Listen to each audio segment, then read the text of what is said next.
to take it away.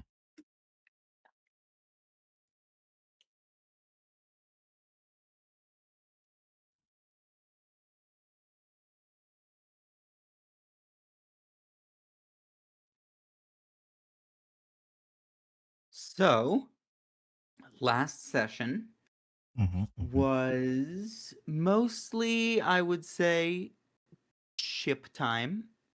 There was some cooldown from the funerals, and then we approached another massive ship in space.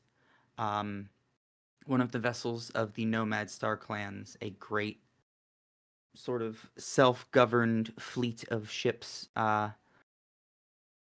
leading us to one Harp of Dawn, which we boarded with the hopes to finally do some refueling and re-equipping with little difficulty.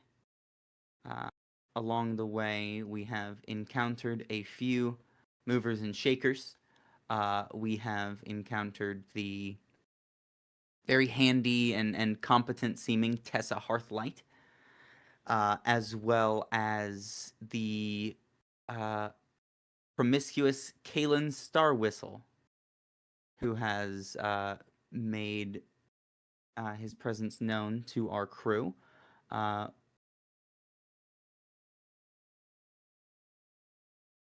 Am I missing anything here? We went to eat at Tessa's place. Yes. We had a big feast. I know Booker was offered a drink because he just looked rough by some guy. And Ramiel had a bit of an issue and left to go back to the ship. And then I think the rest of us, including Ren, decided to stay at the inn, got rooms and stuff. What I remember. That sounds right to me. Are we missing anything, Dungeon Master? Would you call that a recap? That's pretty much it. We didn't really do anything too heavy. I don't remember. Well, Guys did Aquamarine anything. bestowed several of her friends with the miracle of flight. That's correct. I Yes. was like, I feel like we had some stuff that Yeah. happened on the ship before we left or we arrived. We did a lot of talking about our pasts and like how we grew up. And we learned a That's lot about true. Aaron and Val through Yeah. Nox. A lot of interesting stories. Yes, I definitely glossed over the specifics of the player-to-player interactions and conversations, but we learned much. We learned of some details of many of our companions' upbringings, the way they came by their skills. That most of And us want a galaxy-wide peace. of course, Mm-hmm.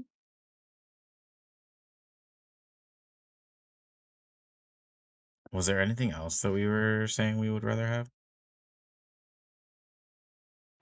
Booker wants to be able to punch a really big Be fireball. But that's added to the galaxy-wide peace. Yeah. They have to, yeah, not one or the other, but hopefully both. I think I also said I wouldn't mind being a little bit taller. Yeah. You have said that you are hoping to settle down on And a find a farm husband. after all of yes. this. And Get lo a and farm and behold, a husband. as Kalen reared his curly horns, I had a couple of us, actually. Yeah. at literally every single one of us. I don't know if he made a move on Nox, but... That's okay. No, I didn't get made a move on. This is bullshit. yeah, that's fucked up, actually.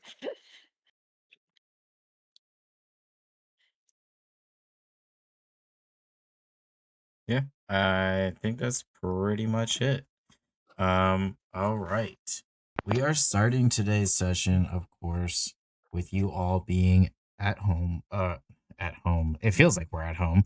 Uh, in the bedrooms that were assigned to you guys, given to you pretty much on the house DM, for your yeah. robot.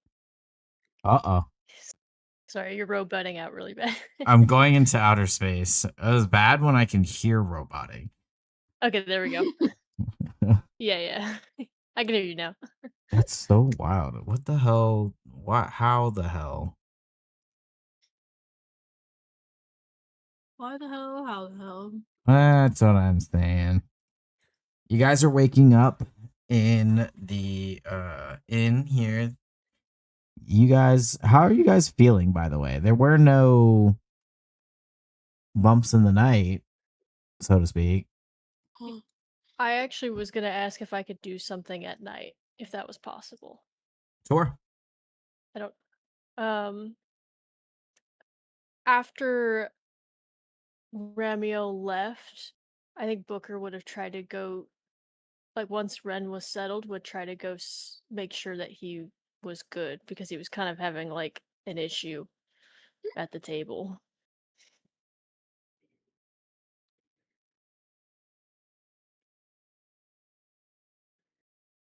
Hold on, repeat So I one more think he would time. try to go. He would try to go see because Ramio was having like an issue at the table. Booker would try to go like once Ren was settled in the room, he'd try to go see if he could go find him and Yeah. make sure he was okay. Okay.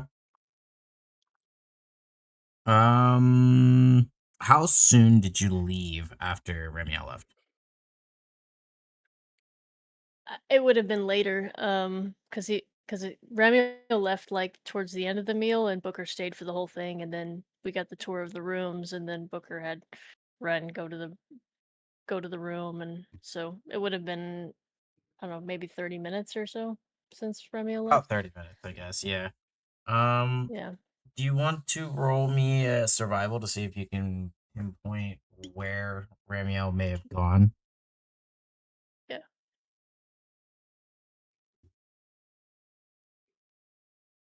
It's an 8. It's not very good.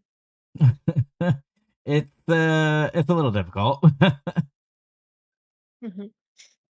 um, there is a few areas like that are nearish by, kind of on this deck of the ship, I guess you could call it. Um, kind of under some of the terraces. There's like a giant garden area.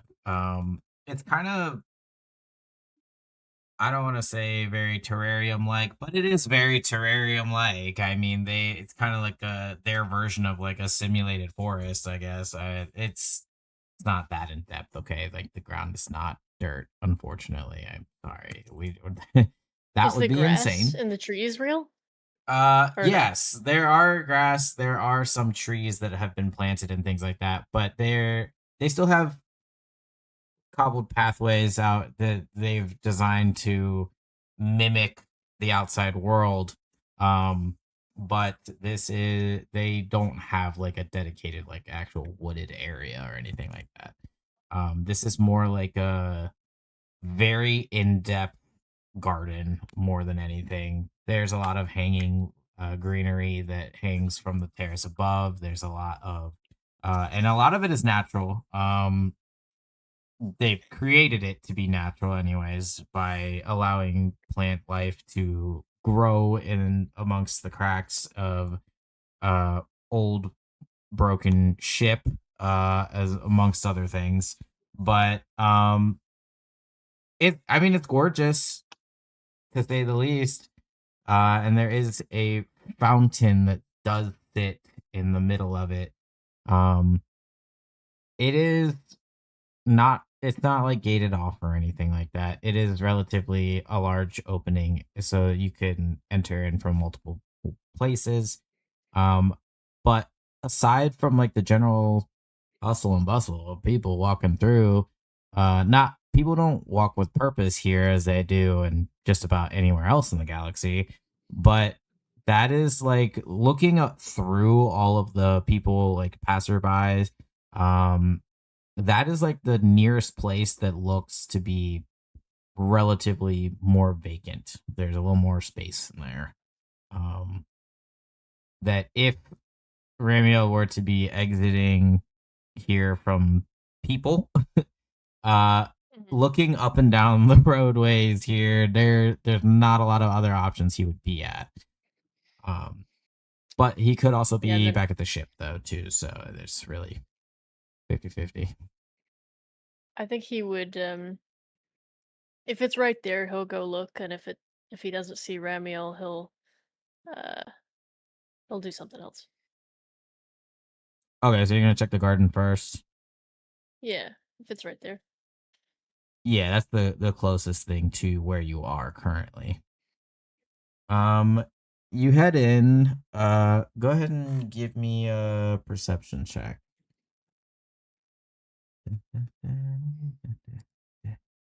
So 12.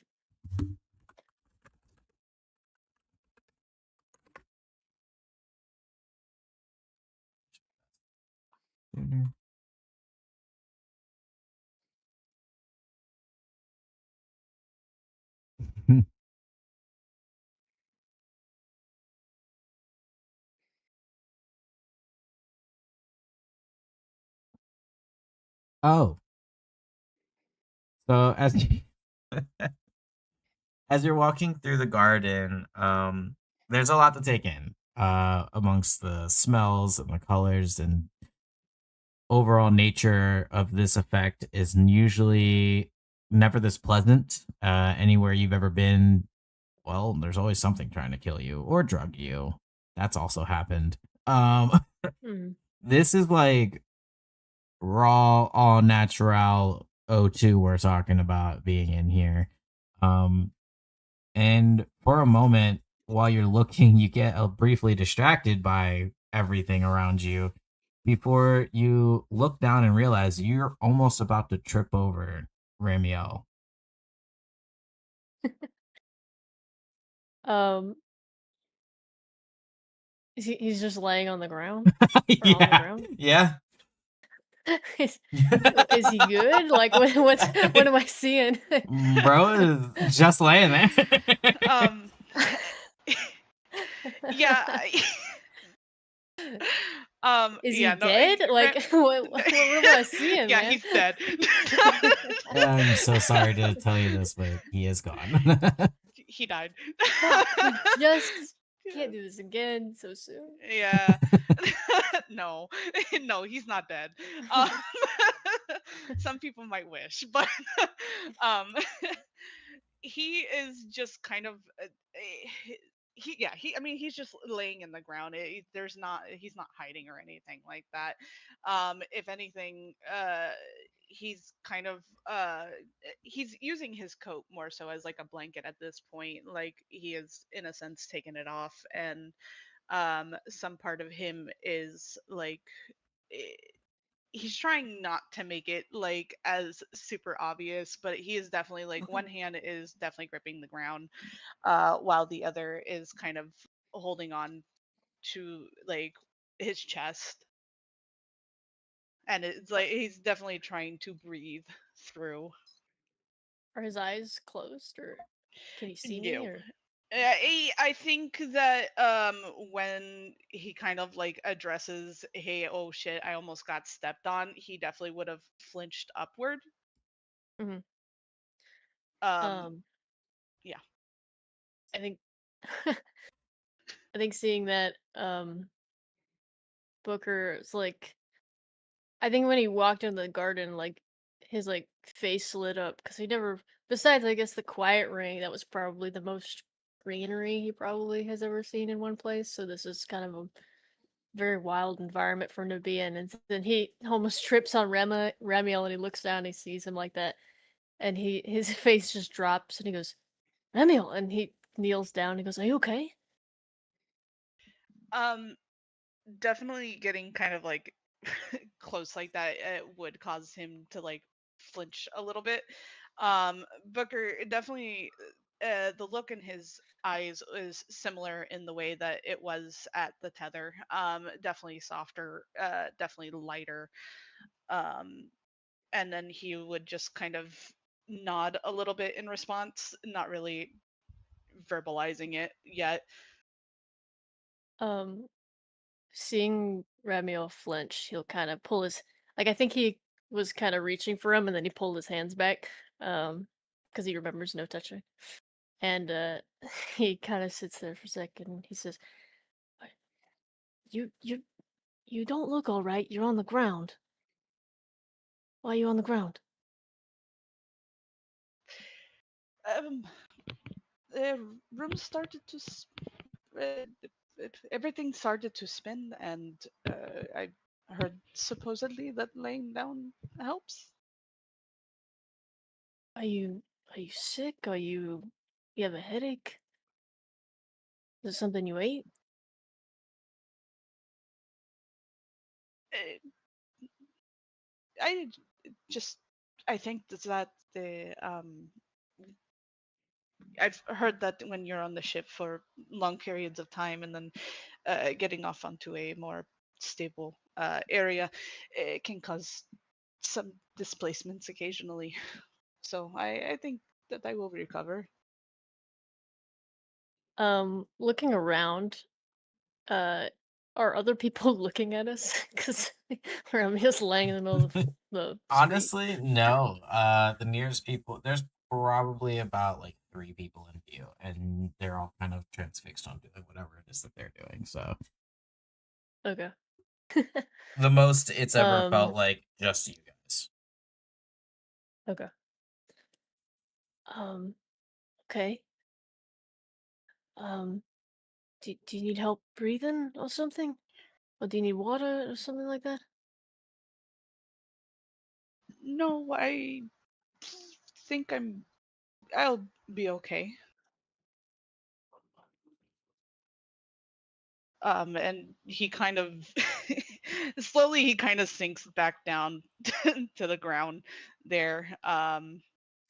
And is he's not like in a path. He's definitely like in a more of a Okay. grassier area.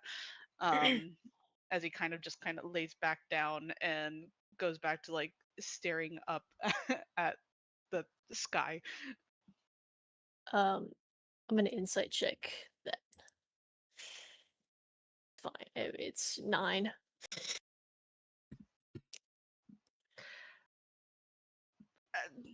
I'm not sure if there's anything like necessarily I would roll because I don't think it's like any kind of deception, maybe persuasion ish.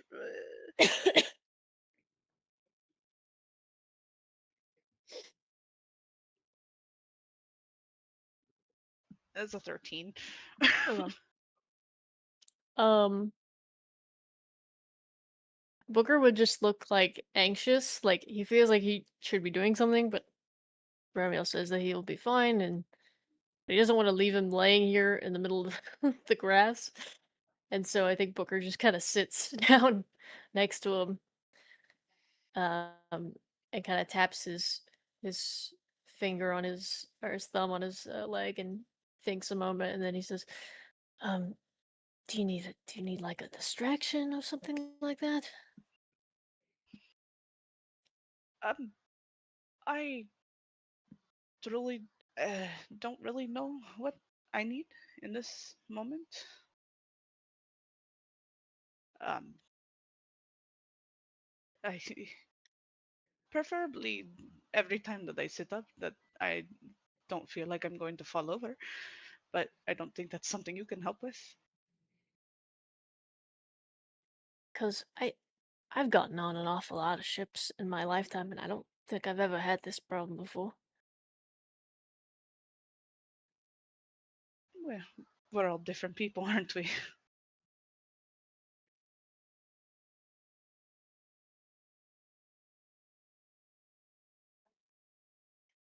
You sure you're okay? He kind of hesitates on that, um, and kind of like takes a deep breath. Uh, yes, um, uh, no, I don't really know, truthfully.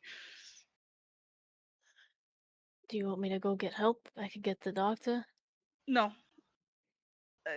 he definitely said that a little bit too quickly. And if anything, also almost like sat up before he kind of holds his head and sinks back down to the ground. Booker just takes a deep breath and he just goes, I didn't want to do that either. Again, I don't trust that man. Not necessarily that. It just I think I can handle this on my own. Okay.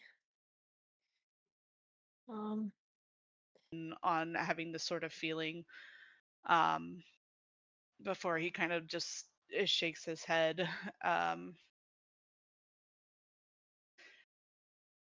Not that I can remember. No.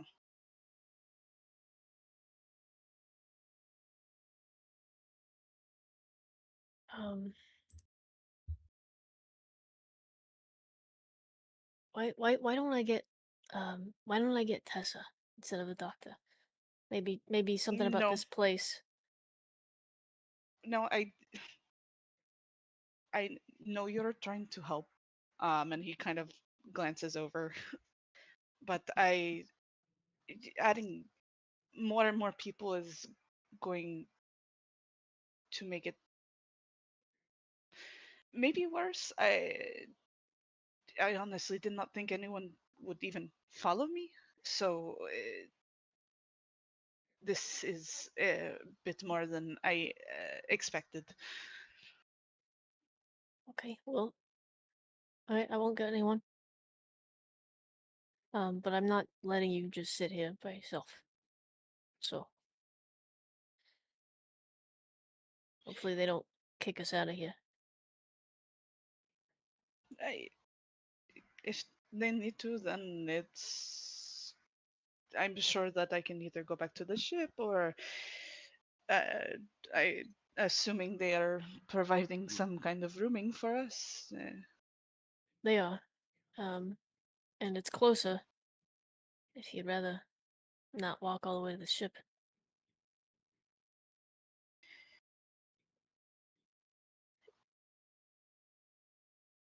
I maybe I'm sorry. I'm not entirely myself right now. I think hearing Ramiel say I'm sorry really like confuses him for a moment. And he says, it's alright. You didn't do anything wrong. Um do, do, um how about we take your mind off it? What do you want to do tomorrow?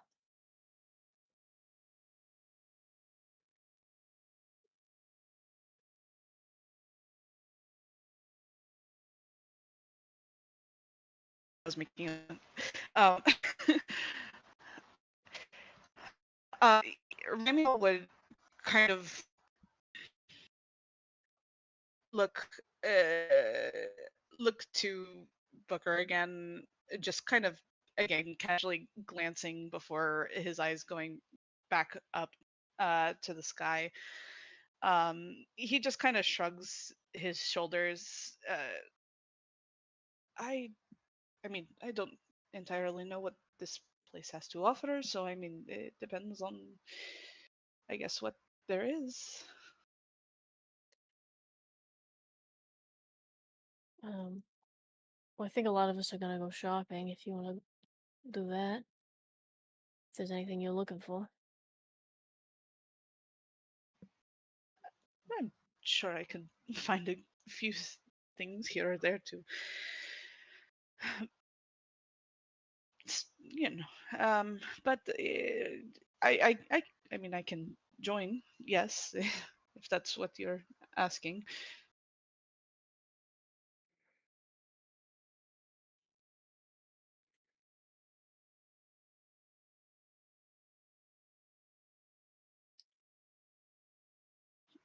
I think there's Booker opens his mouth once or twice, like he's gonna say something or ask something, and he doesn't.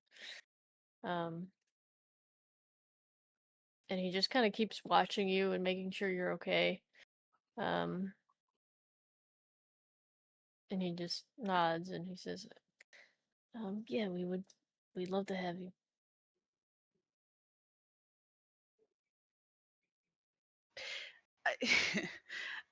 He kind of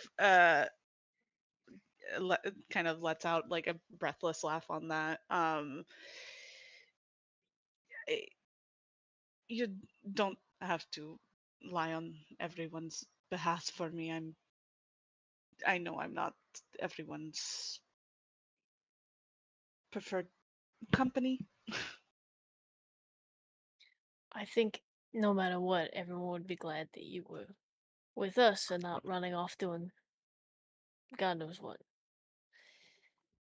I will be happy to have you there, for sure.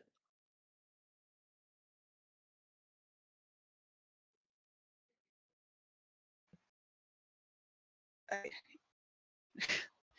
I mean, he kind of like stumbles a bit on his words, like he really doesn't know what more to say on that subject.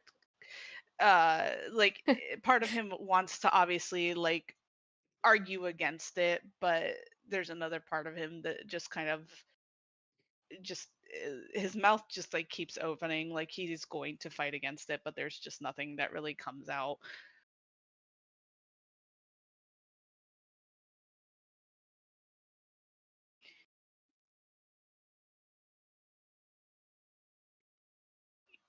You know, you don't have to keep doing this. And he kind of gestures to just you sitting there and like keeping an eye on him. I, I don't think that this place is going to do anything to me that I can't entirely handle. So I, if you want to go back to the others, that's fine. I'm less worried about what this place will do to you and more worried about what you will do to you.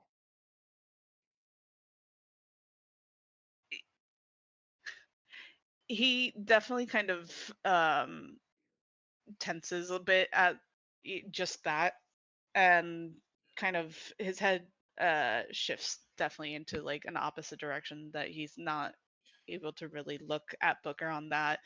But definitely like the hand on his chest has like tightened a little bit in regards to that statement.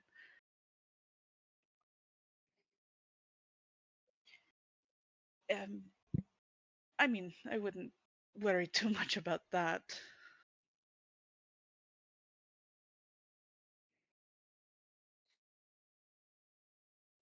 Oh, you might not, but I do. So I'm gonna sit here until you can go lay in a bed.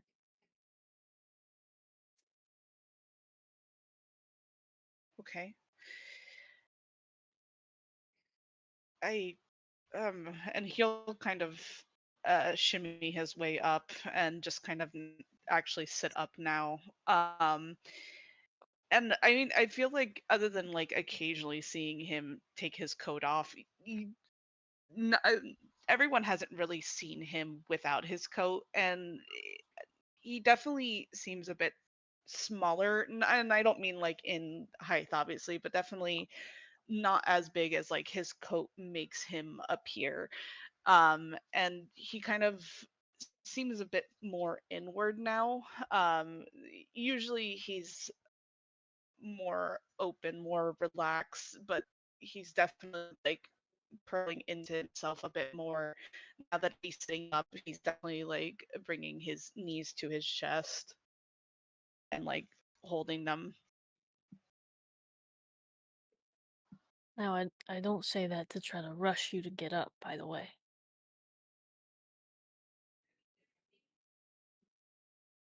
I understand that, and I appreciate it, but I also don't want to keep you from rest, and I'm assuming that you are taking care of Ren, so I don't want to distract that time away. I think he's all right. I mean, I told him I'd be back, so.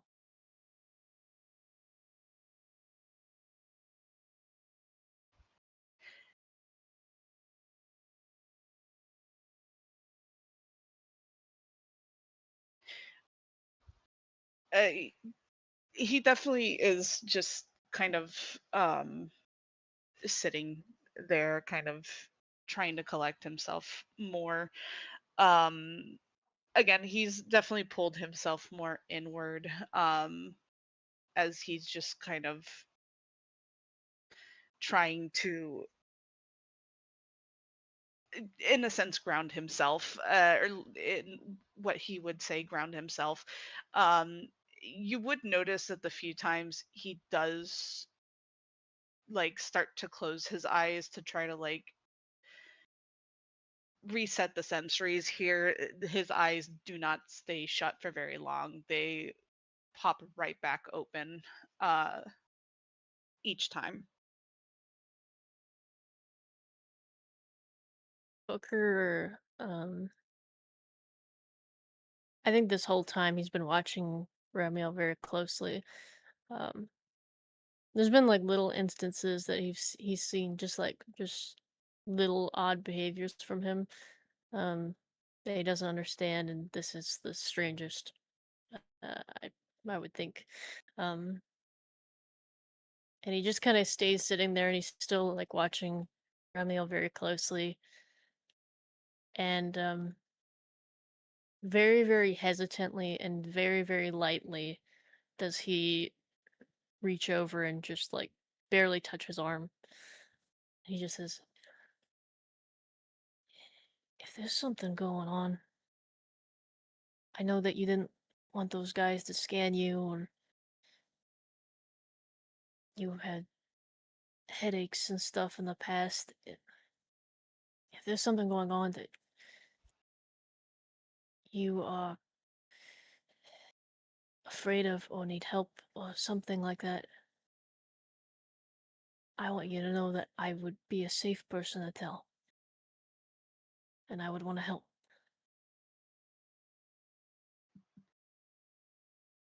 When Booker like puts his hand on him, again, he does kind of flinch a bit, but he doesn't pull away, he doesn't move away, he doesn't do what he typically does, which is shove people off.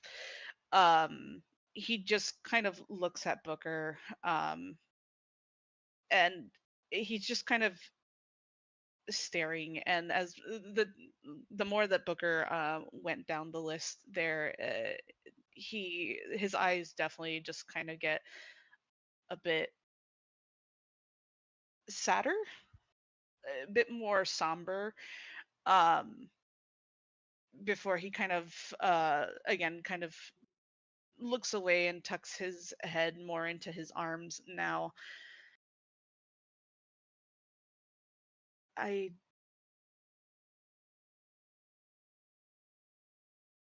know that you want to try to help, but I don't think that there is anything you can do. And it's not because I don't think you're capable in whatever way. It, I just don't know what is safe to believe or to trust.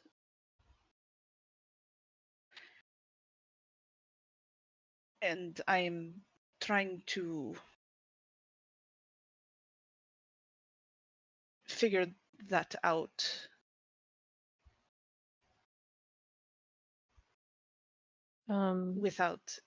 without causing any issues to other people, eh, or putting or he just kind of starts to hesitate on like everything he's saying. Mhm. I think when Ramiel talks about trying to figure out what's safe to trust and stuff, Booker just kind of gives a very soft nod, um, like an understanding, and he looks away for a second and kind of cuts back into Ramiel's stuttering. He says, Well, here's the thing: is even if I can't actually help, sometimes it does just help to know that someone understands what's going on." Just to know that you're not completely alone in something. And I know you're trying to decide if you can trust me like that, but I have no interest in hurting you, Ramiel. And It's not you that I'm worried about. Booker squints at that and tilts his head. What are you worried about? He looks like he wants to say something else, but he definitely stops himself and again kind of tucks away his mouth like it's going to really stop him from saying anything more. I think seeing that Booker's. I think he was like very lightly sort of touching his arm, and he kind of like presses down ever so slightly, and he leans in more, and he says, um, Ramiel, who, what are you afraid of? Who are you afraid of?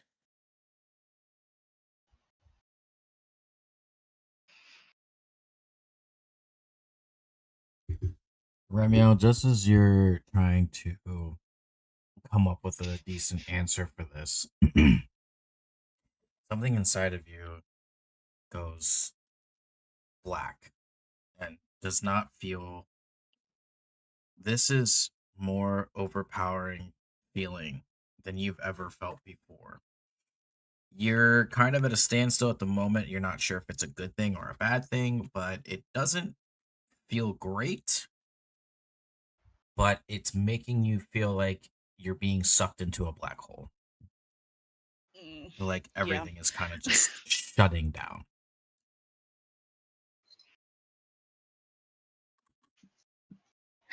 Yeah, I had a feeling that would happen. Yeah, he's not gonna say anything else. He's just going to avoid any kind of eye contact with Booker at this point. I think, I mean, I'm gonna be honest, because he doesn't know what's going on inside Ramiel. He's just gonna lean closer, and he's just gonna be, Ramiel, I want to help you. I want to protect you. If there's something hurting you or something you're scared of, I can't help if I don't know what it is.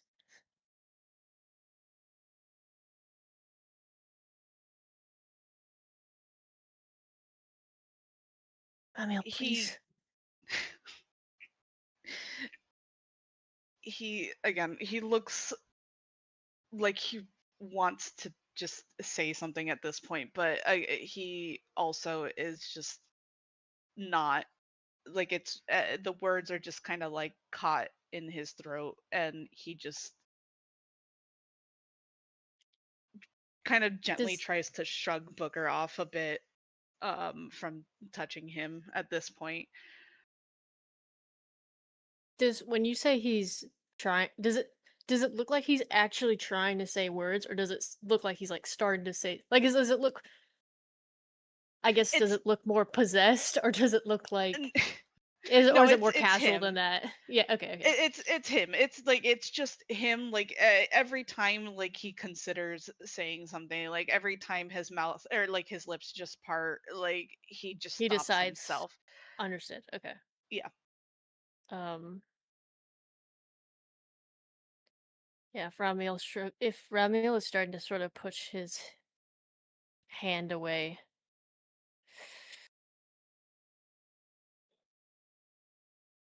I want to roll a wisdom check to see. Okay. If Ramil starts to sort of shrug him off, then he'll pull his hand away and he'll just let out this really um disappointed sounds harsh, but it's not really aimed at Ramil, but there is like a level of disappointment in kind of the sigh he lets out. And he just kind of puts his hands back in his lap and continues to sit there next to him and keeps his eyes on him, and he goes,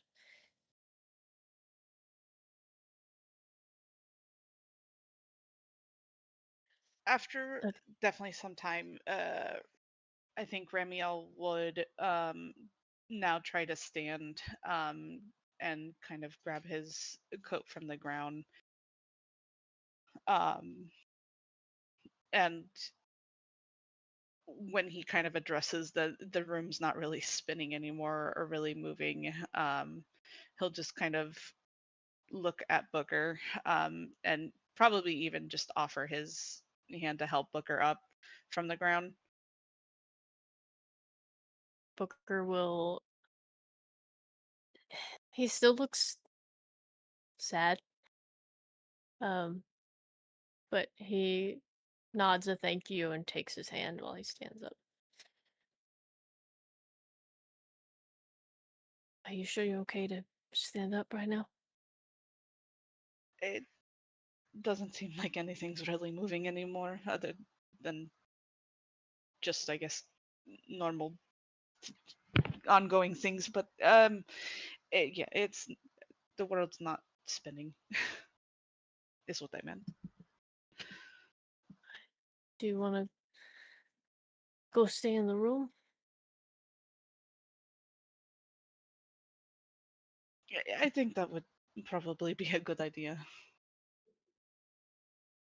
Um, Booker looks happy at Ramiel not sort of deciding to go back to the ship.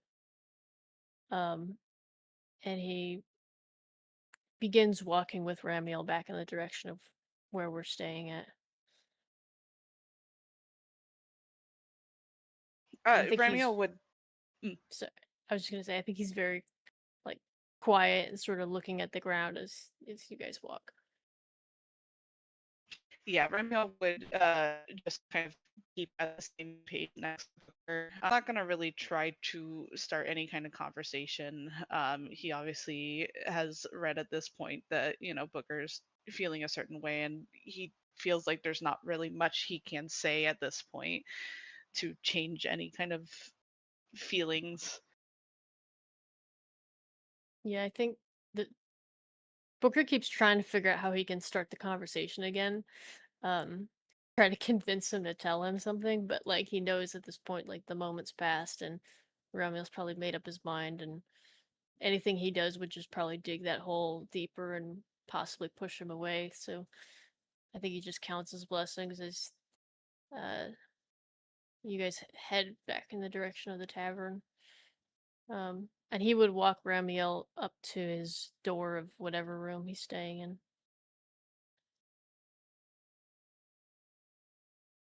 Um, Thank you for checking on me. Again, you didn't really have to, but it's appreciated.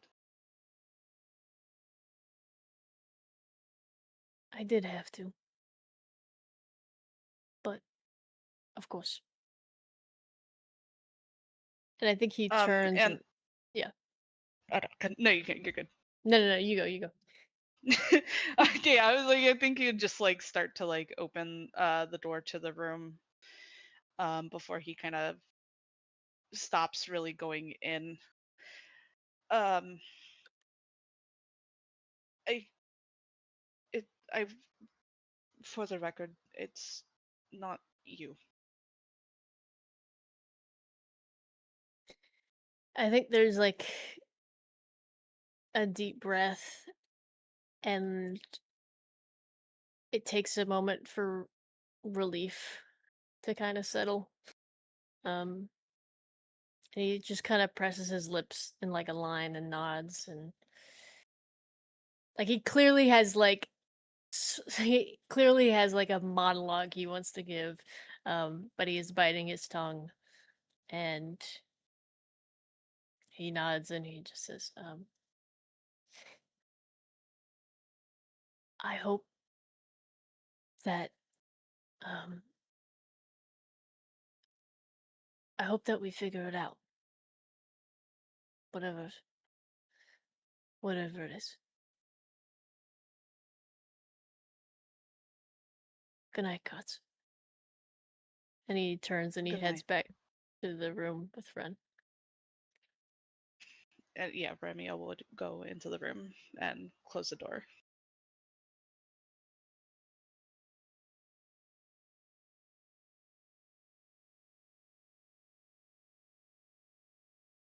Now go to sleep.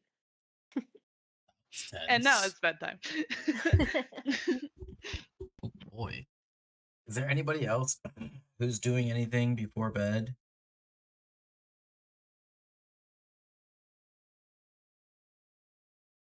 No.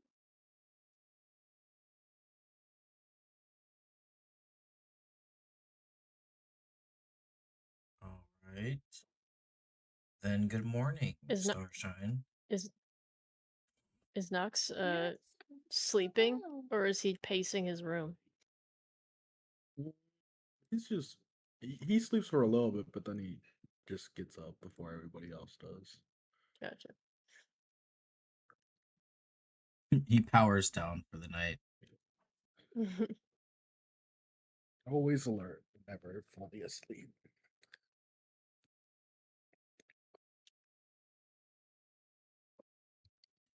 Well, how are you all feeling so far?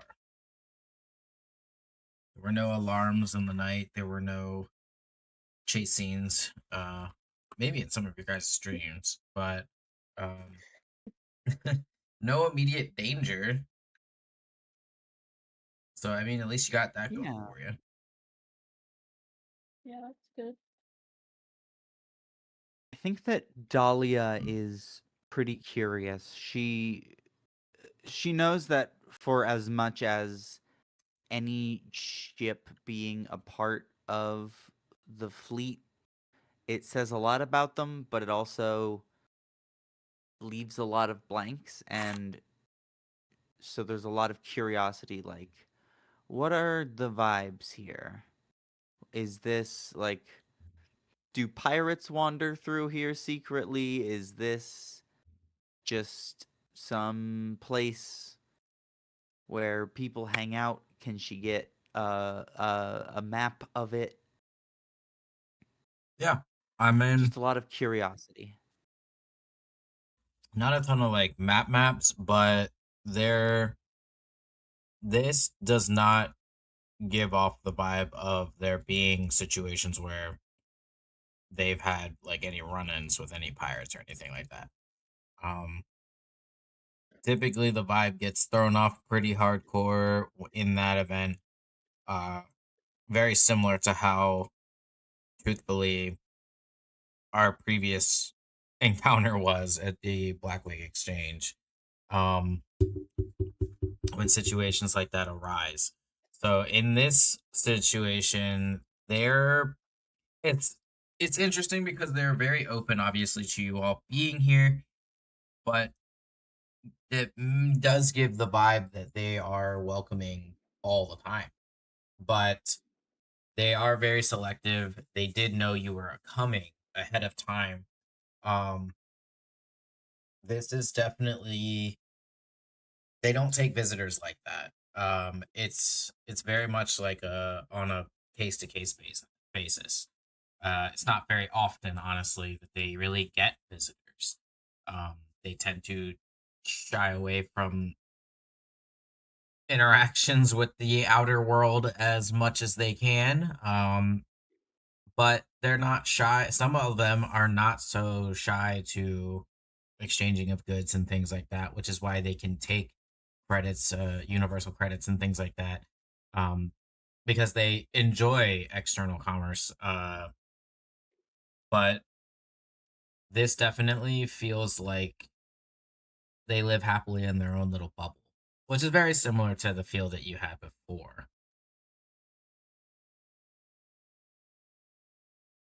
But this place is big. It is wondrous. There are ways to navigate that can be found and distributed. Ron never gave us a tour. It's so good you mentioned that. Talked all Yeah, how that do we get mess. this tour back on? Because there's a He was too lovely busy flirting, individual he couldn't even show knocking us on around. everybody's doors right now. Oh, brother.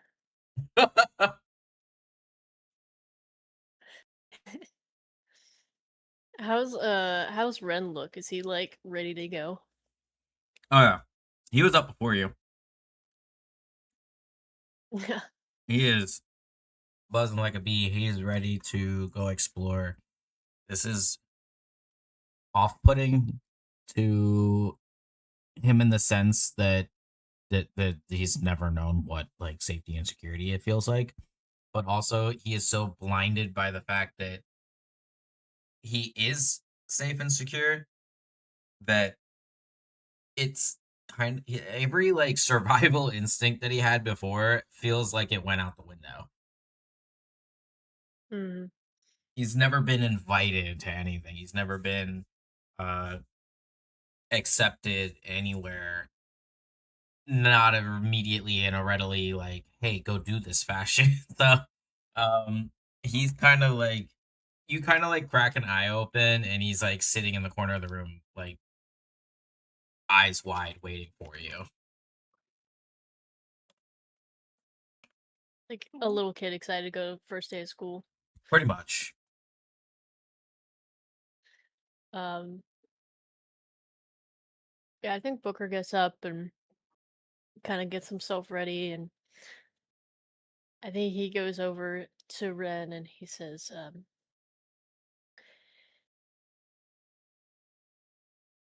excited, and I don't want to dull that at all. But let's just be a little safe, you know? Just make sure you're with one of us at all times. Well, yeah, I'm not a kid, but Uh, it's right, you're gonna not be a kid. fun though, right? Like we can still have Oh fun. yeah, it'll be great. Oh yeah. Just wanted to make sure you didn't. Just I know that you probably already know that, but I just wanted to know for a fact that I said that you should. It would. I would prefer if you stayed within sight of one of our crew members. Yeah, I'll be around. I'm not gonna go far. I just want to see everything. There's so much to look at. I mean, there's everything. I don't even know where to start. Absolutely.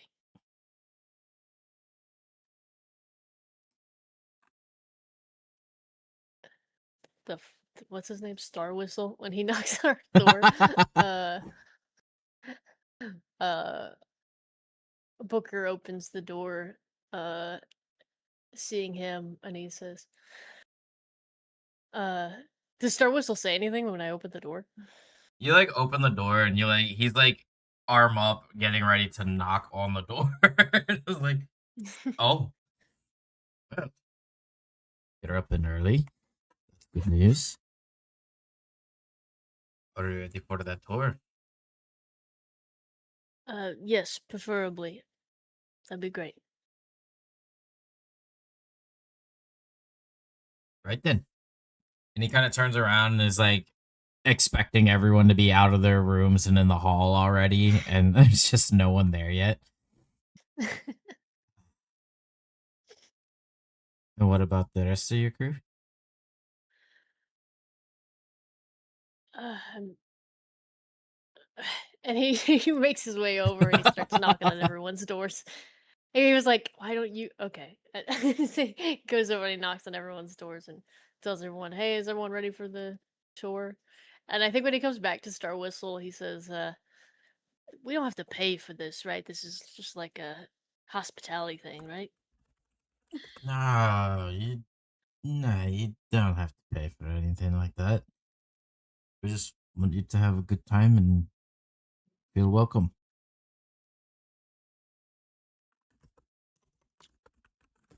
I didn't catch that last part. Just feel welcome. Good.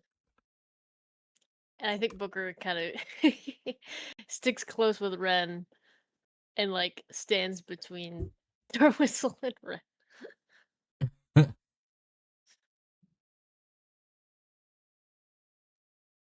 You're a robot. Ramiel would oh, you can go first, Dahlia. You're good. Oh, sure. Before Eliora joins the group, Aquamarine in her full anonymous helmet and cape, because we're around a bunch of strangers, appears to Eliora and will just say, "Hey, this tour is going to be plenty of face-to-face time with Star Whistle, so you've got this." And then, like, her visor twinkles as though a mystical wink, and you feel your charisma be enhanced magically. Incredible. And I will give you enhanced ability That's Eagle's so Splendor.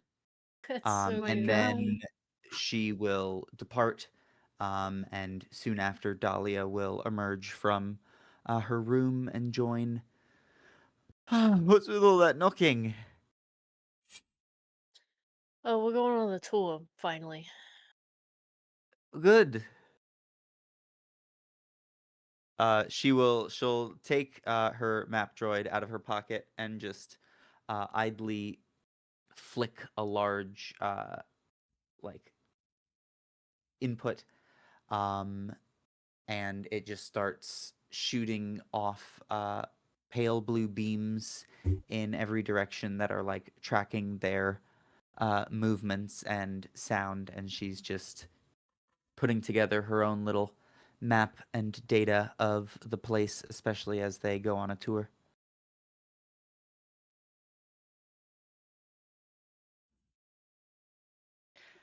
Um, Ramiel would eventually emerge from his room. He would definitely kind of be holding his head and a bit grumbly. Um, why are we making so much noise so early in the morning? We're doing Tour, the tour. apparently. Yeah. Okay, and do we have to do it so early in the morning? Oh yes, early to tour, early to I can't think of Yes, anything else. Dahlia? I was woken up too early. Early Well, the tour. if I Early to were to tour, vote, early to tour. Mm-hmm. if I were to vote, seeing that you couldn't even come up with a rhyme for that, I would say it's too early and we should all go back to bed.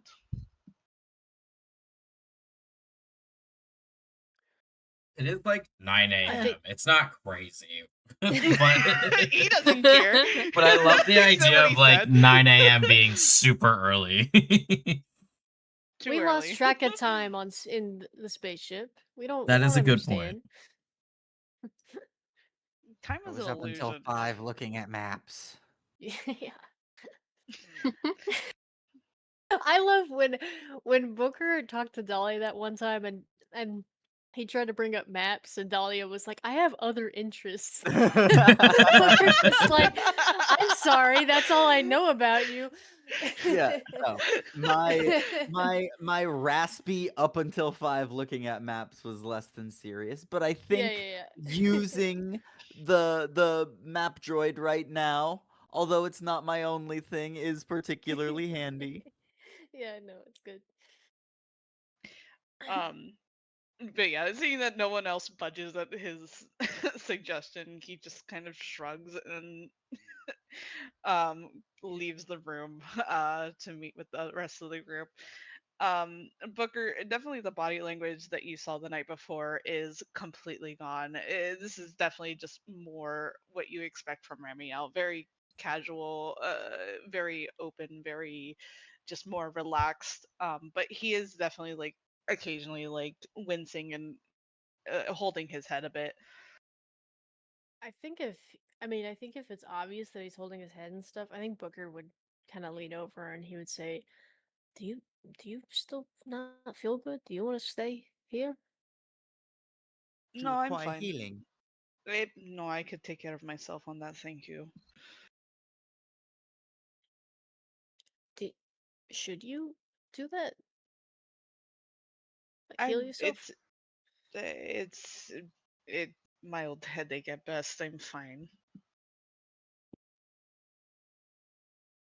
Understood. Alright.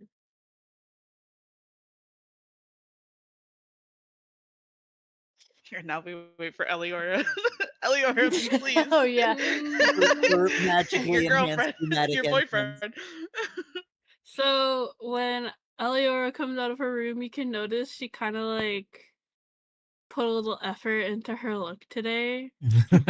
Her hair is not up in a bun; it's kind of like down naturally curly, which you didn't know was a thing because her hair is like always in a messy bun kind of thing. And so it's like way poofier than we could have ever imagined. Yeah, it's kind of like Merida, but not as poofy or long, you know. Sure.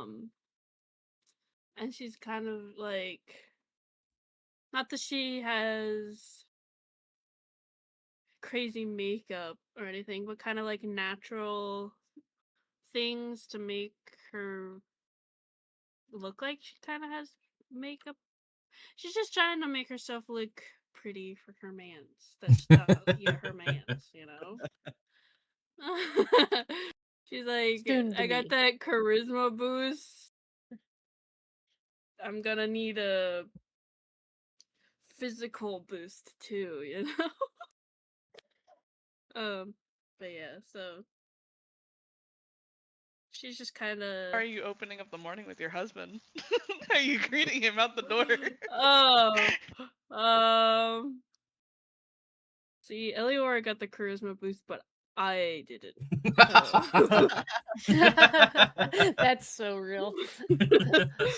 I think when Eliora first appears, Dahlia will like exclaim her name and draw attention to her so that the tour guide will as well.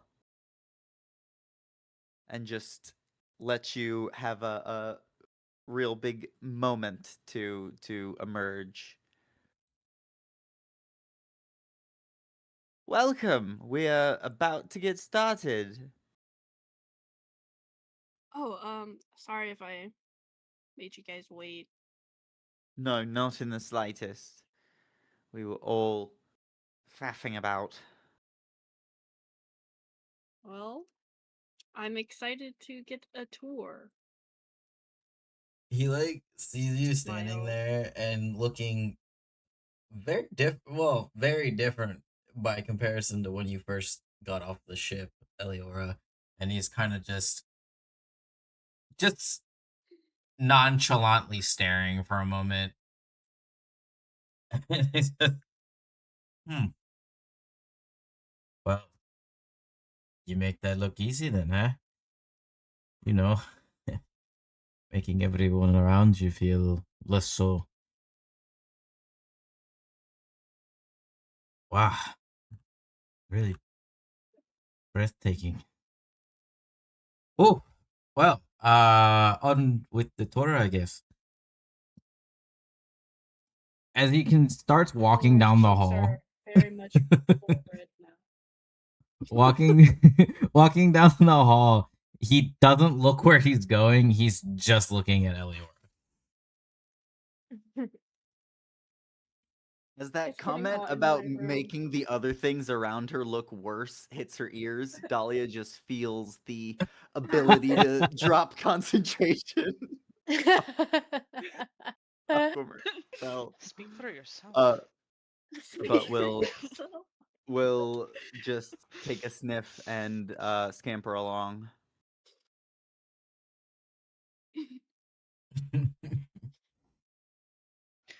Bravia will definitely like linger towards the back of the group.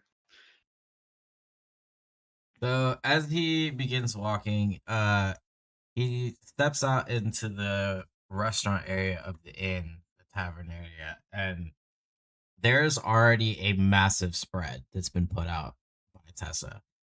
She's nowhere to be found at this current moment in time. Who knows what she is doing right now? But all of the smells immediately just hit you guys at once. For some of you, it's having an adverse effect because you guys ate a ton the night before and is more so than what most of you guys have eaten in probably years. So this might not be the effect that she wanted, but for some of you, I mean, I don't know, some of you guys might be hungry this morning.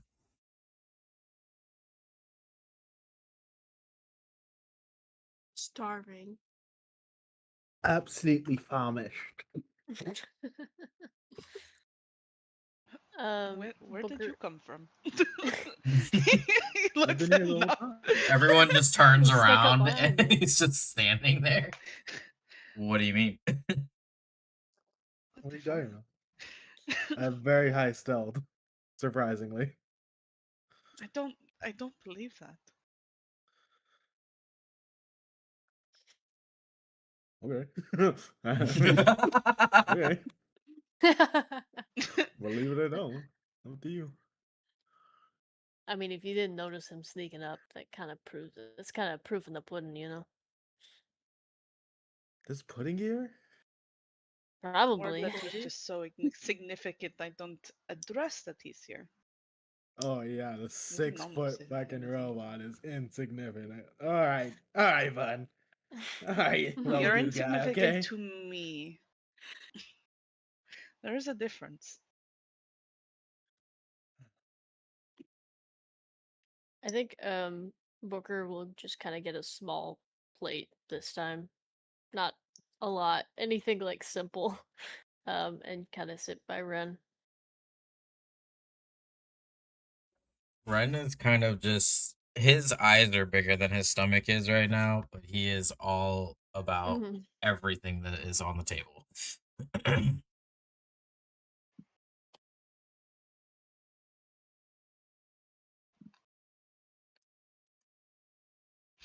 Ramiel would definitely serve himself some of the food. He definitely would probably have gotten a little bit more than he normally would eat, just because he actually didn't even eat the night before. So as much as he would like to admit he's not really hungry, he actually is. And he would sit beside Booker.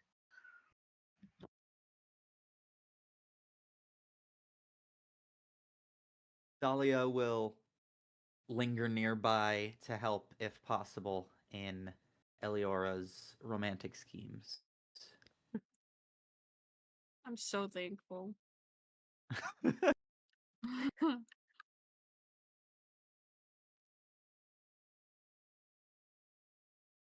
Eleora would also probably get just a little bit of breakfast. Cause you know, breakfast is the most important meal of the day, so I think while we're eating, Booker will look at Knox and he'll say, um, so Knox, is any of this inspiring you to get back into cooking at all? No, I mean, we have chefs here. I don't think I need to cook. No, I mean like In the future. future? Yeah.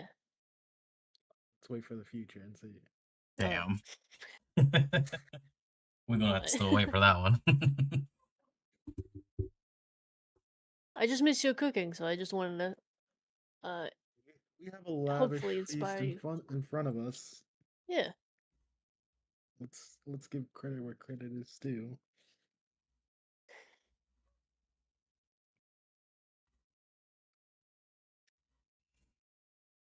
Is Star Whistle eating with us or not? Is he just uh, sitting there? he takes a slice of apple pie and just kind of nibbles on it periodically. But he's kind of, if you look over his direction, you'll notice him very much really checking in on you guys to see, kind of like mentally noting how much you guys eat and how much you guys spend, well, more time looking around at everybody else at the table. Can Do we I? notice that? Yeah, can I do an insight or a perception check or something on him? Sure. See if I see anything. Which one would you rather me do? Roll an insight. Because if you look at him, and you make eye contact, he's just gonna smile at you. 15.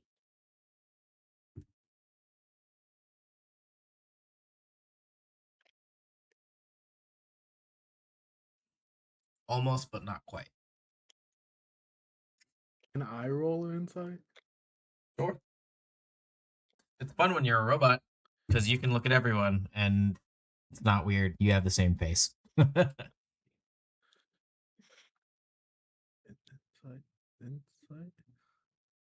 Insight. Insight. They are alphabetical. If that. I almost wrote.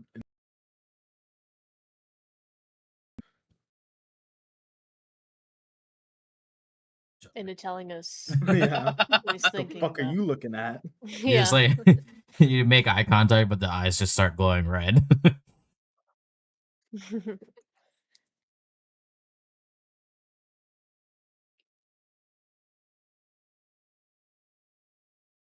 Yeah, I didn't get it either, boss man. That was an 11. Shit. So, Star Whistle, where were you taking us first?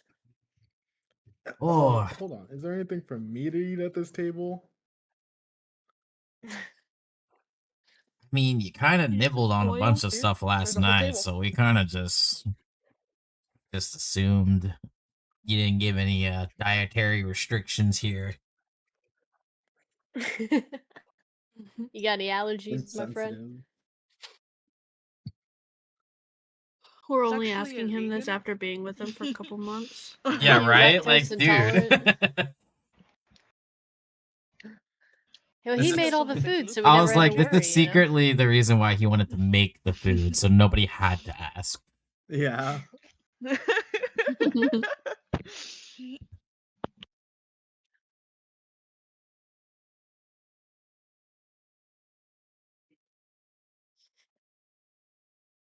If you don't eat anything, Knox doesn't like anything sour, by the way. Good to know.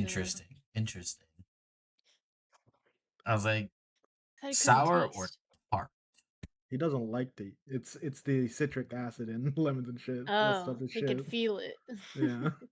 He doesn't taste it, I see.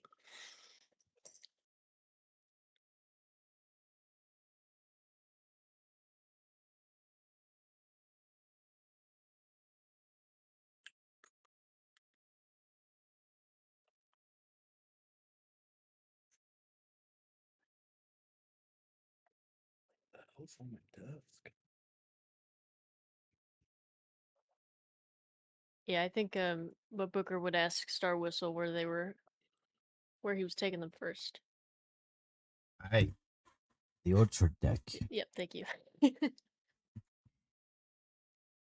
The To where? the orchard deck. It's one of the Is biggest greenhouses that I know of.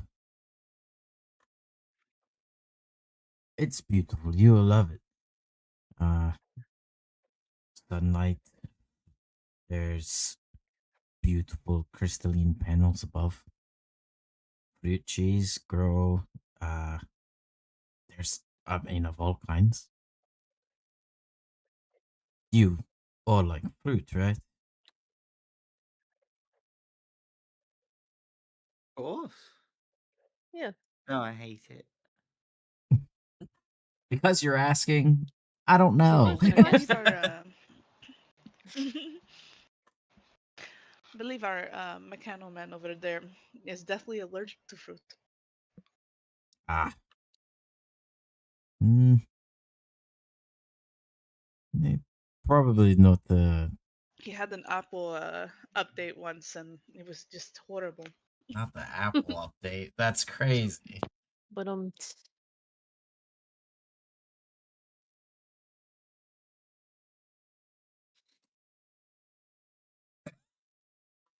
Okay. Star Whistle, have you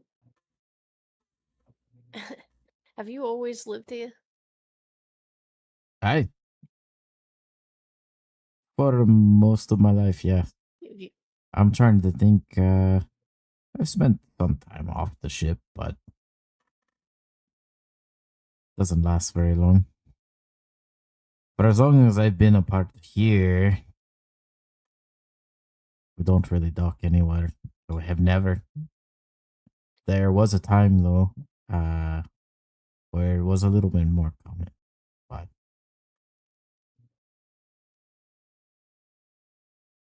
it's stopped completely. Why didn't you stay anywhere? There wasn't really a reason to. So, Everything I needed was here.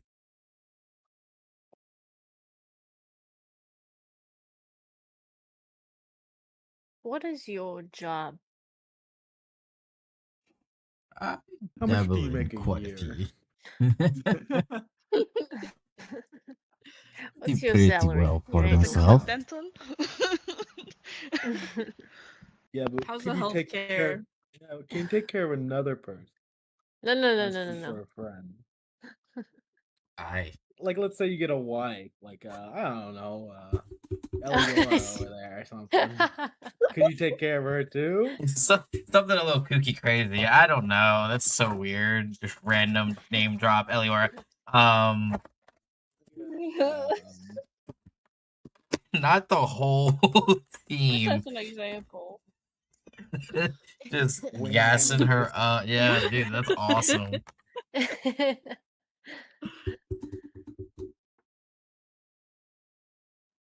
No, but is your job just to give tours to people who stop by? Oh no, I have an actual job here to go to work the ship.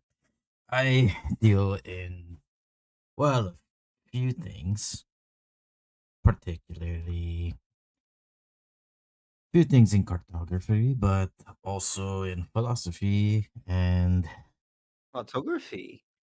I. When you're drifting amongst the stars, it's easy to make down a few notes, if you know what I mean. He just shakes the droid actively scanning the environment in her hand.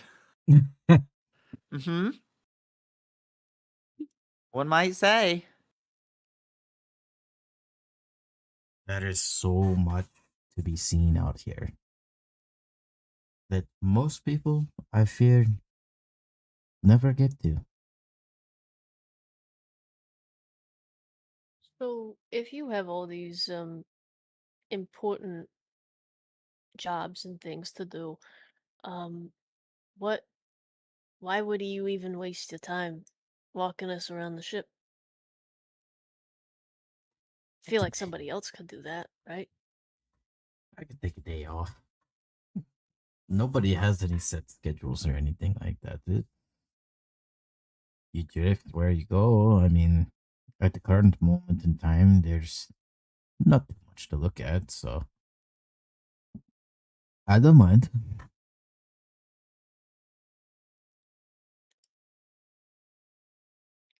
How do you know Tessa? It's more like who doesn't know Tessa? She's like the house mom of the ship. Half the people here even call her mom. Is she the leader? Ah, nah. She is the go-to for for comfort, for food, mm, emotional help, I suppose. But she's not the leader here. No, uh, these ships altogether kind of coexist on their own little, hard to say government, but a bit of a government. But she's more the welcoming party all in wrapped in one. She's always got to have a hand in somebody, and especially for newcomers. we ever take any in, but she's just a very overbearing kind of individual sometimes. So that's typically why they always send me in. A little lighten things up a little bit, not take things too seriously. You can? I mean, I didn't feel like she was. You know? I didn't feel like she was overbearing or anything like that. But we did just meet her, I guess.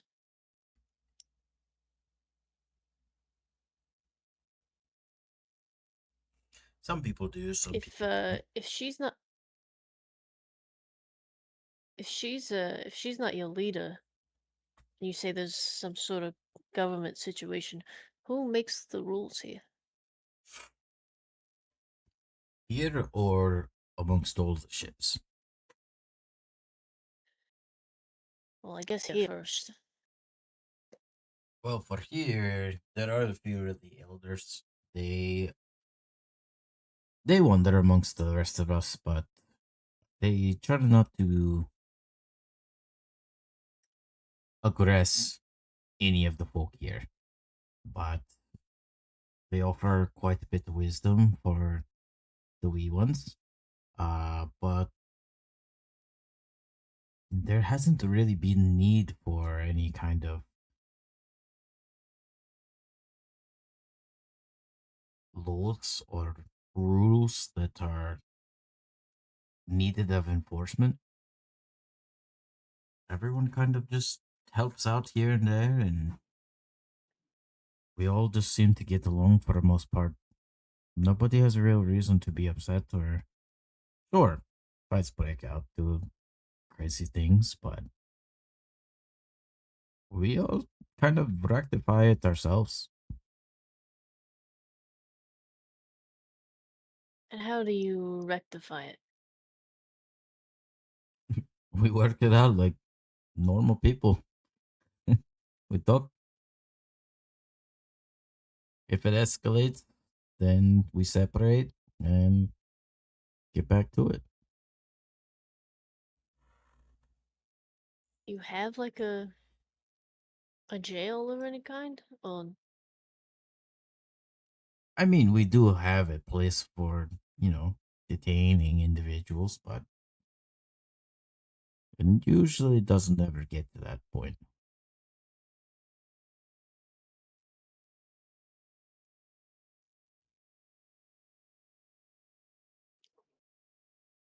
but if you don't have any rules, but you do have a jail, how do you know when they've crossed the line in order to arrest them? Well, we haven't had an instance like that in quite a while. But that line typically it's amongst when the threat has exceeded another one individual. And everyone in our way of life is at stake.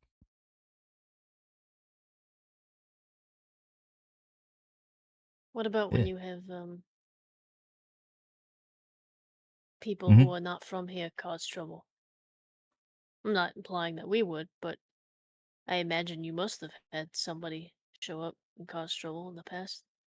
Oh, sure. Of course. You can't trust everyone that comes onto the ship.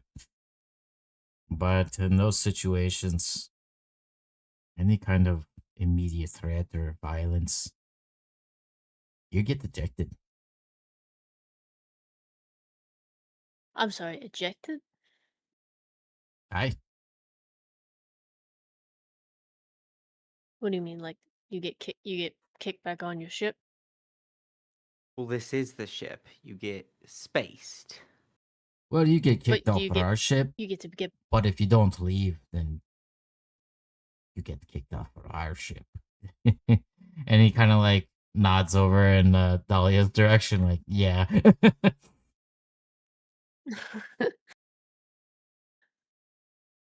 I Ah. like that rule. That's a good rule. No We trial, always no try nothing. to You just use the kind of decide that.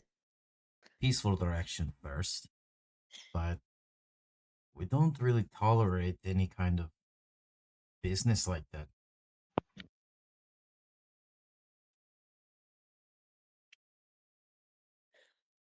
Well, understood. Our people here, they're not looking for another war. Just peace amongst ourselves, for the most part.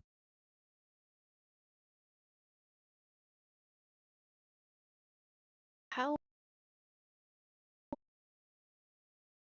do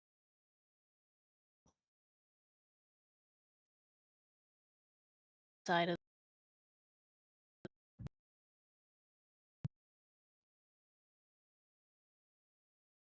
Federation? Mostly because they don't really have anything to worry about with us. We keep to ourselves and they respect it. Every once in a while, a ship goes rogue. This is a big while, but if a ship goes rogue and they're caught up with it,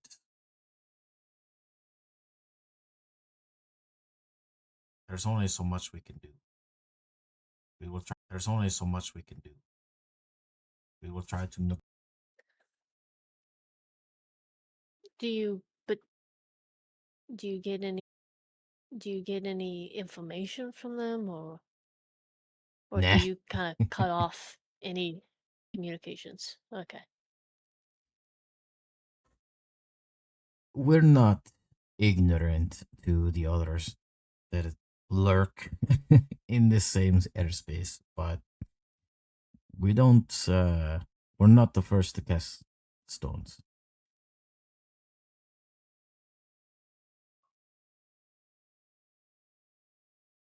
You ask a lot of heavy Understood. questions on the Well, first meal. I'm just curious about this place and how it works. Everyone seems happy and perfect. I mean, you can't blame Aye, me for wondering why. perfect is not the word that I would use. We still have our I mean, issues I would like use every it. other society. True, but nicer than most places.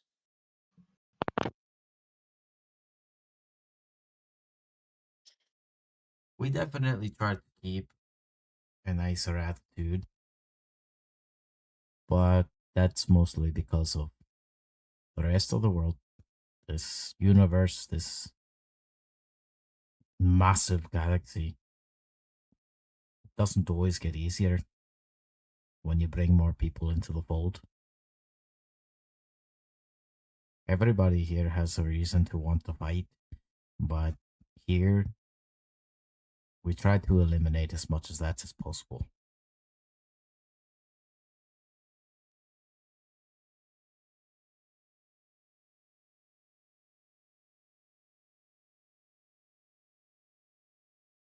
Oh, I am very excited to see these orchards. Hi, that's good to hear. Is everybody else ready to go? Right behind you. Yes, let's go. I'll go anywhere you take us. Or I would maybe not to just walk blindly to wherever a stranger would take you, but you are your Oh, own person, so she's make a your own competent decisions. enough sort. Someone tried to lead her astray. I trust her to get herself out of trouble. That's a lot of trust. She's spectacular. Look at her. I am. I just smile and do a little wave at you.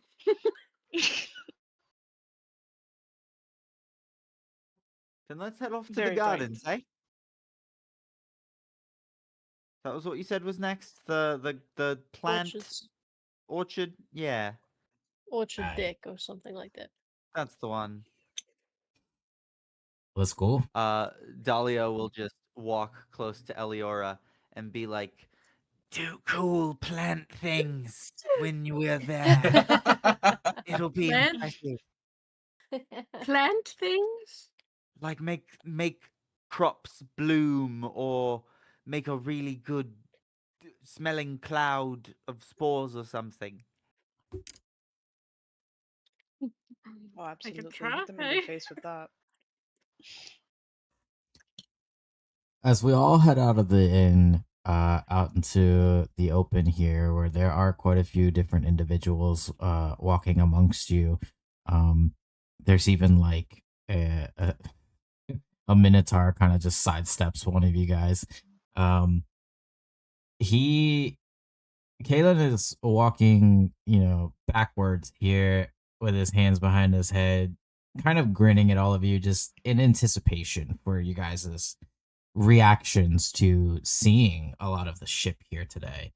And approaching the orchard deck, there, from the outside looking in, it is rows and rows of trees. These are all strategically placed. It is not as, again, there unfortunately isn't like a dedicated, like, we can't just build a wild forest here on the ship. The gardens is about as crazy as it gets in terms of like wild fauna, but this is an incredible greenhouse. There are there are many people out there kind of spread out. There's as you begin walking through, there's like little children that are kind of running in between the rows, carrying baskets.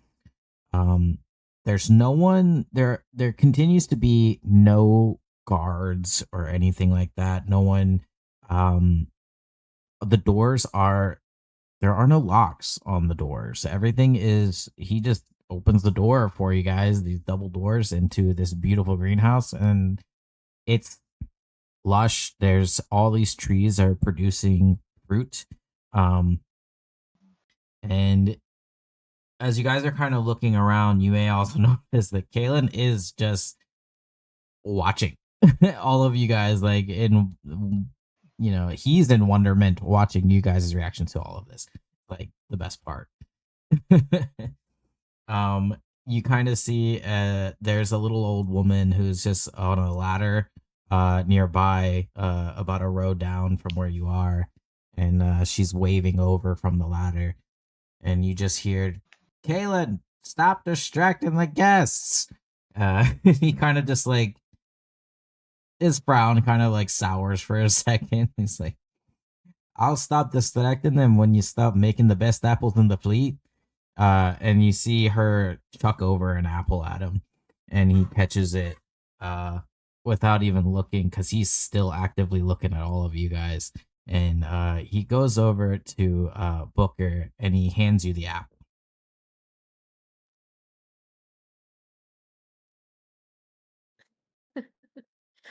I think when he caught the apple, Booker kind of rolled his eyes. And uh he handed it to him. He takes it. Do you have one for the rest of us? Hi. He kind of gestures toward all the trees, and he just, without looking away from you guys, he just kind of gestures and says, anything you guys are desiring here, feel free to take. Everything goes back here.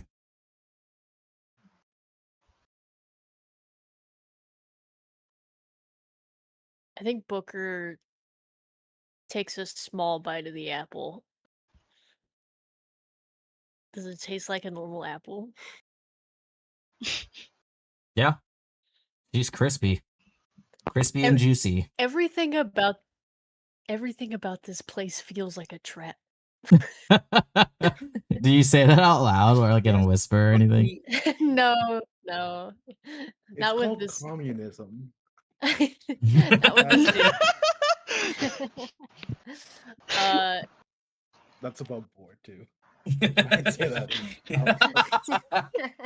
Probably not a good look if we say that out loud. Yeah. He yeah, he takes a Dahlia bite of will the absolutely gorge herself on fruit. as long as it tastes normal and it doesn't feel like anything, it feels fine. Then he'll hand off the rest of it to Ren if he wants it. Ren like takes a bite and it's like his eye light up like it's something he's never tasted before. He's had apples before, but like this obviously he's having Mhm. like you're having the similar reactions, but very much for different reasons. Yeah, I think because I don't think Booker really had a lot of fruit in his life. And I think when he first bit into it, like he was like, damn, that's pretty good. And then when he gives it to Ren, like seeing Ren's reaction is even better than like when he tried the apple. How convenient that he brought us to this place to get us to try fruit. Dude, I'm saying there's something Af- about us eating After, stuff. after I they said don't I don't like fruit. above board don't trust anything. Yeah, Ramiel is definitely not taking any of the apples from the tree. If anything, he probably like leaned over to Booger for a moment and was was like, "How many times do you think an apple got caught in his horn before he was finally able to get that trick nailed down?" I'm sure he practiced that 100 times. Yeah. I'm sure there was a whole rehearsal before we showed up here. I think it was Got to cool. be right. Yeah. How close are you standing to us? Like, hold on. Because Ramiel's definitely kind of like not talking I like to the I'm idea little. that You Kurt- can't see where I am. Just I'm, kind of like, right squeezes behind you. in. I think it was No, awesome. it's Booker and Ramiel are being judgmental and whispering, and then Eliora just like her spidey sense tingles and she's gotta defend her man. Yeah. As you're walking through, you do notice that there are trees of apples. You've got lemons and pears. There's a giant variety before crossing over into a few. It's no size of like an actual vineyard or anything like that, but you do have little bits here. Oh dear God. A few bushes for berries. Everything is very fresh and uniform. They work really hard to maintain it. There are quite a few people, very much like that older lady that was on the ladder there that was harvesting a few apples. That there are people actively maintaining this. Not everything is fully automated, but majority of it though is. And that's also something that they work very hard for you to not see. There are kind of indiscriminate sprinklers and irrigation systems that are strategically placed around the greenhouse to manage the orchard essentially. But it's not overbearing, it's not clunky, not as barbaric, I guess I What? would say, by comparison to being on like the quiet You are ring. cutting out for me. I don't know if it's for anybody else. Yeah, we're kind of losing you there, boss. Ah, I don't know why it just dips like Okay, you're that. back. What is the problem? Robot. Mechano Robot. man, I prefer. Okay. Yeah, no, this place is the irrigation system is all well and tapped. There are some hidden elements to maintaining this place. But it's kept intentionally out of your eye, mostly because it would be an eyesore. Um, Not so much as like practical things like on the quiet ring. Right. Right. No slaves running around or anything, I'm sure. No, He got no real quiet, huh? slaves. This place is fucking sketchy as hell, man. It's funny, I'm more scared about this place than I was at the quiet ring. Yeah, because at least we Um, knew, you know? At least Yeah, we it was really knew. upfront. Yeah, this place is like too good, you know. Are there any bugs? No, not particularly here. Everything is kind of very bug free down here in the greenhouse. And you said there's not any dirt. Am I correct? I mean, there is Or like the dirt plots for the trees themselves, Okay, but they don't have like actively like wild growing like grass and greens and stuff like that. understood. Okay. The garden is about as close to wild growing anything, just because they refuse to fix any of the stuff down there. They like the way that it ended up looking. It was never intentional, which will be a fun fact from Kaylin later.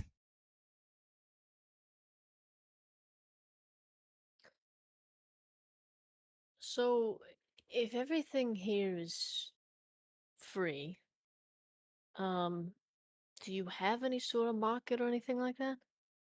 Oh, yeah, the marketplace is wondrous. Just be careful. There's always going to be somebody who's going to try and shortchange you. No offense.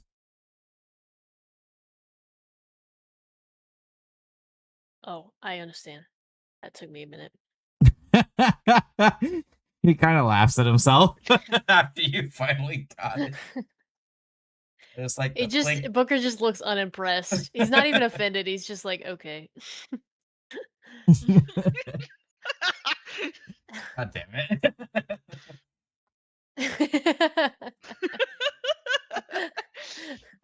I laugh now because I knew that Blue Jay would laugh above board after the fact.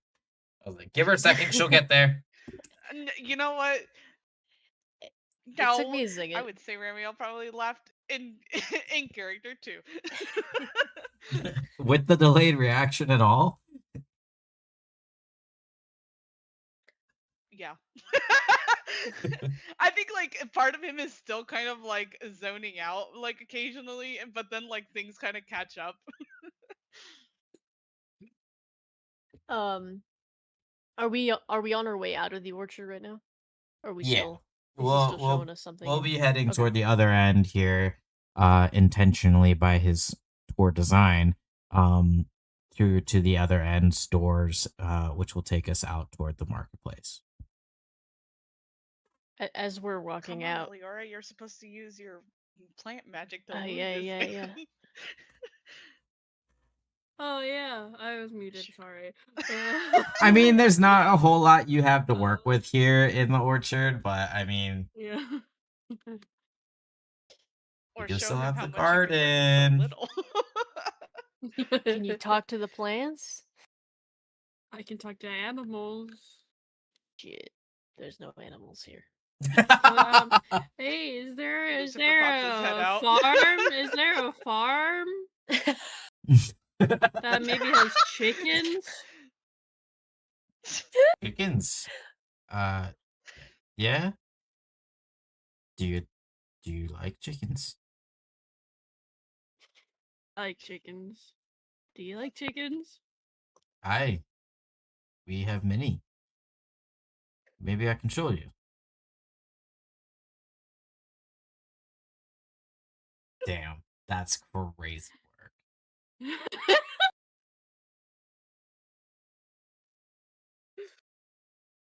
I would love to see the chickens. Maybe talk to them. I could talk to animals. But you didn't know that. Because you just met me. I didn't know that. That's incredible. You can do this with magic? Yes. Wow. Every once in a while, Um, it's good to see somebody who has magic from the outside.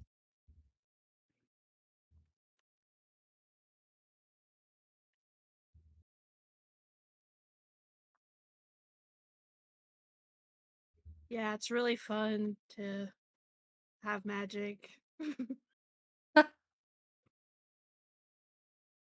It truly is a spectacle to behold. I look over at Dahlia. I'm like, am I doing good? Just gives it like a double thumbs up, like, yeah. Big thumb. Yeah. Yes, I think you should point the rest of us toward the market and then go show Eliora the chickens. Yes, Dahlia.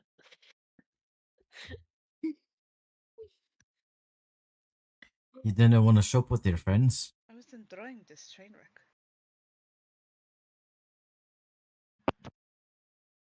Sorry?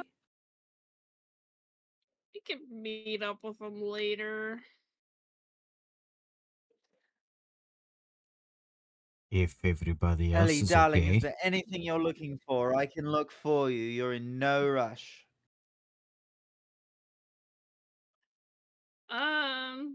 I kind of wanted to get some new clothes. Absolutely. Then you're certainly free to browse at your leisure. We'll be here for a while. Don't rush or hurry or be concerned about getting her back to us quickly.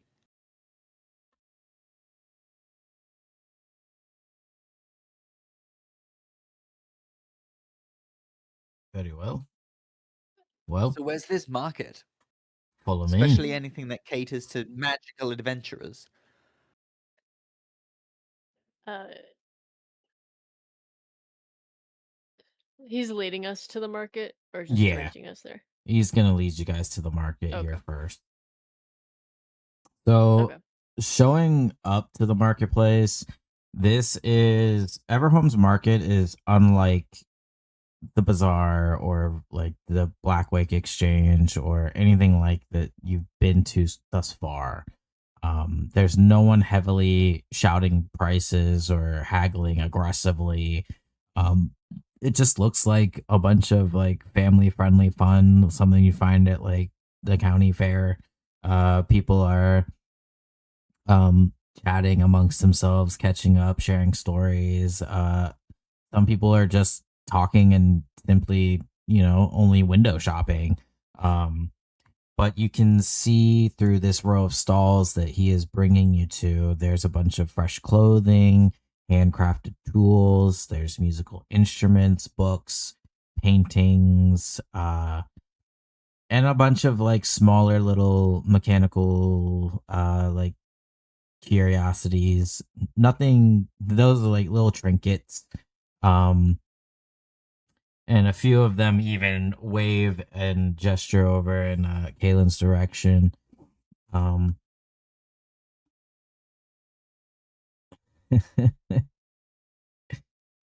but he'll ask you all first if there's anything that you guys would need or want from him while he's here.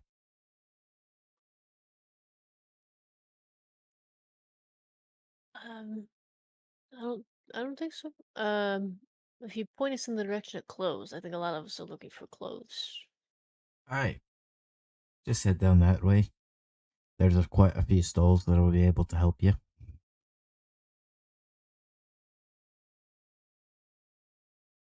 Understood. Oh, Off have we fun, trot. Eliora. Why'd you say it like that? I just said it normal. How am I Oh. supposed to say it? Why did you say it like that? How should I say it?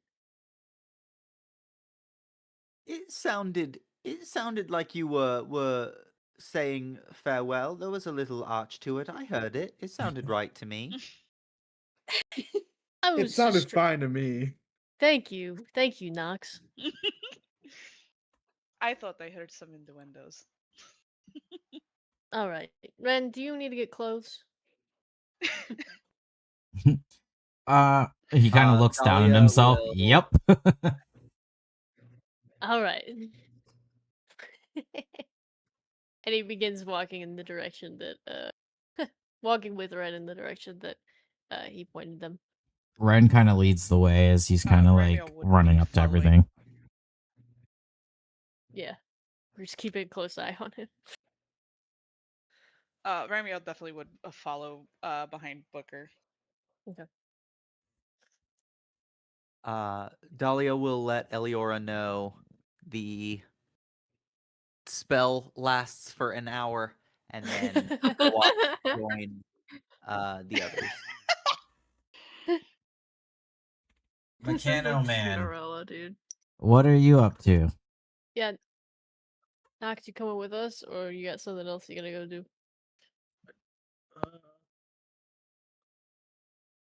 I'll come with you guys. Alright. As Kalen waves you guys off, he kind of looks in a windowsill as he plucks a little white blossom, and he kind of twirls it between his fingers before he looks at it and says, I haven't seen one bloom this bright in weeks. And then he kind of looks toward you, Eliora, looks down at you and says, though I suppose it had competition. He hands you the flower and takes you toward where we have our animals.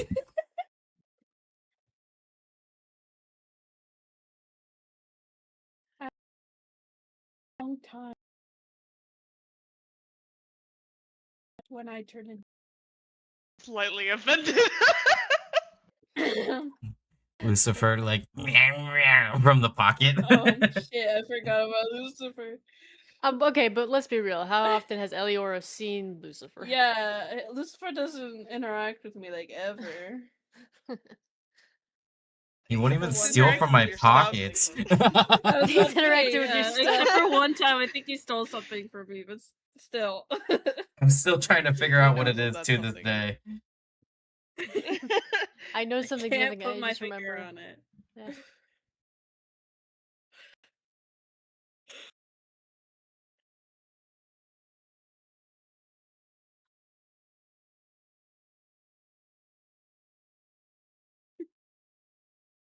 All right. He leads you away, and we will come back to this. For those of you shopping, are you guys excited to go shopping? So excited. Yeah. Yeah, you think they have weapons here? Probably. 50-50. Take a look around, Mechano Man. Eyes I'm open, looking. peepers on. Eyes open, peepers on. That's what they say. One of the first shops you come across is a little shop called The Wandering Thread. This is a little old woman named Alma who immediately jumps down to greet you all as she was in the upper deck. She's a little I didn't have another word for it other than just very grandmotherly and endearing little half elf woman. She's not like old, but she's probably like nearing like 275. Like she's not old, but she's getting there, I guess. Um but she's got like these long silver braids that kind of have little beads woven in, and these very soft and kind green eyes. And as she's like, you see her hold up her hands, and it almost looks like she's trying to take measurements of each and every one of you, like moving left to right amongst all of you. Well, look at you. Looks like you've been carrying far too much. And she says you while also, again, just fully gesturing losing and you, looking boss. at all of you. Yeah. God damn, why? It's funny because as soon as you stop talking, it like fixes itself. It's That's very bizarre. obnoxious. Yeah. But you're clear now. But it doesn't make any sense. Make it make sense. I as soon as she started talking is when it started roboting. Yeah, she's just, look at you. You've been carrying far too much. And then she stands up straight and says, "Well, what can I help you with?"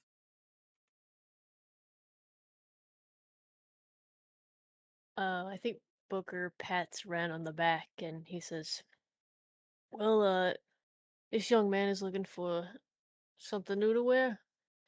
Something a little bit nicer than this." He's kind of gesturing to the sort of ragged, void-born outfit he's got on.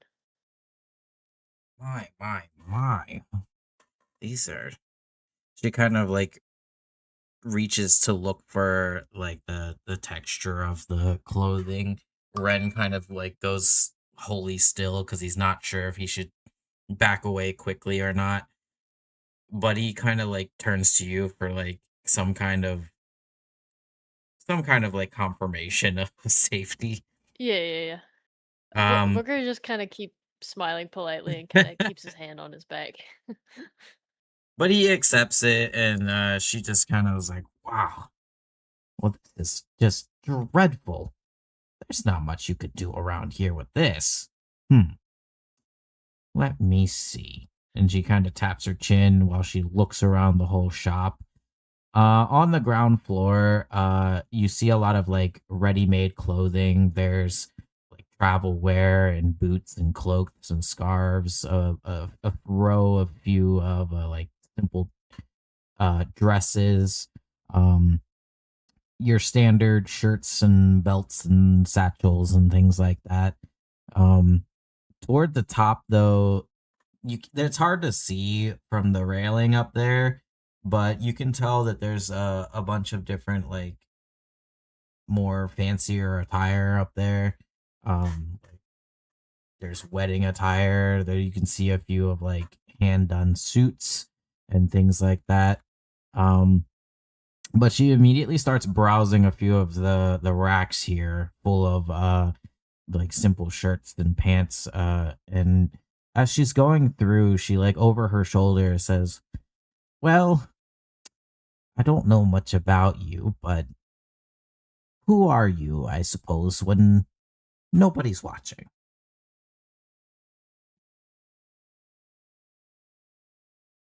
Ren just kind of Booker just looks to slowly Ren. looks towards you. Um,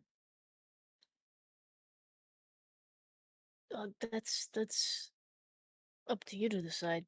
But we could also just let you look around if you wanted to poke around yourself and not have us pick things out. I don't really know what I'm supposed to be looking for. Literally, whatever makes you feel comfortable.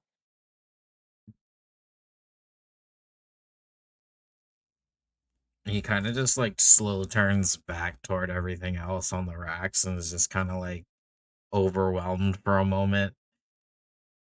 I've never chosen clothes before. Well, now's your chance. Is the and I think Booker will look to I forgot we didn't learn her name, did we? Or did I just miss that? Yeah, she introduced herself as Alma. Alma, okay. Booker will look to Alma and he'll say, "Do you have like a I don't know, like a magazine or something that he could just flip through for a minute?" This is kind Ah, of all new to him. of course. But the best way to get exactly what you're looking for is just simply browse the shelves and grab what speaks to you. Ren kind of very frightfully goes through a few racks and he kind of picks out a couple of shirts, and they have very stylized designs of like patterns.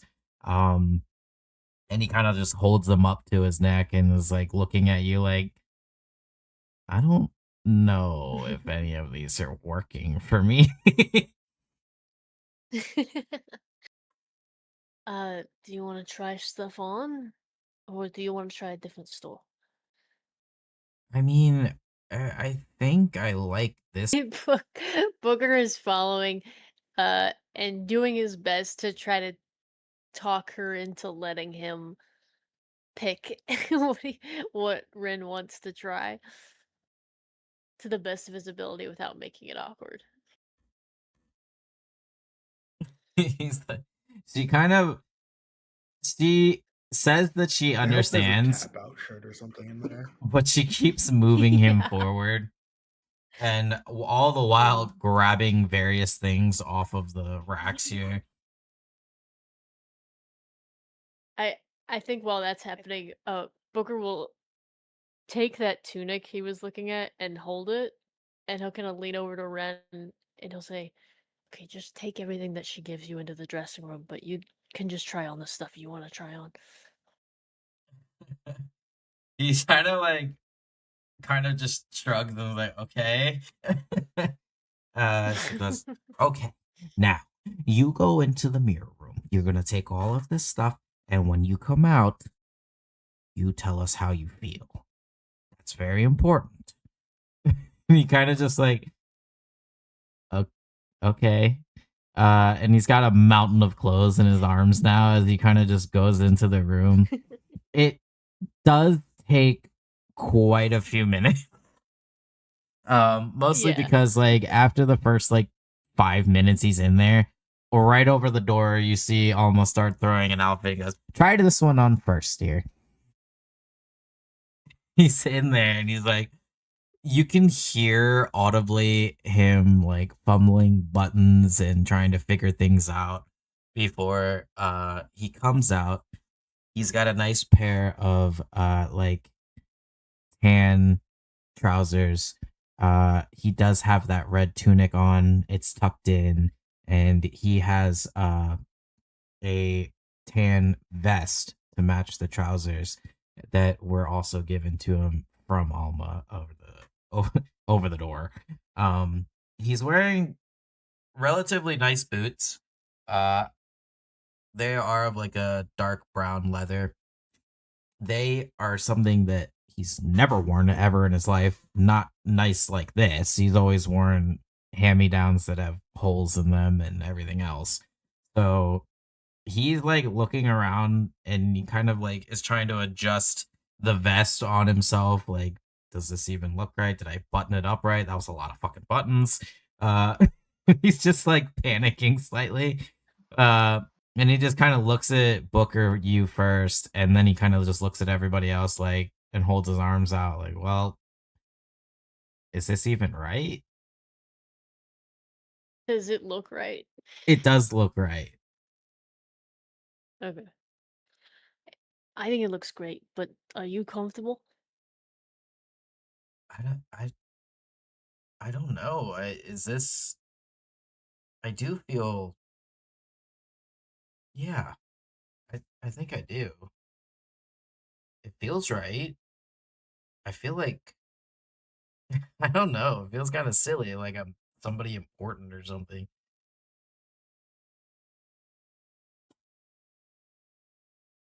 Just just for me above board.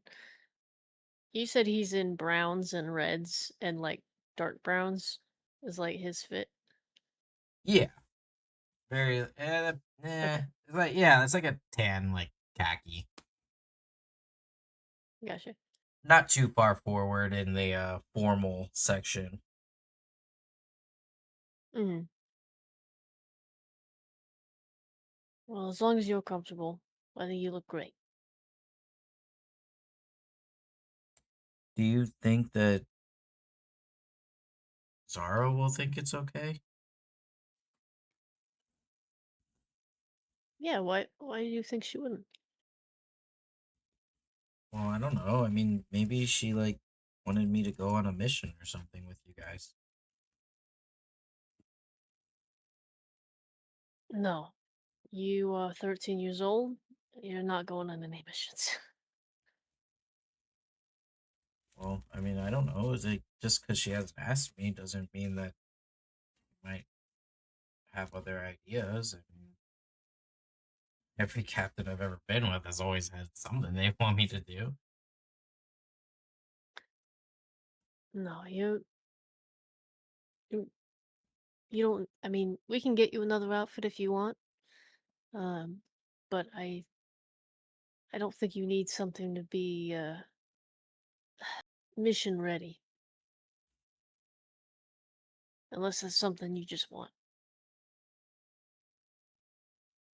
Well, I do kind of like this one. I get that one.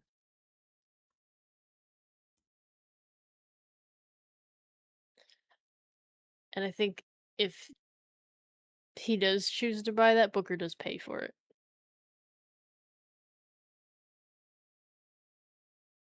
Okay. Um, Almost just like gasps like very dramatically and is like, well, look at you. You look so handsome. And like goes to try to pinch his cheeks. I knew it. I knew it. You look incredible. Thank you, Alma.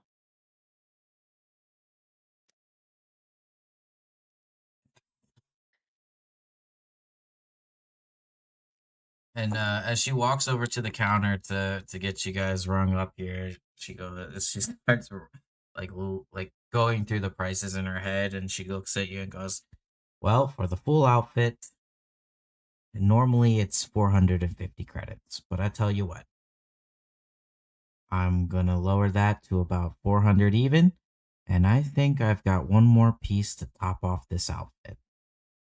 And you see her disappear for a second, and she comes back around, and very it's very loose in how she gets away with this because she's not quite as tall as Ren is, but she kind of around a nice cloak around his shoulders, and is like, "See, now you look perfect." Um, she's like, "And I'm gonna throw that in for free." And she kind of like looks over at you, Booker, as she says that. That one's on the house. Uh, thank you. Are there any like, is it all kind of cloaks and tunics and stuff that's here? Here on Or the do they ground floor, have more? yes. Okay. I I I want to get Booker like a hood or something, not a cloak. But if they don't have anything like that, then he'll just wait, try to find something somewhere else. There are a couple different like hoods and stuff like that, yeah. Okay. I think Booker will try to get like uh for himself. Um he'll ask Dahlia if it's okay if he keeps her belt to save money, if she's cool with that. Um and then he'll get like a a blank sort of cream shirt and then a hoodie like a maybe like a dark red hoodie and then like a if there's like a light tan like bomber jacket type situation, he'll grab that. Hey, Okay. you borrowed that belt for a funeral. I'll cover the credits to get you a new belt. If All you're right. going for fashion, that I thought is not She's very what possessive of we're. her belts, obviously. I don't know how much a belt is. That's not really something I bought.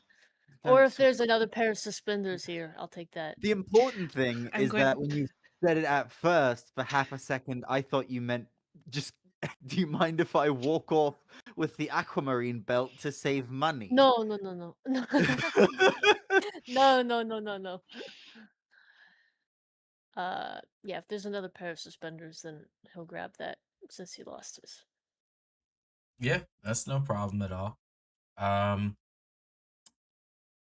Totaling the cost of all of this, including suspenders. We're talking a new hoodie. We're talking suspenders. We're talking a nice overcoat, um, Shirt.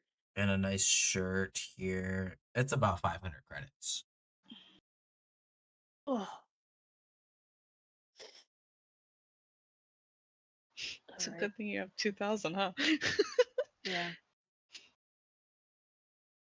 It's really the jacket that did Alright, you I in. paid my dues. Yeah. He wants a nice jacket though. It is a nice weatherproof coat, though, if that's any consolation. Yeah. And I think he like changes into all this before we leave here and he throws the hood up. They do also have really nice reinforced gloves here, too. What's that mean? By reinforced. Just heavy duty. Kind of think like motorcycle gloves. Probably would not do well with fire though. No. So Yes, I was planning Ugh. to seek out something that might be more effective with your hand situation than some motorcycle gloves. Yeah, I feel like I mean I would buy it and then I would wear it for like a day or two and then I don't think it would be that useful.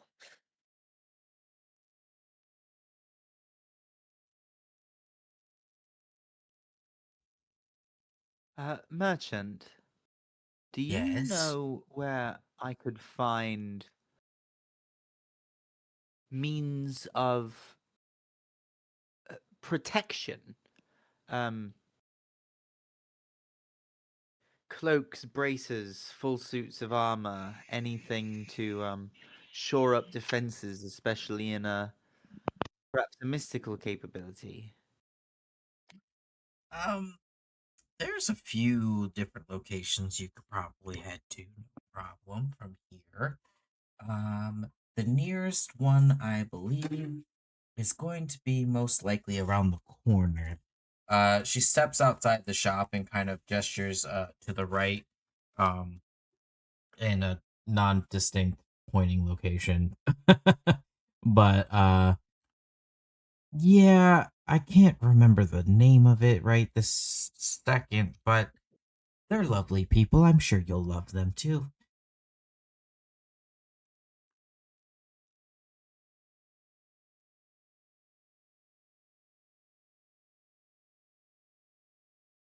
All right, yeah, I'll jog around and I'm sure I'll be able to find it. Thanks very much. Very But much. before she does that, she will grab a bunch of clothes that seem to be way too big for her, spend a little bit too long in the dressing room, and then decide that she's going to keep them anyway. Spends like yeah, 500 yeah, like Booker about 500 credits worth of just Damn. big clothes. Valid. Rami was just casually looking at the satchel. You said there's like satchels, right? Yeah. Yeah. I mean, if anything, it's more that he's like offering Lucifer to like try to nuzzle up in one and see what he would prefer more than anything. But he's doing it so casually and just kind of like in his own little world there. He's not really paying attention.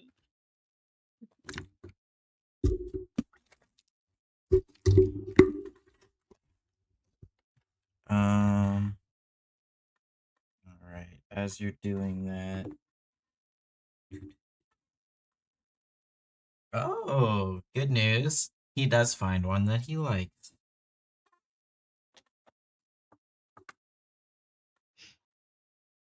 Good.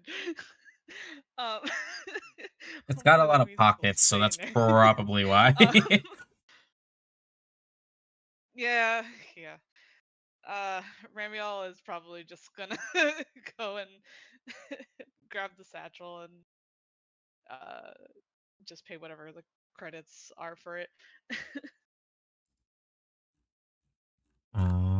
Yeah, credits for this guy, you're looking to be about.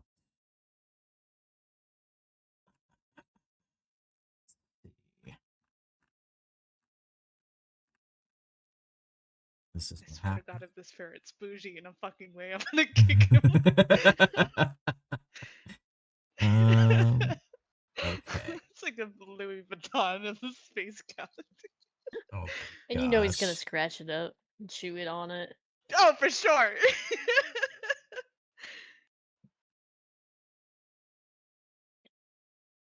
Yeah, this is about a 250 credit satchel. Jesus Christ, this motherfucker. Raphael's gonna look down at Lucifer. It's like,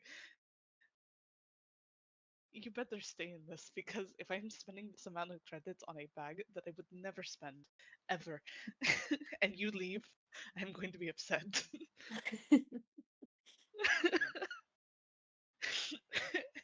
Yeah, he'll pay the credit. He's gonna look at you and just He's shrug. really hoping that The ferret don't shrugs. don't. Sure does. What the? I was like, Shrugs there's ferret. never been a confirmation. Ramiel has never said that he can talk to him and that he understands. He just says that well, you guys just know that he talks to him. No one's ever been confirmed on whether or not they actually understand each other. That's mostly because Yeah. Ramiel doesn't speak ferret.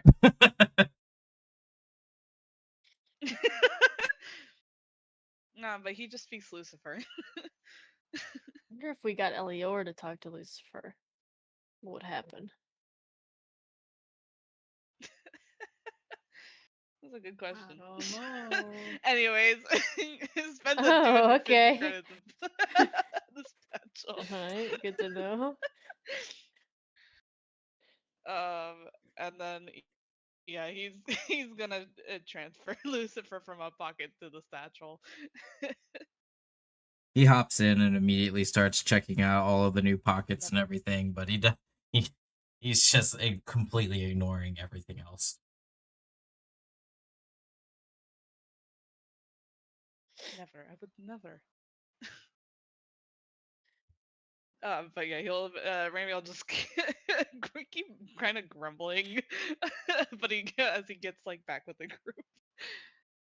What about you, Nox? Did you need a hat or something? No. You got any suspenders for my friend? Oh, I got some already. Oh, but we can get you nice ones. Gold threads and stuff, you know?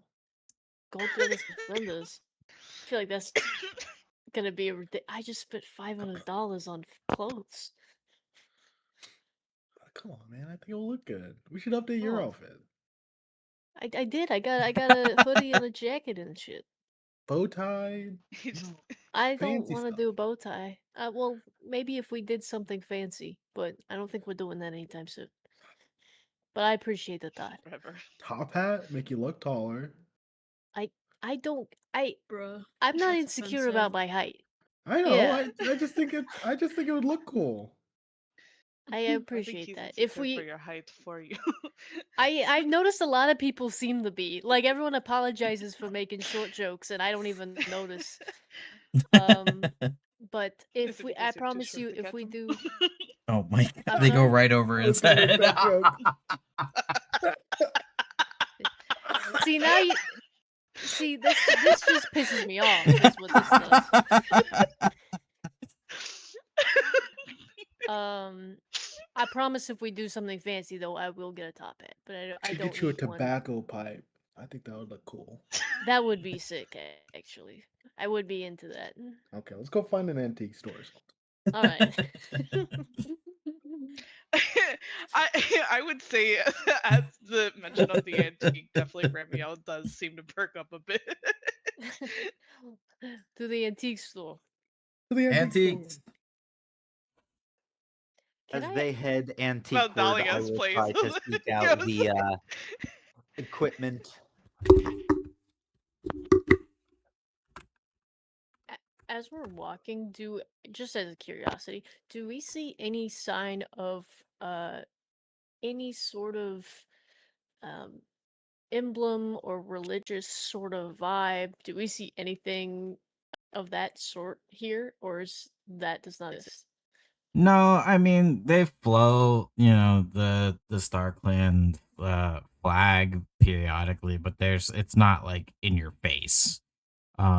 Just people Okay. having home vibes, but it's not anything aggressive.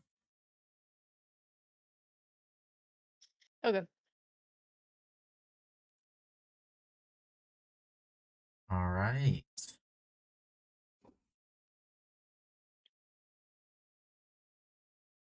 So we've got one of you guys, Dahlia, heading toward a nice little shop for the wares you're looking for. um were you looking for more of an armory, or were you looking for more of a for armor? My brain lagged. Armor, not weapons. Gotcha.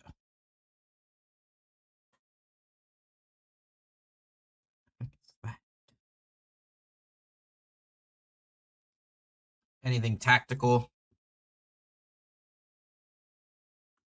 Yeah, so if there's any kind of cool special light armor that is better than just regular studded leather, that would be interesting. And also Dahlia is considering like just getting a big suit of heavy armor even if she's not proficient in it so that she can just kind of sit around safely and deal with having like disadvantage on strength and dex checks. But if there's also anything like a a cloak of displacement, bracers of defense, whatever sort of magical apparel that could boost her protections without requiring armor proficiencies, those would also be particularly appealing. Okay. Yeah. But basically anything to make her harder to kill. I like it. I like the idea. So you do find the shop around the corner. The shop itself is it's a nice little, what did she call it? The hearth guard. The first thing you're gonna probably notice is like there's not really anything crazy in the way of like mannequins of full sets of armor on the through the window. It's actually they're portraits of people who have commissioned pieces. Um, there's like little families and like a few like explorers, um, in varying regalia.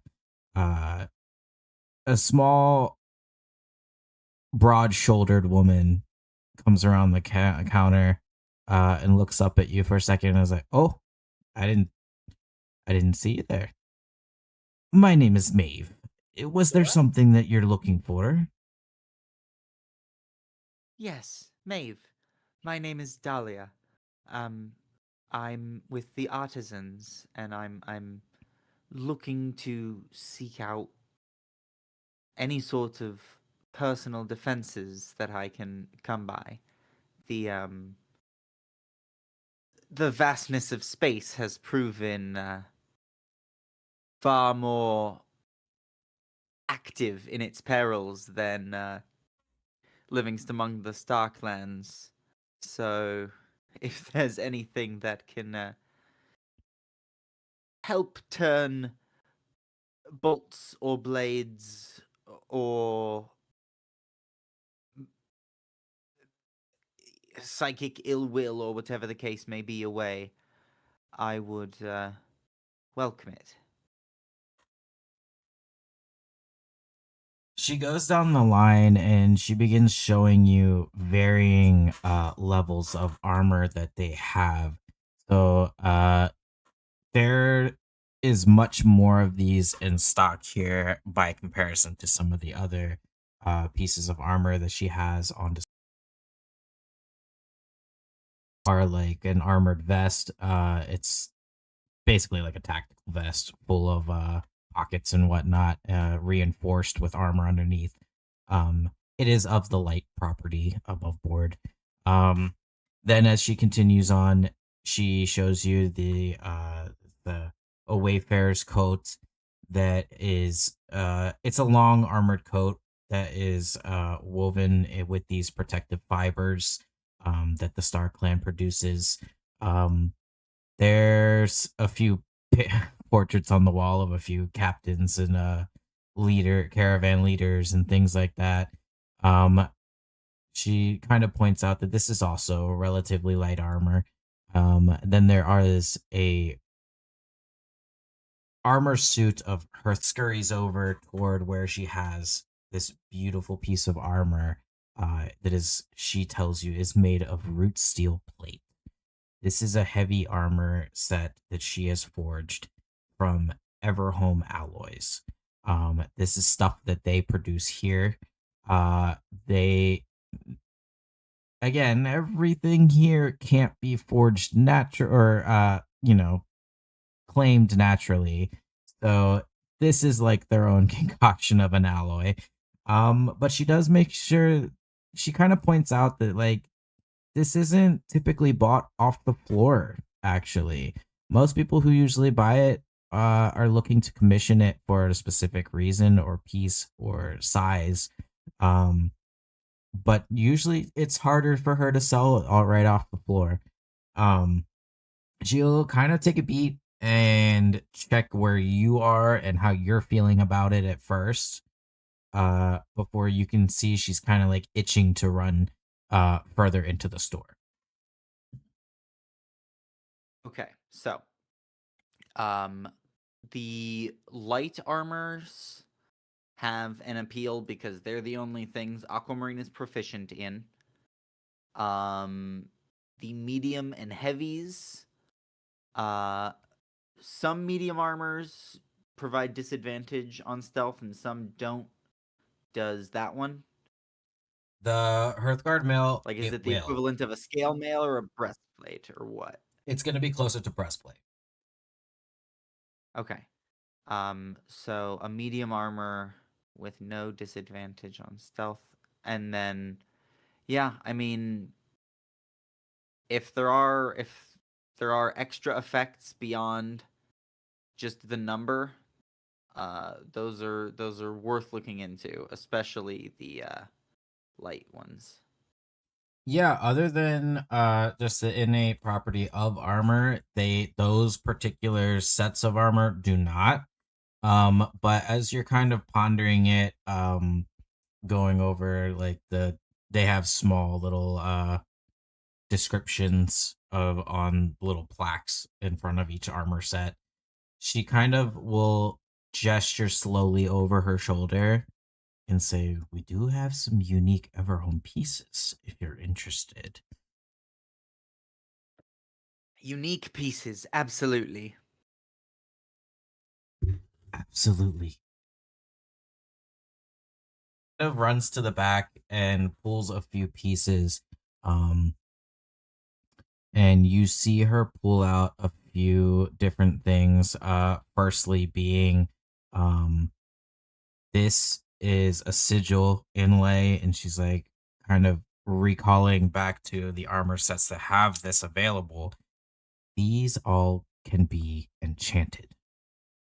We have a limited selection of enchantments so we can procure them with, but nonetheless, interchangeable, you could swap them out at will. Now, then she also puts up onto the counter a pair of these bracers. These are super incredible because they've already been enchanted. And she kind of like plays with them for a second before she pops them on herself. And you see, it looks like she may be like looking for like a button or something before she go, "Ha! These are lantern steel bracers." And as she kind of makes a fist with the bracers on, uh, the bracers begin to refract light and seemingly glow.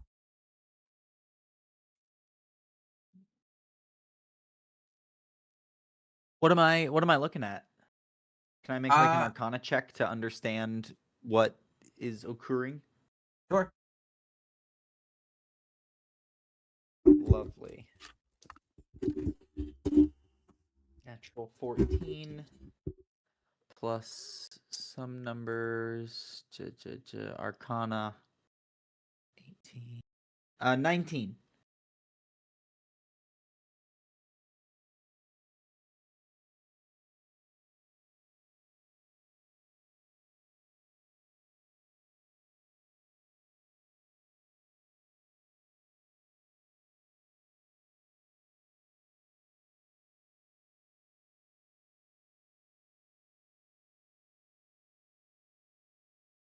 Dungeon Master? Hello? Uh-oh. Uh-oh. Might have lost him.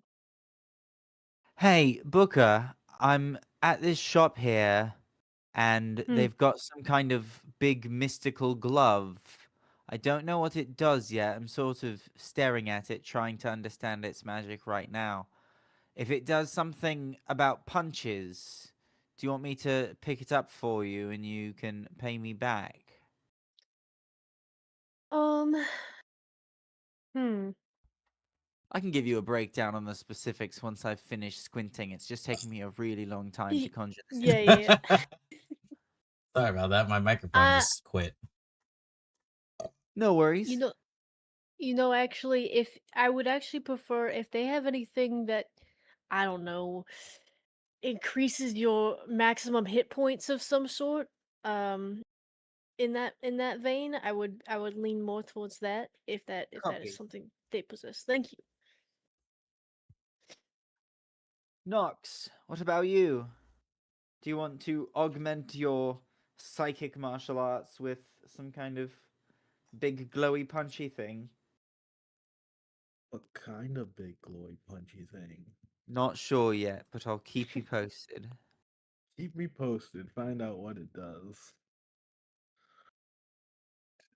Do they have it in my size? Oh, certainly. Amazing. So yeah, what's the deal with this gauntlet, oh Dungeon Master? Uh, Truthfully, the gauntlet has just got a minor enchantment on it to allow them to glow for a limited time. They do provide a light source that can be used, uh, but it's really none more than that. That's pretty much what she has here in front of you. Easy spells. Okay. And those swapping out things. Was there a light armor that they could go with? Yeah, if you went with like the Wayfarer's coat, the sigil could be placed um on the back of it.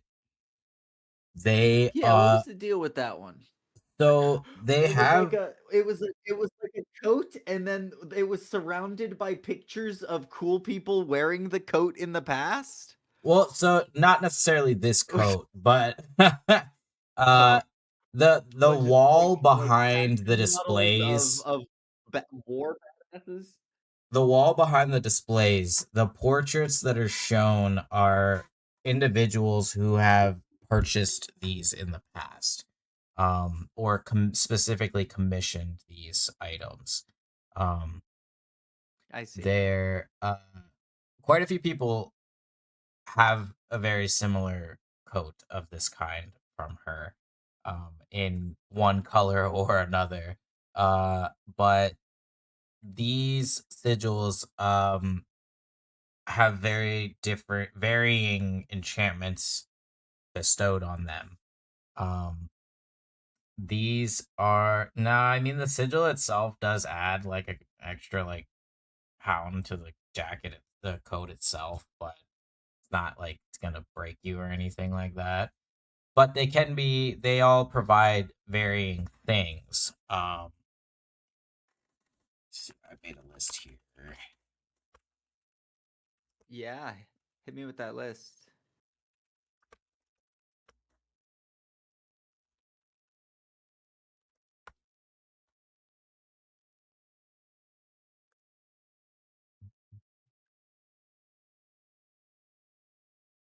My notes for tonight were very, very large. It is respected and commendable. The sigils are now. She will kind of note like the enchantments are very like minor in the way that they're more practical than anything. So some of them allow you like +1 to above board, +1 to like some of your checks, like survival, navigation. Um, there is one that will allow you to gain temporary HP once per long rest. Reducing fall damage, advantage on like crafting or repairing. There's a few in here. And then there is one that allows you once per long rest when an ally within 30 feet takes damage, you can reduce it by 1d8 plus your proficiency. How difficult is it to swap these out? It would mechanically in game an action. Okay. Not terrible. Yeah, I mean, I'm very interested in acquiring a cool coat and lots of little powers that I can swap in and out of it. Absolutely.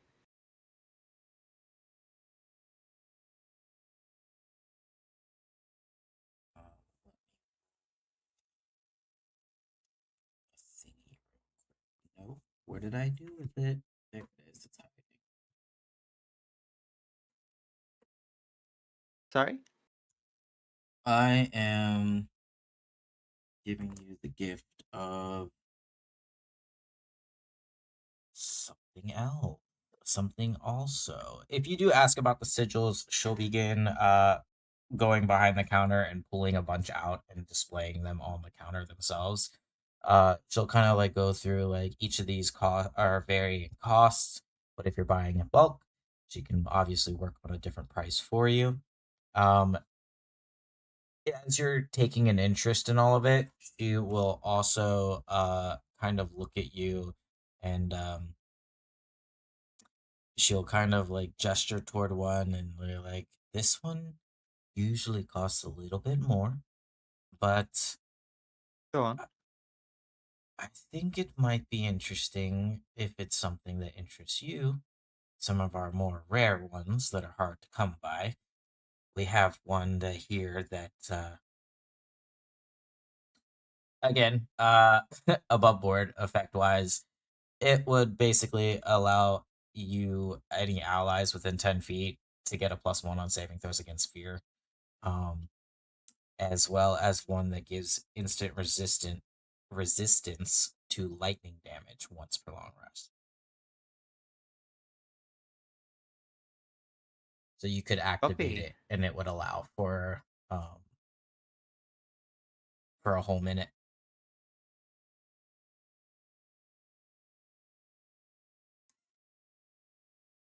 Yeah, I mean, I'm interested in a lot. I there was you mentioned one about temporary HP. Uh besides that, yeah, like reactions to reduce incoming damage or whatever are always welcome.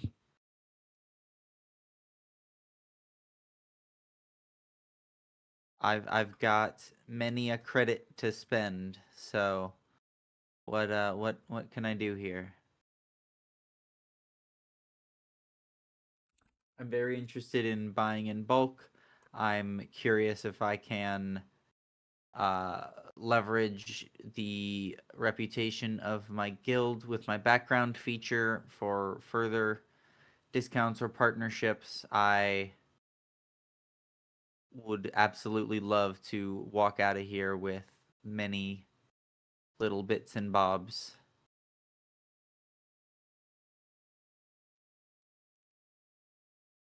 Right. I'm just doing some math. Hold on. Sure.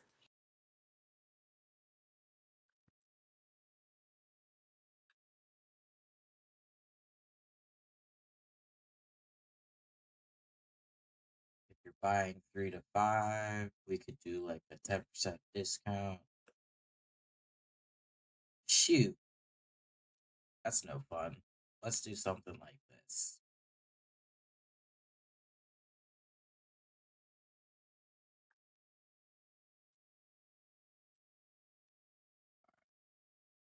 Grab a few. I wonder if I guess I could just type it real fast. A smaller list for you to just kind of browse everything. And then if you have a question on which one you were looking at, I can just tell you which one it is. Whatever's easiest for you. And Dungeon Master, if that means you linking me a list, I'm prepared. Okay, yeah, that's really what is happening here, real quick.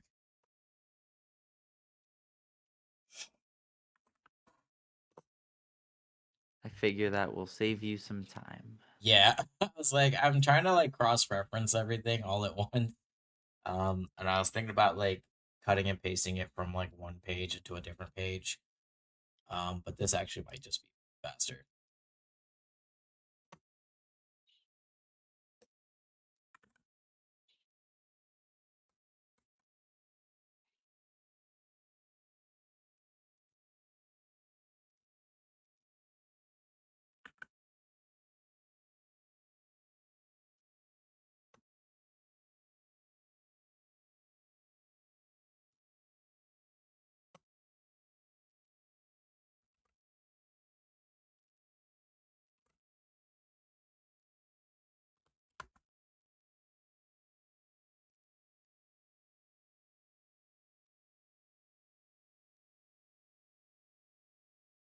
I'm potentially making strides in the keeping you healthier and safer department, Booker.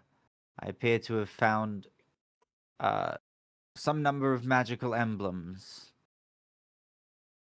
Oh, So, fantastic. yes. How much?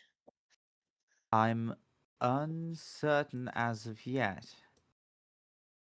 Uh, oh, let's see. I've got many a thing here.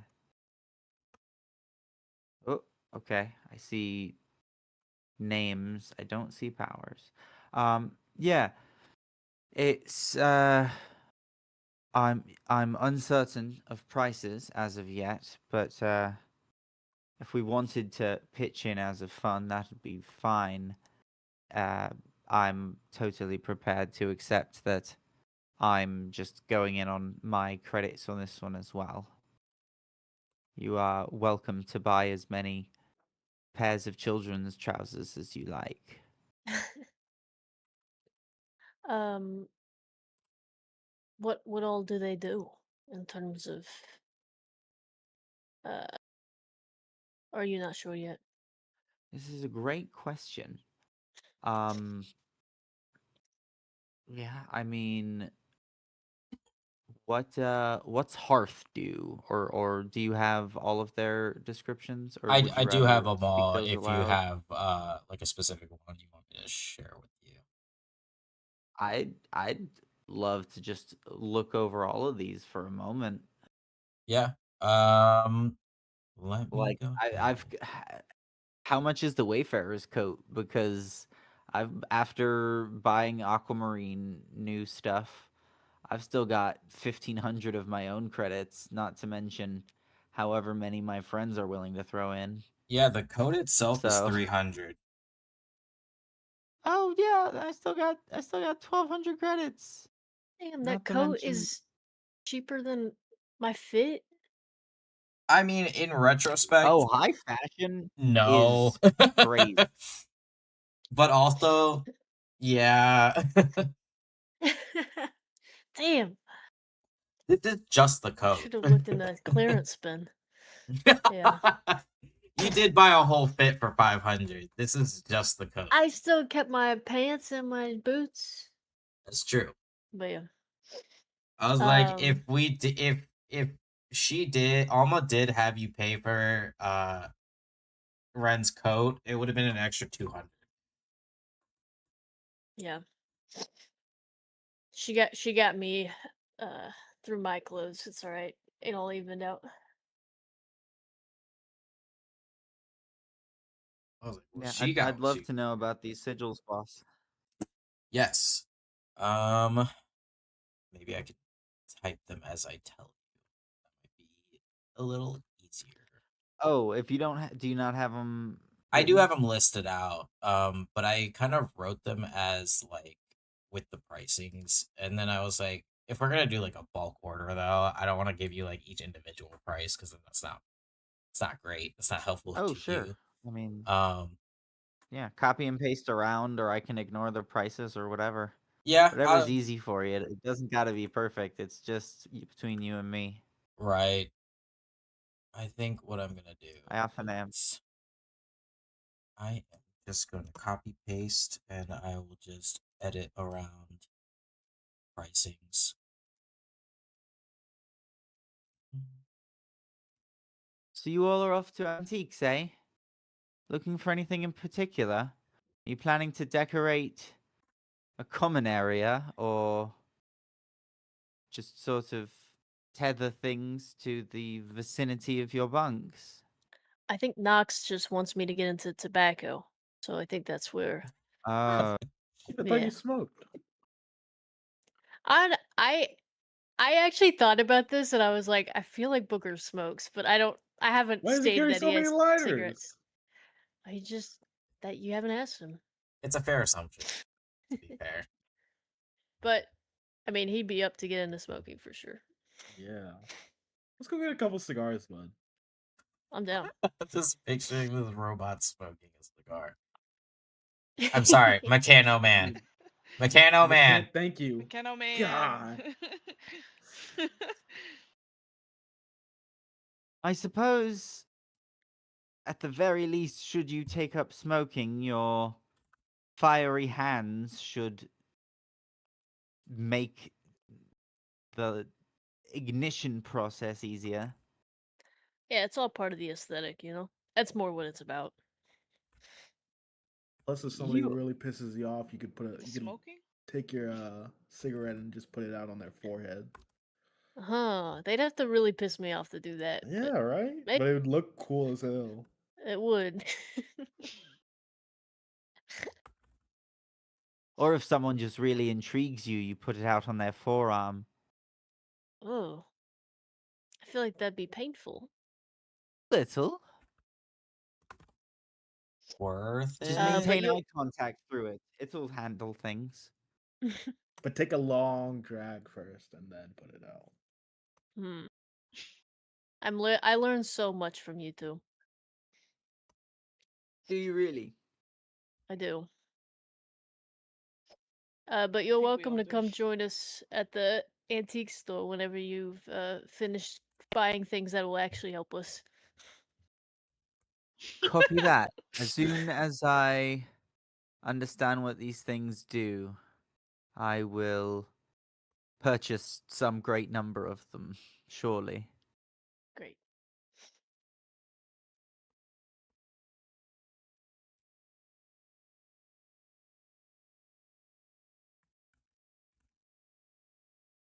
In the meantime, I mean, Dungeon Master, I'm conversing and vamping until I could get this info, but it says you've stopped typing. Are we? Yeah, I'm kind of Am I going to be able to know what the yeah, I'm items are? just condensing it in my document, and then I'm just gonna copy paste it over to Copy you. that.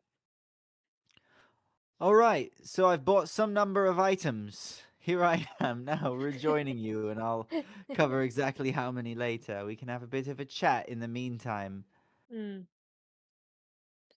That's quite a stylish new look, Booker. Oh, thank you. I just thought since we're wanted criminals now, I should probably cover my face a little bit more. I feel like that's a Uh, wild thing to say. I suppose that to a certain extent, I feel we're probably in greater concern of like ship or even planet-wide biometric scans as opposed to some sort Yeah, of person recognizing your face off a poster in a I taverna didn't somewhere. I didn't think it would really help, but I thought, it maybe a little Sure. bit. Helps He's keep your thinking outside mind the in it. box. Keeps what? Keeps your mind in it. Hmm. Helps you stay in that aesthetic of the wanted criminal. Mm. Yeah. Quite dashing. Smoking will help, I think. Yes. Of course. Knox, do you Going to smoke a lot? Clearly. Oh, he powered off, I guess. What were you saying, Taking Dahlia? a snooze. I asked asking if you. how often you smoke. Yeah, you seem like you were really into that. Just a social smoker, really. I mean, it doesn't affect your lungs, so They I affect your imagine. Does he have lungs? lungs? Why do you guys do it? I just It think Uh, it's also ritual. affects your brain. mhm, Oh, it affects your brain? Man. mhm. Although the more exciting things to smoke really offer more of a full body experience. Like smoking meat. I hear you. Sorry. Um, no. Well, yes. Yeah. Actually, absolutely.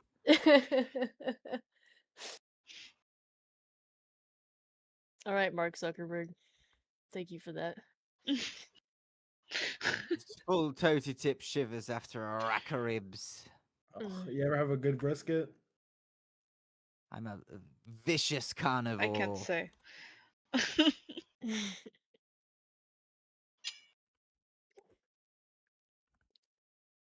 Booker, did Knox. your strict religious upbringing include any restrictions on diet or any other sort of prohibitions? You know, DM, you said in a previous session that Booker had been introduced to alcohol at a young age, but it wasn't for that reason. Is No, there, not for that reason. Don't. yeah, would there have Bad. been any sort of dietary restrictions or any sort of uh cult like rituals with drugs or things? Uh, uh that depends loosely on your term for drugs. Okay. But no restrictions. Or I guess it would be limited whatever they were had available. Yeah, it definitely depends on what you guys had, which was like far more in the you'll find as we keep going in this campaign. A lot of it is very hallucinogenic. Oh. But I don't know And that. In your case, Or I do I don't know know it? how much you heavily were influenced with your time there, but um, it would have been encouraged, but only for the reasons of, well, not great ones. Okay. Um. No, we didn't really have a lot of dietary restrictions or anything like that. I mean, there was very limited stuff that we could eat in Ashkar. Um, we didn't really like drink to party or anything like that. Um, that wasn't really a thing. But no, not necessarily restrictions, just uh stuff that was unavailable, I guess. What about you? Oh, lots of fish. Um, we lived on a small island, and so a wide variety of the protein base was harvested from the nearby waters. Sounds nice. Oh yes. What about you, Ramio? What did you usually eat? Um, anything you could scrounge up.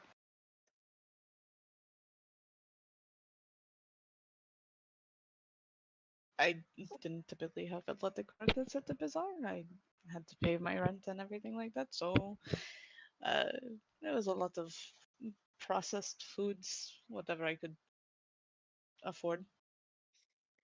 Yeah, so are you the only one? Ramio's the only one in the group that was living at the bazaar, right? Before we all met Right. up? What was when you lived there, like how long were you living there for?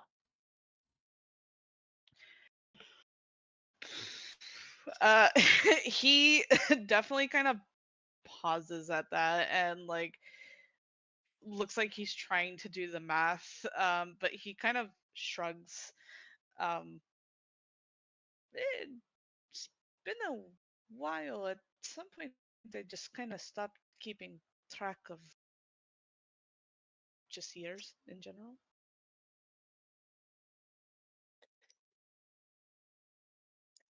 How did you wind up at the bazaar?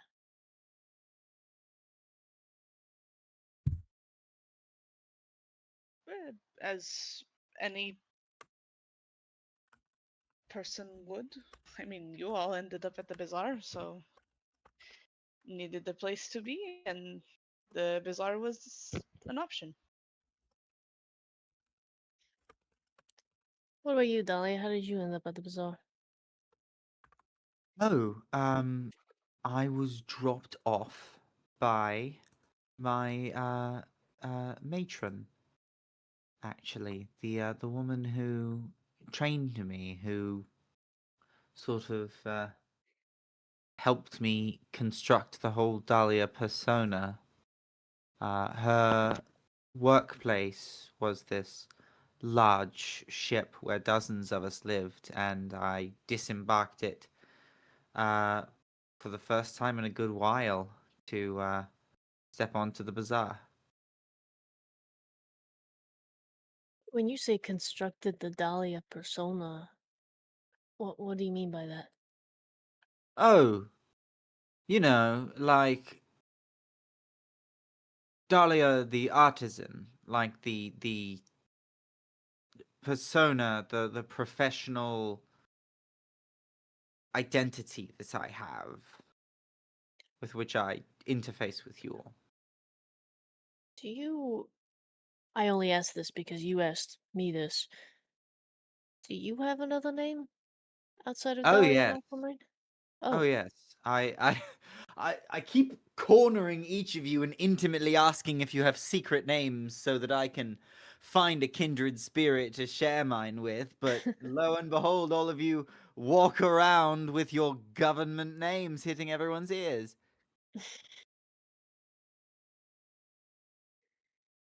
would Would you want to share it, or do you think it's safer that you don't? Both. Both of those things, yes. Understood.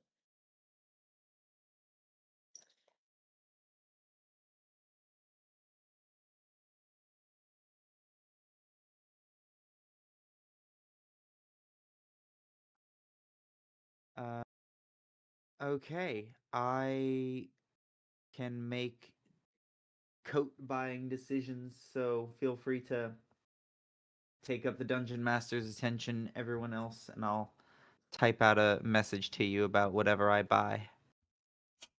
All right. Then we will hop Fantastic. over to the other crew. Chatter amongst yourselves. Are you guys ready to go antiquing? Just Yes. I do apologize. I don't mean to disrupt this antiquing, but I do want Eliora maybe to have a bit of a moment here in case, since we did technically have a little first shop. Yeah. That's fair. That it unless unless I'm disrupting an order. No, we can.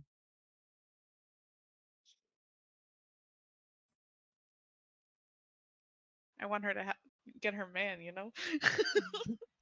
I'm rooting for her.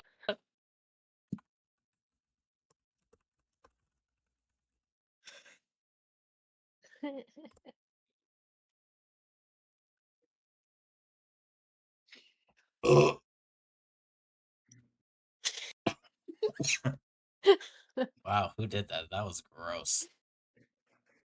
Very attractive man.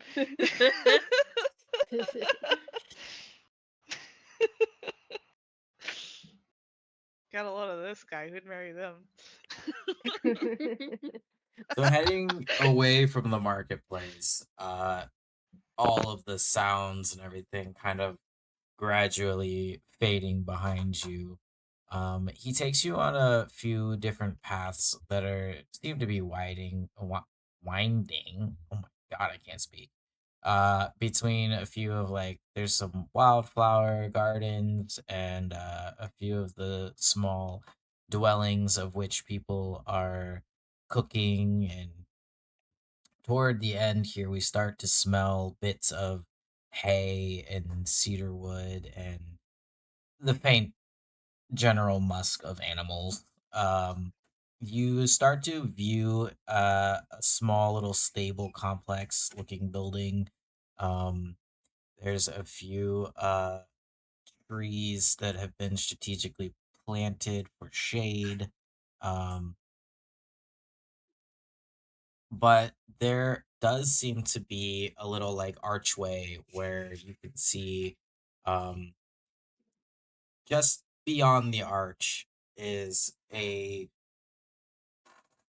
this is so interesting to try to describe because I can see it in my head. um, they're specifically built out like little paddocks where the first thing you see is a couple of goats.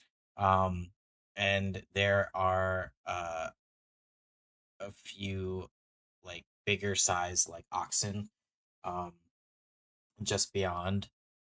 There's not a ton, but there is again, everything is very calculated in the number of things that they have. They keep what they can maintain, but enough to consistently feed everyone.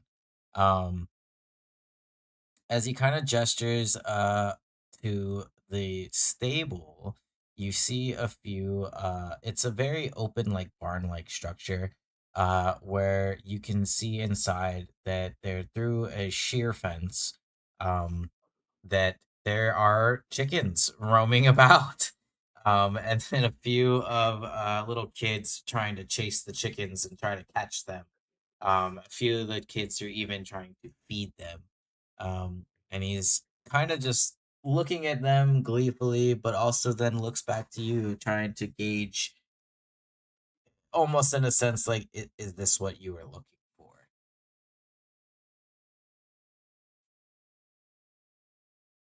Um, seeing this, Eliora would definitely light light up because it reminds her. It looks almost exactly how her farm looked at the Emerald Vale, so it like takes her back to being with her family. But like she doesn't get any sad feelings like you would think from like having memories of her family, but like happy feelings because you know that was like her favorite place. And so seeing this is just like makes her really happy to see all that. And yeah. What What was that? This threw me off a for a second there. disembodied voice. That was terrifying slightly.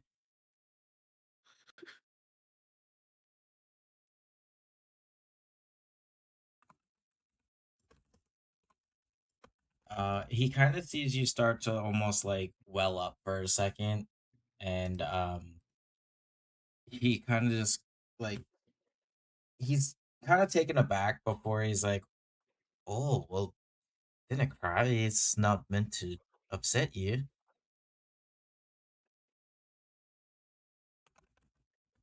Oh, no, I'm not upset. I'm actually uh happy, if that makes any sense.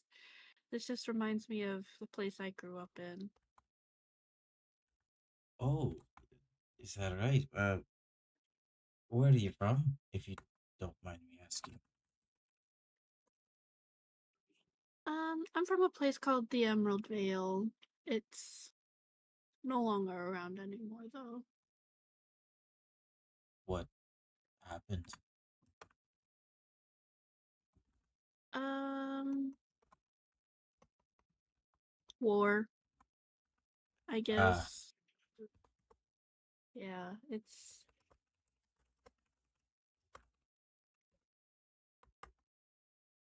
he kind of like looks down for a second, like he doesn't want to overstep uh in asking too many questions, but curiosity is definitely poking at him as he's kind of like, didn't mind if I ask who was it?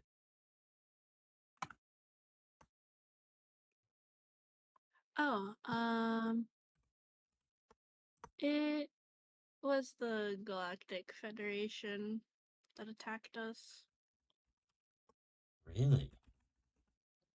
What would they have against Mhm. a small farm? I That's what I'm trying to figure out to this day. Huh. Well, it didn't get all of you, right? Right, yeah. So, what was it like there?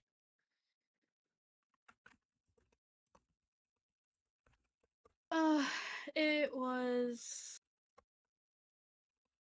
wonderful. Um, Lots of lush meadows,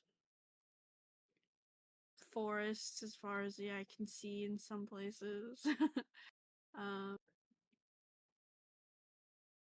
it was like heaven to the people who lived there.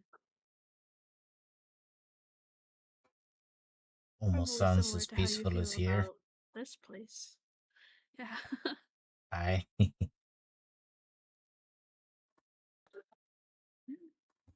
He kind of starts to walk about the barn here as he's kind of like kneeling down to pick up one of the chickens. Um and he kind of looks over at you like, what did you do? Fuck from your home. What are you with the Well, animals? sorry, what was it? What'd you do with your time there? Um, well, it was when I was young, so um I just my family had a farm almost exactly like this one. So we took care of the animals. Um and my grandmother taught me magic. I can help plants grow, I can talk to animals, I can Wait, shift into animals. so you are serious? You can talk to animals? Yes, I can. When I first learned how to, I first learned how to talk to chickens, which is why I had asked if you had any. Wait. And he looks down at the chicken and then like holds it outright. What's this chicken saying?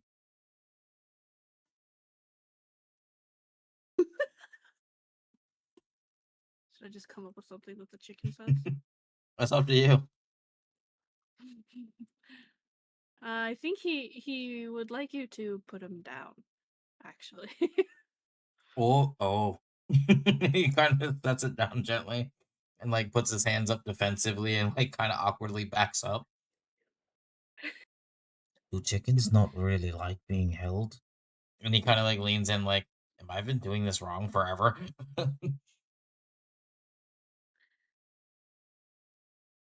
If you hold them in a specific way, they don't mind it, but if you clamp around their bodies to where they can't move their wings, they don't really like that. Oh. What else have you learned from the actual mouths of the animals themselves?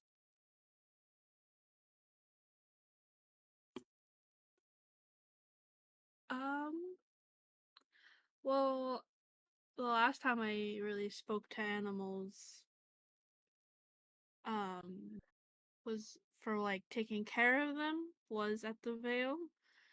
So it was mostly like they would just tell me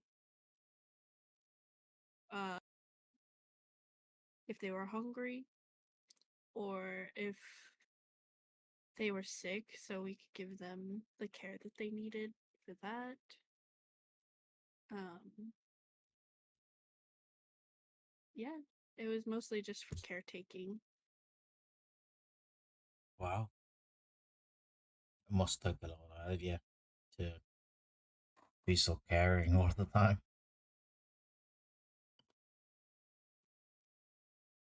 It feels good to care for things, to help people and animals, even the plants. I can't talk to the plants, but I kind of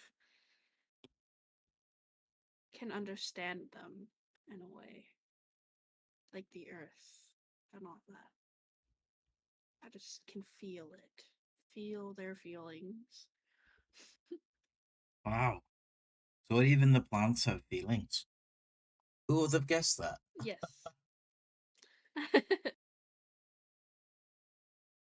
I guess you He never know if you don't try. that's that's true.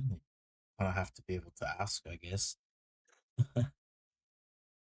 He like watches you interact with some of the animals and things, and as he's kind of looking around, or you would notice that he's not really watching the animals anymore. He's more so watching you and your interactions with each of the animals. And he kind of starts looking a little skeptic, like he wants to ask a question, but he's not sure if he should. Um, but he kind of gets the confidence to ask,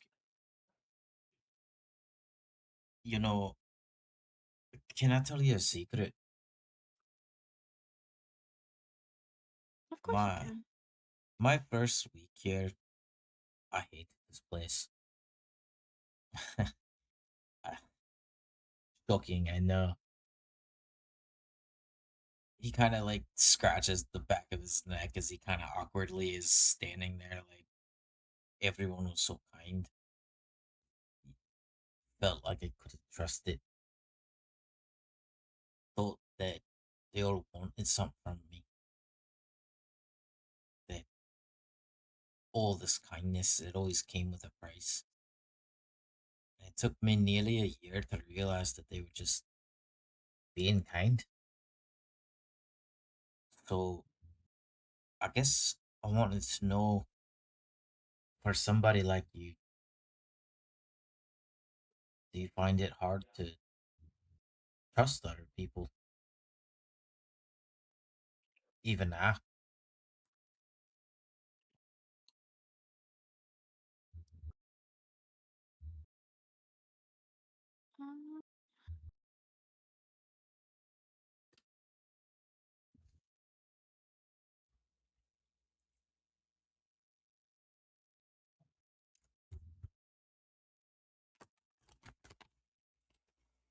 Uh, I've done a lot of traveling throughout my years after the veil fell, I guess.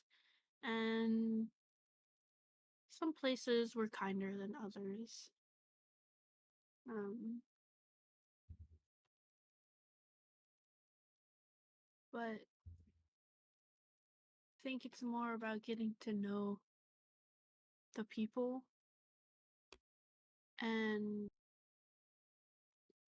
while when you meet someone you might have an initial um reaction to them, but once you get to know them, it's kind of,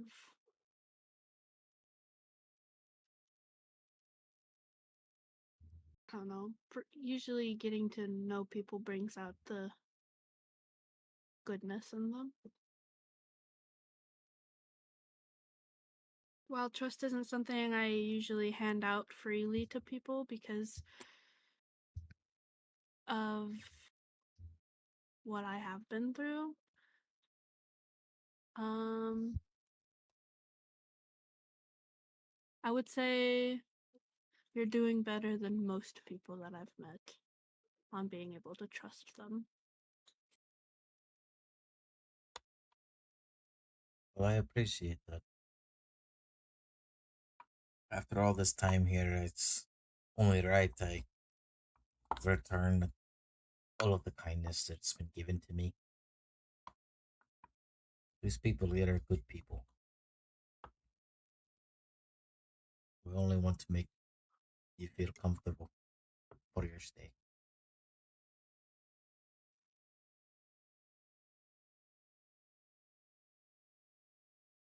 I can really tell, um, when you said when you first arrived, you had thought it was like fake kindness. I can tell you right now, some of the people that I arrived here with are probably feeling the same way, but I don't feel that. I can tell that it's genuine.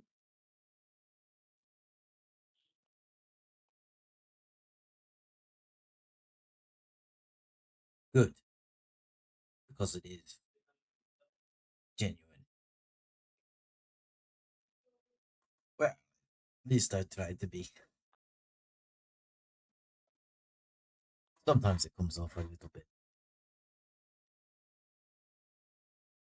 A bit of a joke.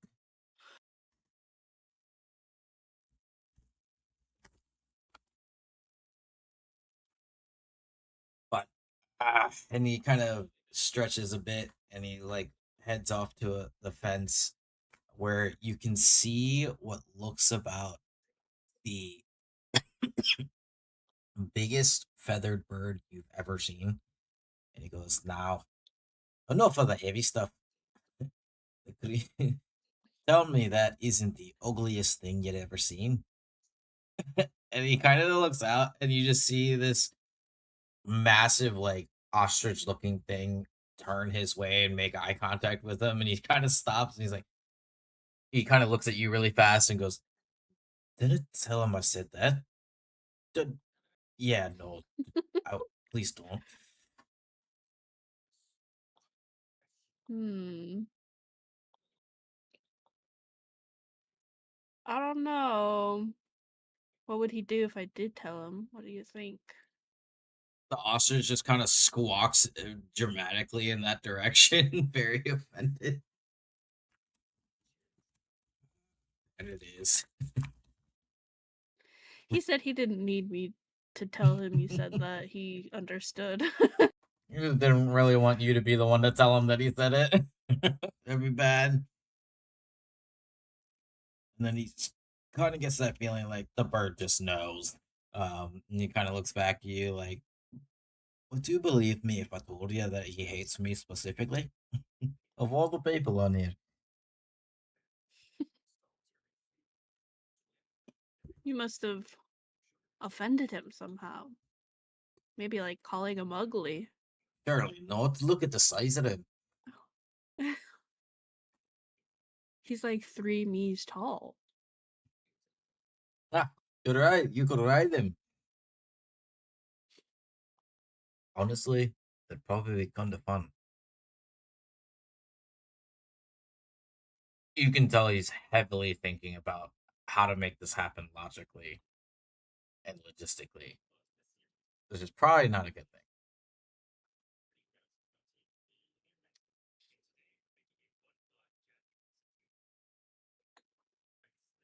Oh, above board, I love that I can just hear Nox's video in the background. Just faintly. What? Oh yeah.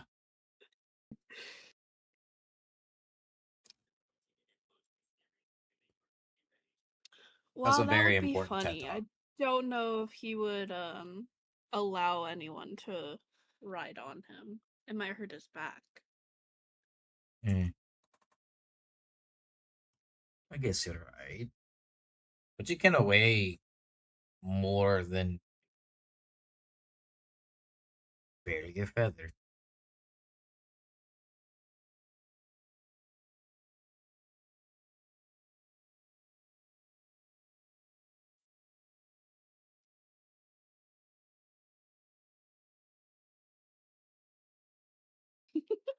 Certainly. Uh, no, I don't weigh that much, I guess. I could ask him. It's up to him. We like consent, okay? Yes. Consent is very important. Consent is key.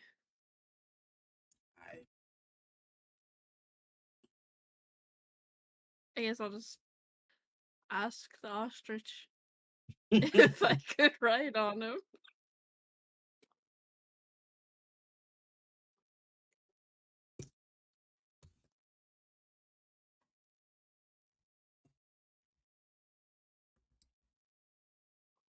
Oh yeah. He definitely Should says do. no. Yeah. I was like, I rolled for it, and he was like, no.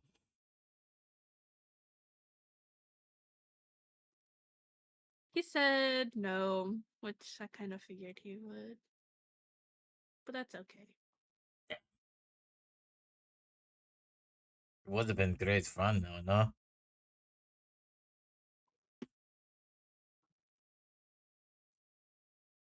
But wait, it would probably be like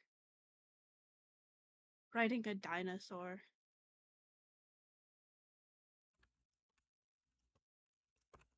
Kind of looks like a dinosaur.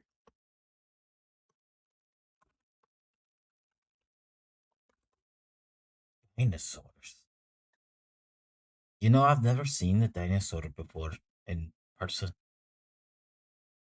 I've heard they exist on some places, but I didn't believe it.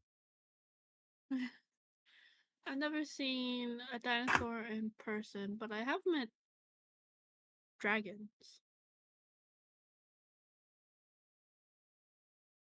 I've just seen dinosaurs in books. They're big, no? Some say their tower, like, or the size of whole ships. Yeah, some of them are very big.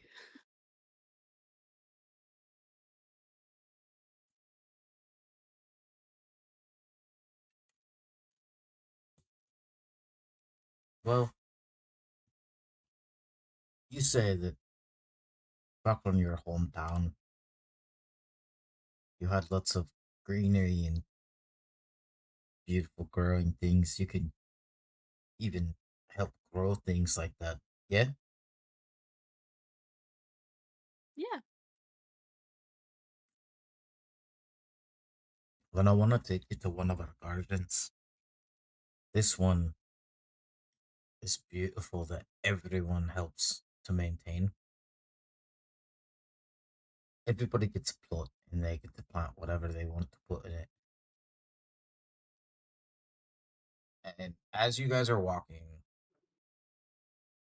there's like these series of terrace gardens that kind of overlook um the Everhome from like down below. Each one is most of them are flowers, I'm gonna be honest with you. And a bunch of these different plots have all been sectioned off by different like generations of families that have been a part of the Starclan. Um, some of the flowers, as like the rotation of their light fixture that they have here kind of rotates it. Some of the flowers even look like they have a nice little faint glow to them. Um, there is no like cross breeze or wind that's necessarily happening here, but there some of them kind of do like gently sway on their own. But he kind of will note that it looks like a cascade of almost like constellations amongst the area, and he'll kind of gesture up to the dome where they have etched in the glass the different constellations that they have used in the years that they've had this ship. Kind of neat how like, and he kind of points out how neat it is for the light to come through, and basically everyone gets to enjoy the constellations in the form of the reflection. But they're looking around. It's oddly quiet and peaceful.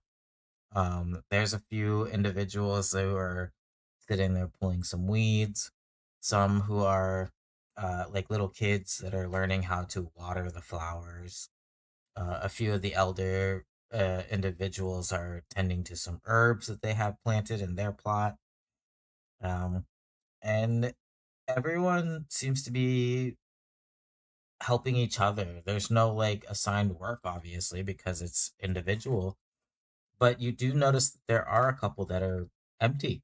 Like they just, whether it's just being neglected or forgotten, there's just a few that are empty. But they do have name plaques on all of them for the varying families here.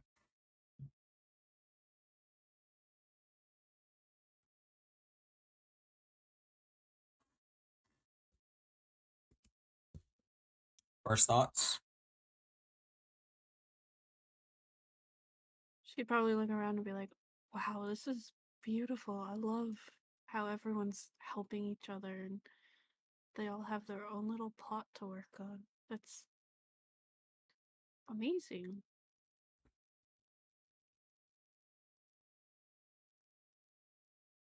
Have you something like this back from where you're from? Nothing to this magnitude. Some families had their own farms, but in town we did have like um a community garden that people would help in. We had things that wouldn't be grown at other people's farms. So like we had strawberries, um, different kinds of flowers, a lot of berries and stuff that the whole community could help take care of and then also harvest for themselves. Mm. So it was very similar.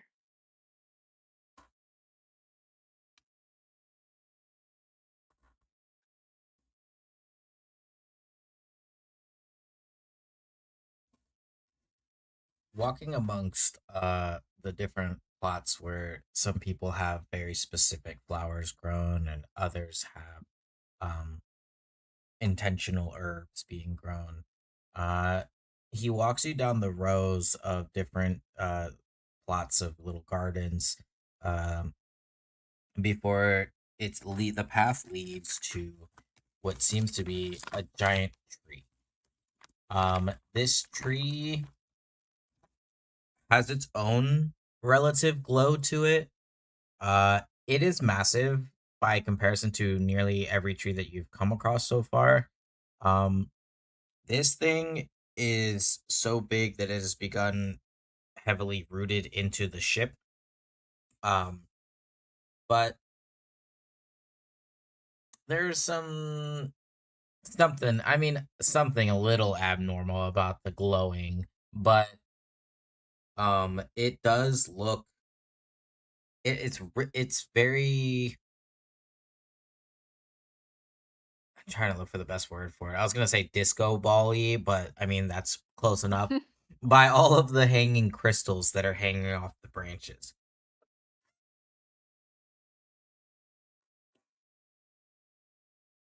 I think Eliora would just be in complete awe of that. She's kind of like a crow. She likes shiny things. Kalen points to Crystals. the crystals that are hanging, and he says, "When the last generation of a family dies, they're hung up here on a small crystal. We engrave their names so that we can never forget."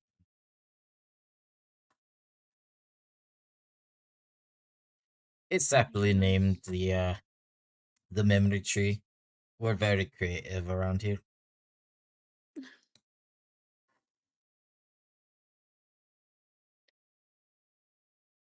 It's very similar to a tradition we have at home, or had at home, um, with the crystals and death. You um, use crystals too? yeah, we would. Hmm. Did you We have use something crystals like for a lot this? of things, but I nothing guess like this. No, this I, is really beautiful though. I guess a better question is, how do you deal with all the loss?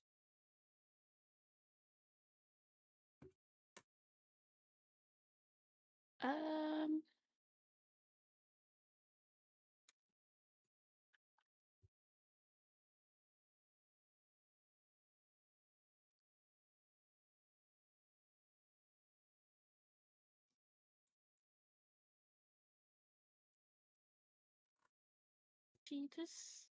I just keep myself occupied.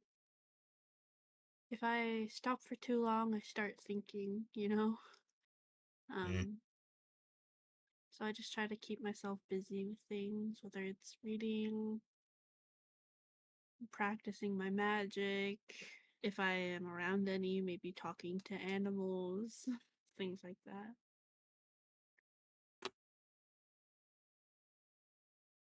I have come to learn recently, though, that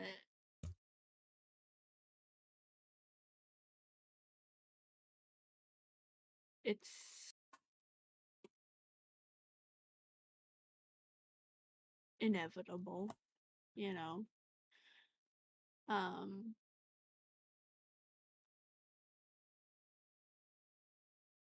but it's something that we're just going to have to deal with in some moments. And while it may be hard in the time or right after, as you grow, it just becomes easier. While you won't forget them, you may quote unquote forget the grief from immediately after. But then you have ways like this free to remember them and keep them in your memory. as he's kind of studying you expressing this, he can feel like the ways that you're not really like making eye contact with him, and he is afraid to ask, but very gently asks, "Have you lost somebody rather recently?"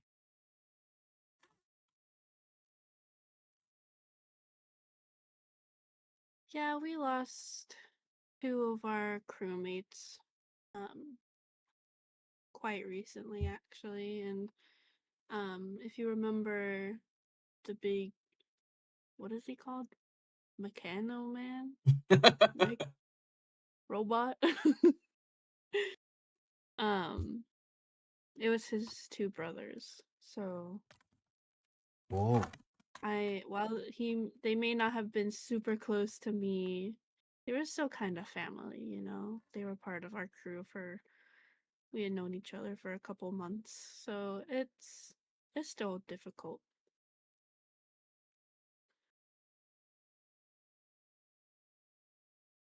Yeah, I can see that.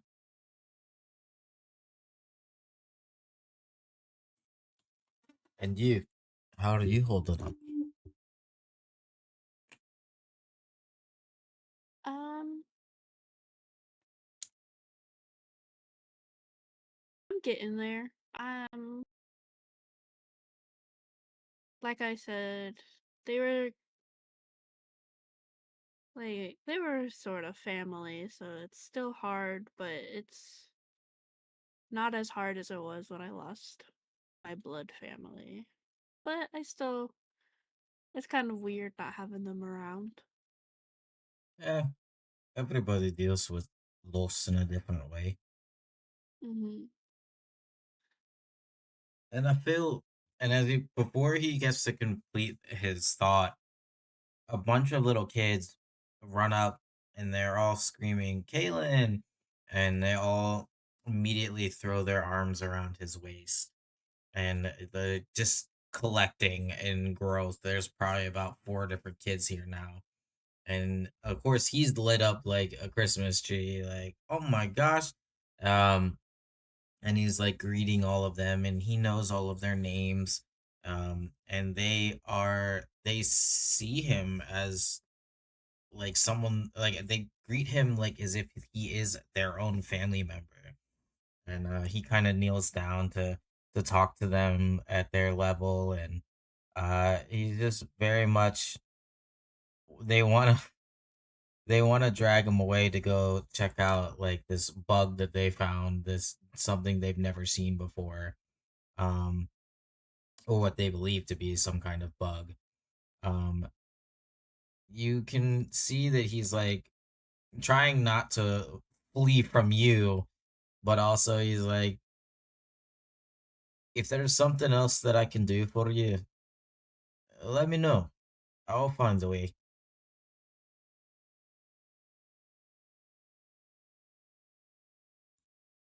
Yeah, no, you go with them. I'm gonna try and find my crewmates at the market. Hey, I'll come find you. All right, you have fun with that bug. He kind of like lets out a small laugh where he's like thinking about whether or not he wants to try to like hug you or something, but he didn't want to make it weird, so he's just kind of getting dragged away by all the little kids, just yanking on his pant leg.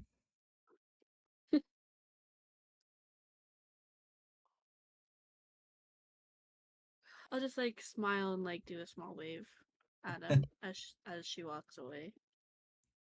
He's gonna like fully extend his arm in like a big wave to you.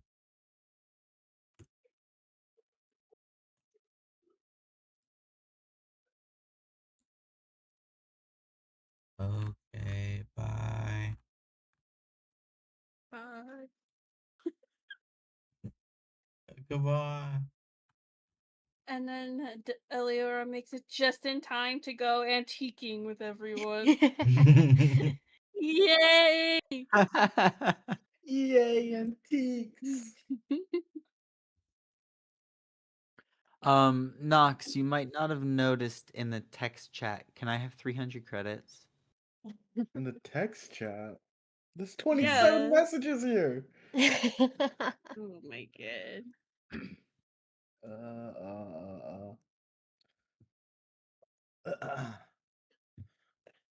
How much do you need? Just 300, unless you're willing to cover more. What Because is this? What are you buying? Yeah, what is it for? I'm buying several medals for me with my own money and asking for some help to grab some other things that help my friends. Stuff that makes our maps better and raises both of my forms' armor class. Skill And- checks, temporary HPs. And what's your counter offer? What do I I get? think that's the only offer, bud. See? Well, right. So no, that's all I've brought up thus far. That wasn't Currently, a character. I'm just generally curious. yeah. Well, your opposing bid thus far, like if you want her to do 300 credits worth of services, that's fine. I just would like the cool armor, please. Okay. Well, I'm not gonna treat you like some cash object. First of all. Second of all, yeah, I'll loan you. I'll loan you 350. Okay, Not the tree sure. 350. I'll Which you take will it. pay back in a later date. What does that mean? Just say yes. No, hold on. No. He'll probably You forget about understand it. 100% of the flow of our credits on this trip thus far have been dependent on the captain's per diems. And I have It's no just- control over how frequently those come in. Yeah, So later date. I don't need it next week. The next per diem. I don't need it. He's I adding don't need it interest next though. per diem. Interest is crazy. And since you're a If he's a friend, smart no businessman. interest. and Ramiel, your offer is still mystery plan with Aquamarine, no questions asked. Hell no. It is just a favor. And I swear, no one will get hurt. All you have to do is pay me back. I Like would good take for it. you. Eliora, is there any way that I can count on 300 credits worth of your generosity? Yes, I can give you 300 credits. God Marvelous. bless. See? Now, See how easy it is to just be like, yes. you're so kind, and Booker, I'm very, Well, very you grateful can be for kind you and broke, taking that's the larger fine. part of that deal. You're Now, welcome. Ramiel, if you're in need of assistance from either me or Aquamarine, I'm happy to lend it, and it just doesn't have to be financial. Well,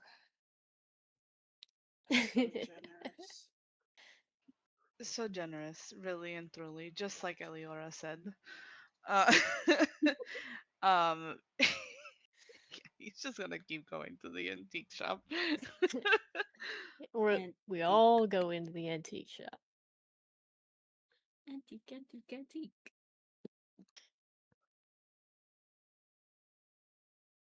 Ready?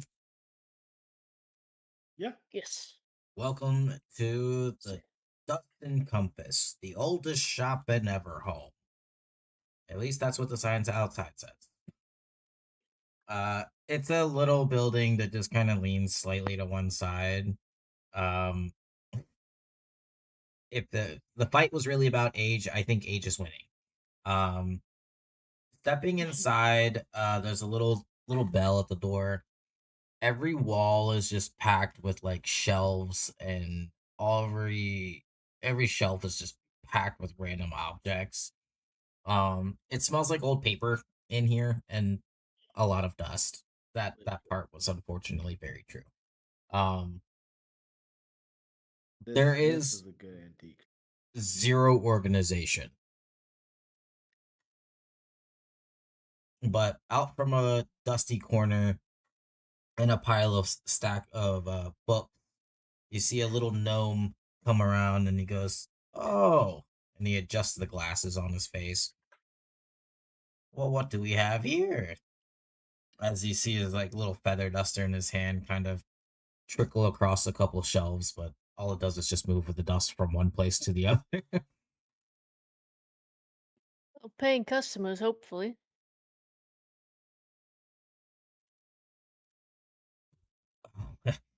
Very good. Well, what are we in the market for? You wouldn't happen to have cigars, would you? Well, my, I don't think I've had I don't know if anybody this is a ask a place for that. question like that in a long time. Do you want an antique cigar? I don't know. Knox recommended an antique store for cigars, so I'm just asking. No, tobacco pipe. Tobacco. We're looking for Tobacco pipe, yeah. Let me see what I've got. You kind of. Ramiel's just gonna. Sorry, you keep going. Yeah. Oh, I say you can go on. Well, as the place looks like a mess, it's what I personally above board like to call disorganized. Organized chaos. And yes, organized chaos. That's exactly what I call it. Mm-hmm. Because that's what it is. Everything is everywhere, but I know where everything is. Mhm. So he like walks around a couple of different like stacks of things that are stacked from the floor all the way to the ceiling, and disappears for a second, almost like a Narnia situation. And he comes back and he pulls out. He's got a handful of boxes, and inside are these ancient pipes made of wood that no longer grows in this galaxy. And they're like carved into small little like you got little. I'm gonna say these words, and only Joey's gonna know what they are. um, there's some like church warden pipes. There's little like little Meerchum Briarwoods. It's all very cutesy, but like no one has even seen or used any of these in forever. Can you believe it? We got rid of smoking and no, we didn't. People still do it. It's not as crazy as like present day Earth, but no, yeah, people definitely still smoke tobacco. Amongst other things. Fools who step to them. So true. There are Well- on some of them.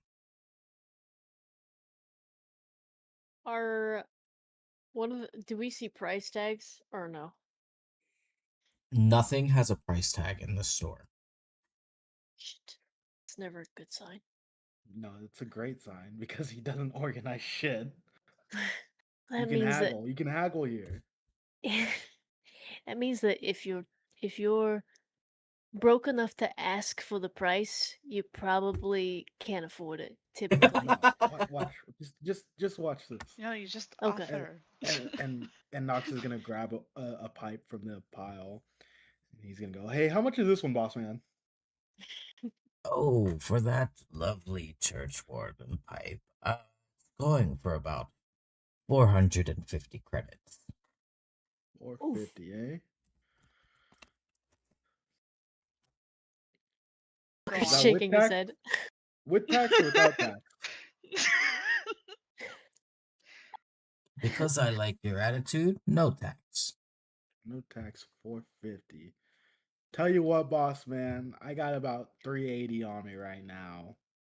I'll give it to you cash. That is still steeped for. I mean, this is practically a relic. Yeah, so am 400. I. Ah, but I don't believe you are for sale. Unless. How much are you willing to pay? Emil, no. I'm He's just sentient. curious. Yeah, I mean it's a fair question.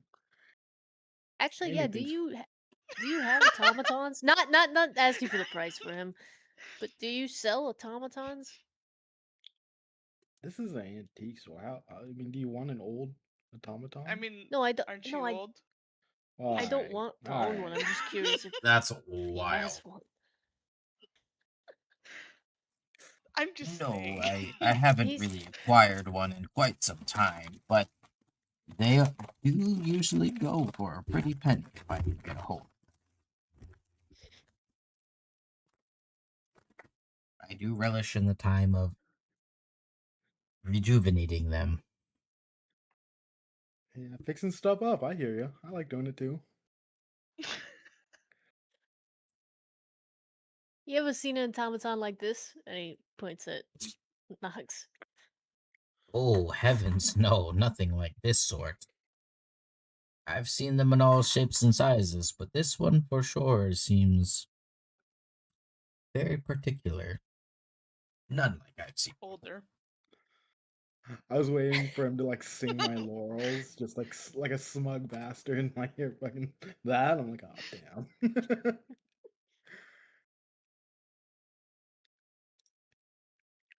What do you say? What do you say? I mean, I still only got 380, man. I don't Go think it's lower. worth it. I say we go to a pipe and we try to You get see, just some cigars. No, see, the you pipe found will a look It's better cool gotta- with your price fit. somewhere else. You have to haggle lower. The whole thing is that you say you Saying- found the price somewhere else at Saying whatever you find a better competitor. price somewhere else just makes them want you to go to that shop. No, it. As Remiel's above board as a Remiel's staring pawnbroker, at- 100%.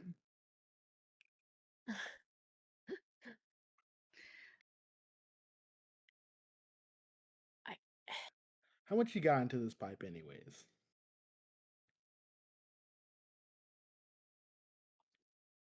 You're talking to this? Are you talking to me? Yeah, the storekeep.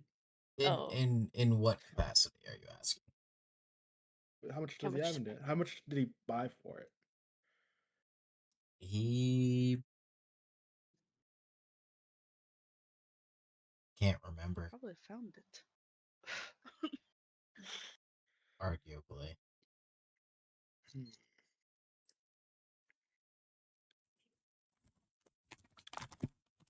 What do you think, Look, as Booker? a You like this? local The look of this raccoon. pipe? I do, but I don't like it over 400 worth. What is that? It's 400. I no can tax. meet you at 400, no tax. You said 400, no tax. Exactly. I'm not still hearing a no. Meet me at I- 380. We Look, get this ourselves is out of here. this is 150 at best. And I'm just gonna look at her side eye. He kind of like crosses his arms, and he kind of looks in Ramiel's direction and goes, you're a quick one. Okay, I tell you what. 200, and I throw in a bag of tobacco for you. Oh, now you caught my interest, sir. Ramiel will kind of just look at Booker tobacco? like if this is really what he wants. Booker looks like shocked that Ramiel called that. What kind of tobacco you got?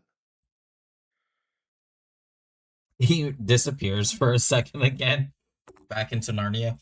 And returns, and he's got 2 bags. Above board, it's just a very. It's gonna be your run of the mill Virginia. That's not anything crazy. On the other hand, though, he's got like it's Space Virginia. Space Virginia. Yeah, picked it up at the Space Virginia Tobacco Mart. I love only what I've created. When you guys put the space in front of it. Dude, I want to go to Space Vegas so bad. Me too. I think about that. it's pretty I sick. think about Space Vegas. Yeah. Vegas. I don't. I mean, that's a great deal, I'm Knox. buying But this pipe. I'm gonna get you a pipe. You're not gonna spend your money. It's fine. I You know what, the sure. church warden though, it's kind of giving like Bilbo Baggins a little Yeah. bit. That's my uncle. I think I don't know. I think you'll look really cool with it. Thanks, man. He just kind of like bumps you a little bit. Hey, yeah, cool points.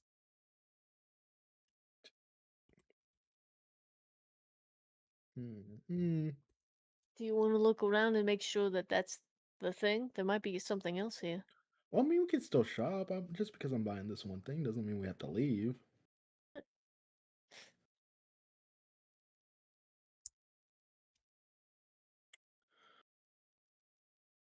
If my services are not needed anymore, Remy will then go. He understands chaotic organization here, so he's on his little mission. Hmm.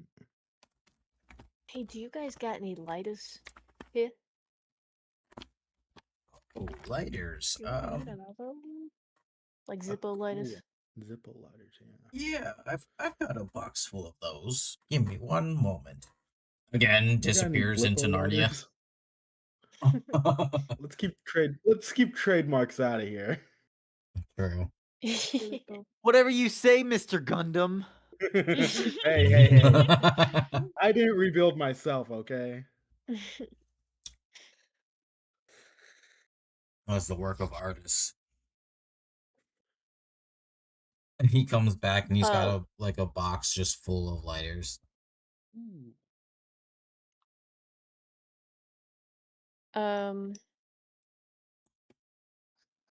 Looking through them, is there any that particularly stand out? Or not really? I Any mean, of those forever match kinds? there might be.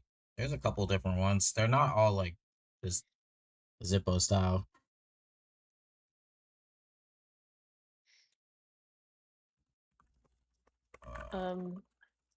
Booker will look for a green one. If there's like a dark forest green one, and ask to buy that. Specifically green, huh? Yeah. Green, not red? No, I got a red one already.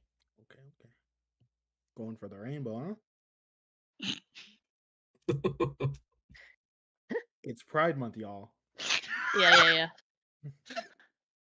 Space Bride. Space Pride. Space Pride.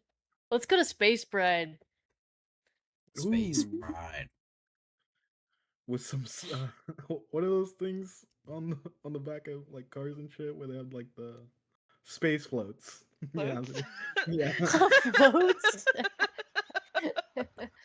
As you can tell, I've been to many a Pride. Yeah. Yeah, In Arlington, very clear. Texas, for sure. For sure. I did go to not the last Pride, but the Pride before that was really cool.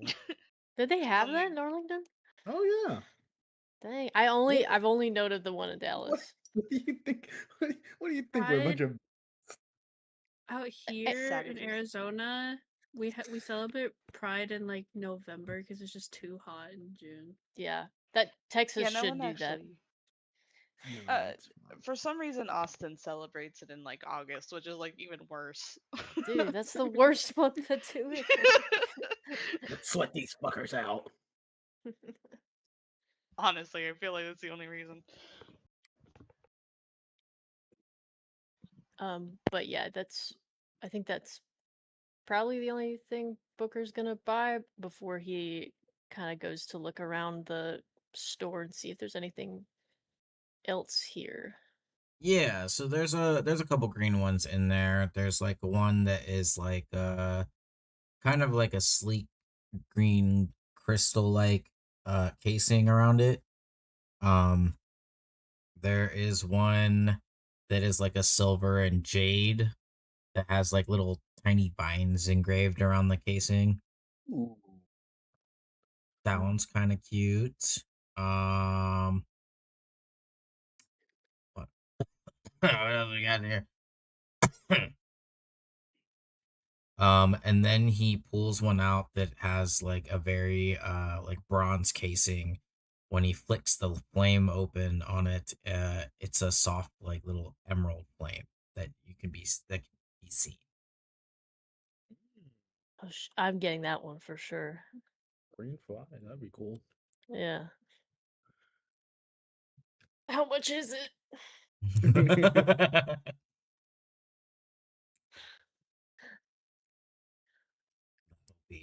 It's a lighter. I feel like they shouldn't be that expensive.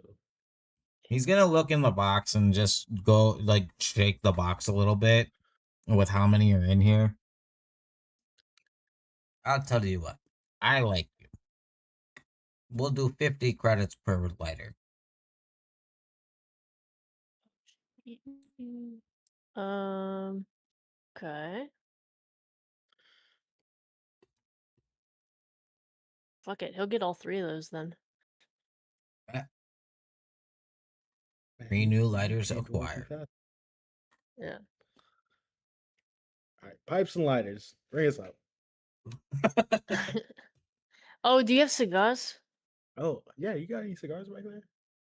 I know this is an antique shop, but cigars are pretty antique. Well, maybe they have antique cigars, you know. Yeah. I've A got a nice, few boxes. I'm not sure if they even have any in there, but give me one moment.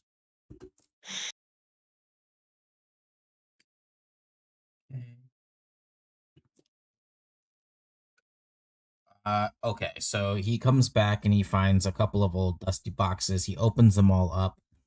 None of them have any cigars in them initially until he gets to the last box where there are 2. Perfect. 2 Well, old hold on now. cigars in there. And how much would you charge for that? Well, and he kind of looks down the line of empty boxes.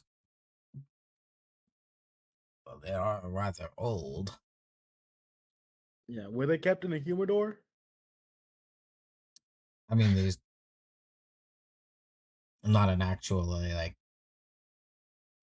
real one. Unfortunately. Let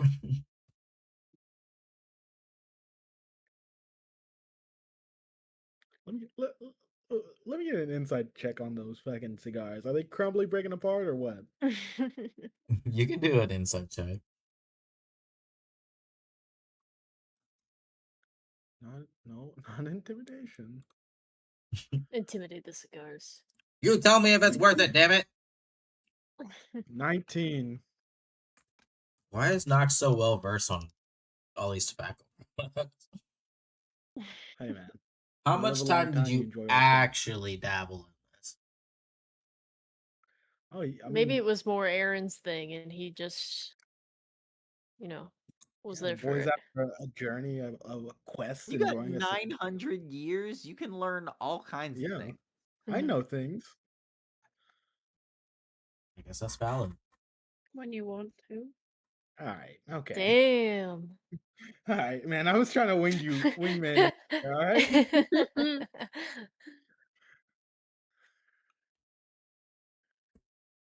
Well, they're not in perfect condition, but they're not exactly falling apart either, though. Are they smokable? They're smokable. Okay. I'll give you 50 for the 2 cigars. 50. Damn, I was gonna say 100 for both. He'll ponder it I for a could try to second. And says persuade him if you want me to. he'll lead with 75. 60. Now you can try and persuade him. Okay. Come on, come on. God. 12, damn. I have a +8. I rolled a 4. Is it bad to say I rolled a natural 20? Shit. All right. 75. I'll pay for them. Hold on, let me try. Oh, okay. persuasion. I have no multipliers on this. Damn, what the? 18. Still a natural 20, right? Yeah. I doesn't have to roll again. No, no, no. Oh, okay. I didn't I, know how I that if you roll don't have again. any multipliers on there, I don't think it's gonna help you anyways. Yeah. I'll pay the 75 then Okay. for the 2 cigars. All right. He packs them up neatly and wraps up the box for you as well and gives it to you. Hey, do you know anything about? Is there any sort of library or anything like that here? Being an antique owner. What, you mean like a bookshop? I guess I guess some place where someone could learn things, historical things or anything like that.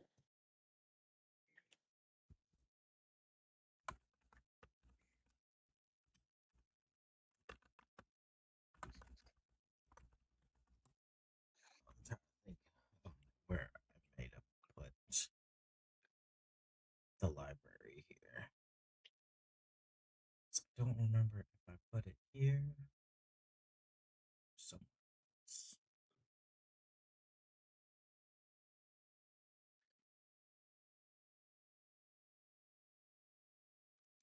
Yeah, they don't necessarily have like a full library here on this ship.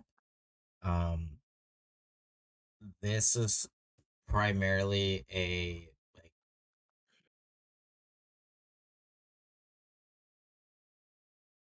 what the fuck is the word I'm trying to say right now? People live They here, don't have. but they don't. But they it's meant to be like inhabitable more practically rather than historically. Um, that's not to say that like other ships, and he'd share this information with you freely. Mhm. That other some of the other ships do have like full like archives, full libraries that are able to be accessed.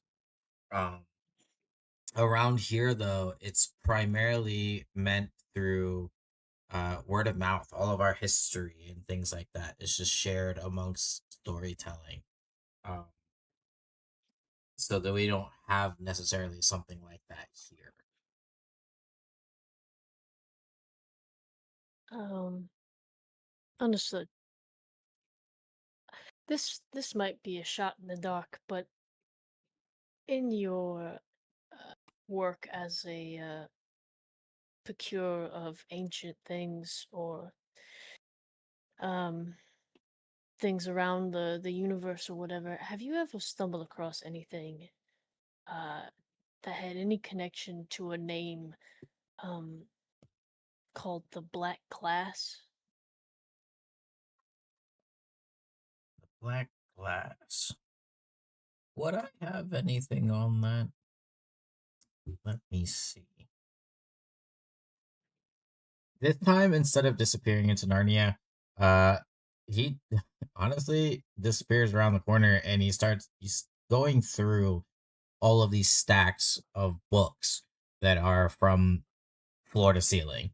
Uh, how can he even see all the way up there? I don't know. He has a memory of every place that he's ever set something down.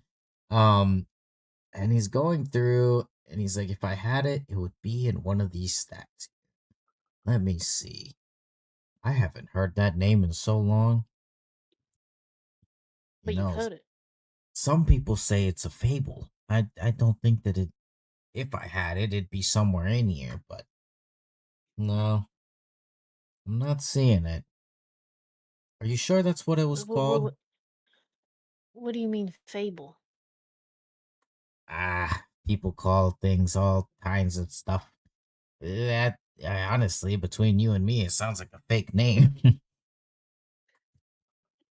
But you've heard it before in a context that you remember it. What context was that? Well, everything's a little fuzzy, but I'm thinking it had something to do with ah,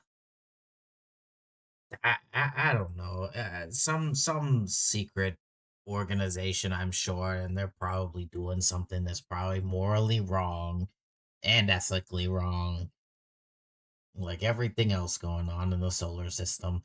Uh, I not to say that you guys are horrible people. Please don't take any offense to that. But when you've been around for so long and you've seen a lot of things, you just can't always get a full scope just by looking at them, you know? Uh, yeah. So it's an organization, not a place. I Is mean, what your that's what memory I've tells you. heard. Now, I am old, so you have to take what I say with a grain of salt. Is there anyone here in Everhome that you can think of that may know more about this type of thing? Maybe not this thing exactly, but this type of information? Um, yeah, there's a couple of elders here that are wander the ship. You might be able to get in touch with one. She's a quick as a whip though, so you gotta be on your toes. If there's Yeah. anybody who might know anything about it, it would be her. And what's her name?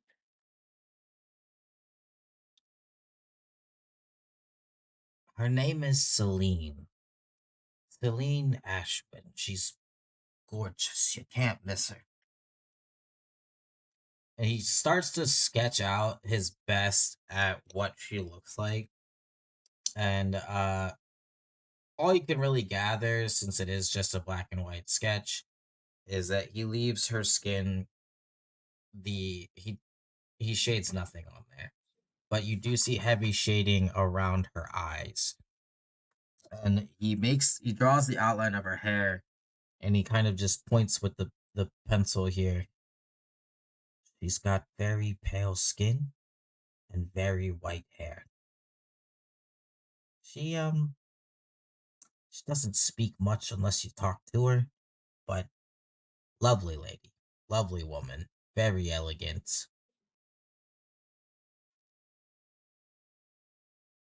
Thank you. Sure, Um, sure.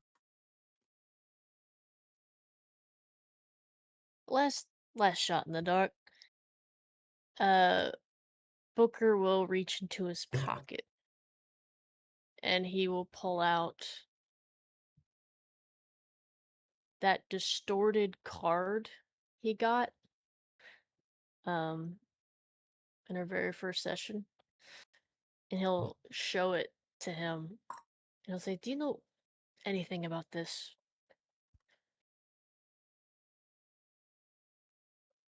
Ah, he adjusts the glasses on his face and leans in closer. Ah, hard to say. He holds it up to the light and kind of like reflects the symbol back and forth. Some kind of, I don't know. Is it a message? Did someone give this to you? Yeah, but I don't know if it's I mean, there's no writing, or there's just that symbol on the front. I don't know if there's a way to, if there's writing on it or something. I can't seem to read it. I was given it and given no instruction. Hmm. Well, it could be a couple different things. It could be an access key. It can be an encrypted transmission. Hell, this could just be someone's business card between you and me. Although I've never Yeah. seen a business with a symbol like that. You've never seen that symbol at all, even if it looked different? Well, he holds the card one way, and he sees something that looks to him when he'll tell you this. If you hold it like this, it kind of looks like well, I'm not sure if you're familiar, but like the Ashen Flame brand. And then if you hold it like this and he tilts it the other way, it kind of looks like is that the Arcani Concord symbol? That seems a little far fetched. But I guess if you tilt your head sideways, maybe. But then when you look at it straight on, I don't really know what I'm looking at.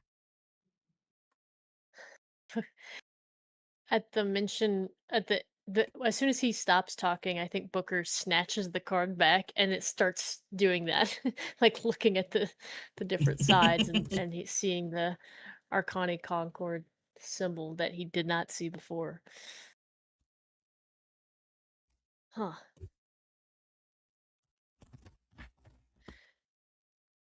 Um, I know that this place is really cut off, but you don't have any sort of extremely long distance phone or anything like that, right? To reach anything else outside of this area, this quarter? Nah, definitely not. Gotcha. I appreciate the help. Absolutely. And I think Booker will kind of take all his things and he'll keep looking at that card and keep like flipping it back and forth.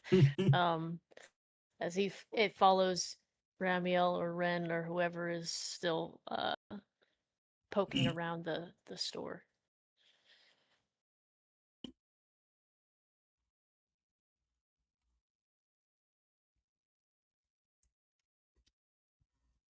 Is there anything else we're Yes, no, interested in? Ramiel.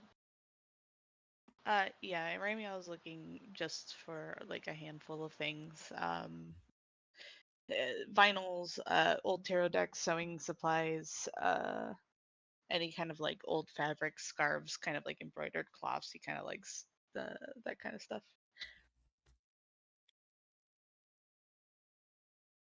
This is like a little bit of heaven for him. He's just having a good time in here. Yeah, Eliora is too. Probably the most joy anyone has probably actually seen from Ramiel. Uh, what were you looking for again? I put it in the chat here. It's on the side. You can grab it. Oh, that helps too. I tried to make it a little bit easier since I was asking for a little handful of things.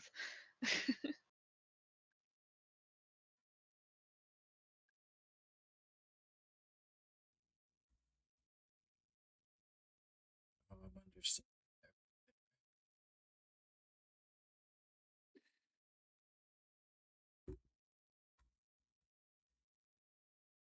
Nice. You do find a couple vinyls. Oh God. You know, it rarely it's never happened before, but like his tail is like wagging, but he's like trying to hold it still, but he's just it's yeah, there's like a bit of joy in there It's a nice vinyl as he's like plant. collecting these guys.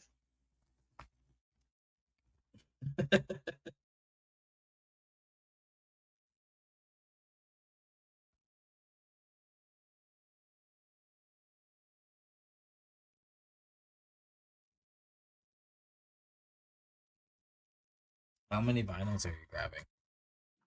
How many are there?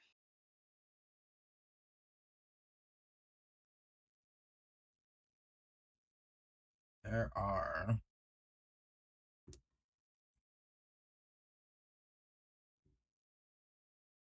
Damn. 8. Oh, he, he might take all of them. It's very rare for him to find these things, so he's like he's like gone digging in like lots of trash to find stuff like this. He's definitely taking the 8 of them. How much are you selling for these? How much are you selling these for? 100 a pop.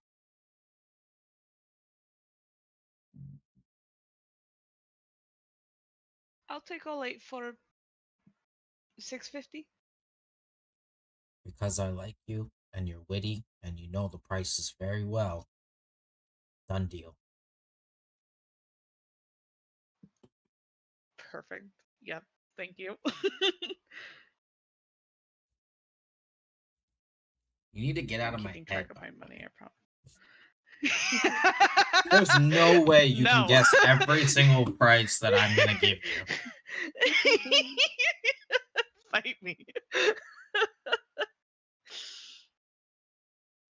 Put her on the prices right now. Thank you. Um Yeah, and then he's just looking to see if there's any of the extra fun junk for him to take. I did roll. You've got some embroidered cloths, varying textiles, varying designs.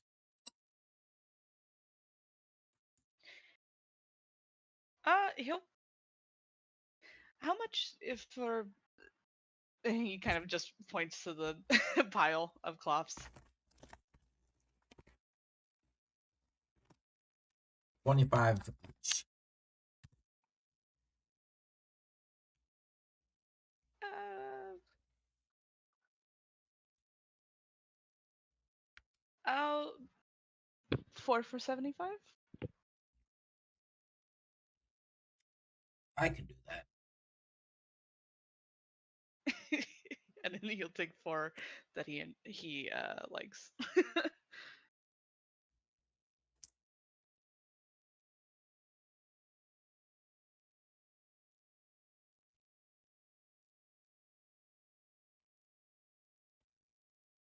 If I know how to do math. I do know how to do math. Don't worry, guys. Is, Continue. You're good. Sorry. I That was was me I trying was to just gonna math in my head. I was gonna ask if Dahlia or Eliora were buying anything from here. Or is Dahlia maxed out on magic stuff? Yeah, Dahlia has spent every credit in her pockets Eliora. with a spectacular magical coat. What is that? Eliora. What Oh, go ahead. I was just gonna ask, what does that coat look like? And are you Oh, currently yeah. wearing it? I am currently wearing it. As far as what it looks like, I wanted to know more about what it did before I had pictures as to how that's Understood. visualized. But I imagine it's big. It's big. It's roomy. It's kind of light textured on the outside, but it's got a nice like heft to it from the armor.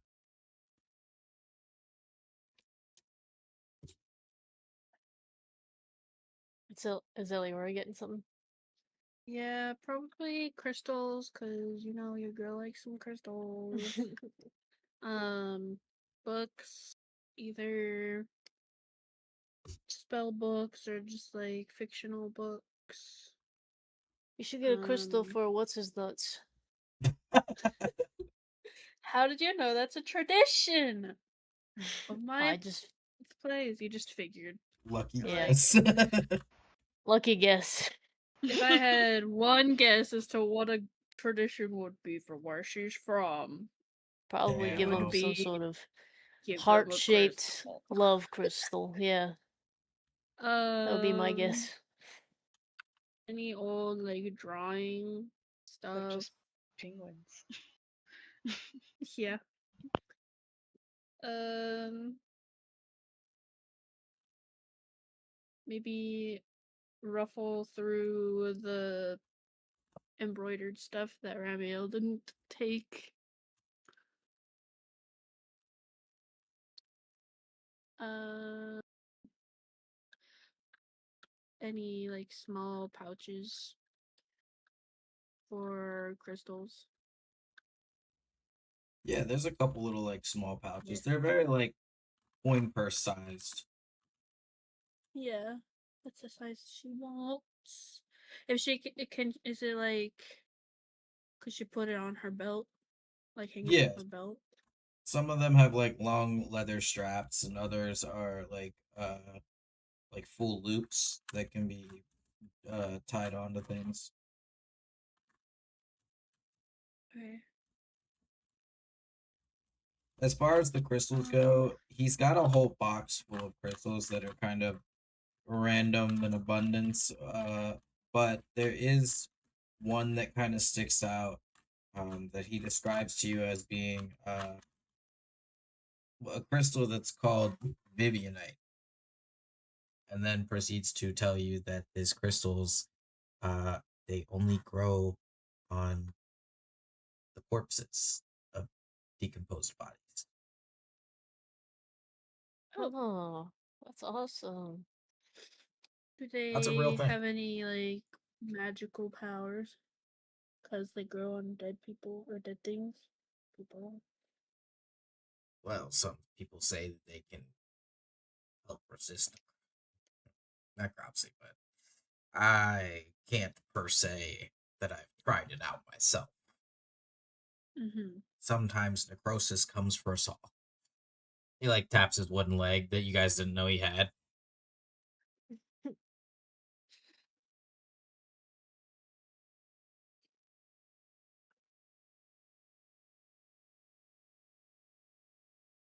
What color and stuff is that crystal?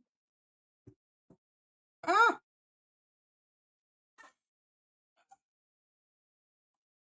The crystal itself, it's not polished or anything like that, so it kind of has like a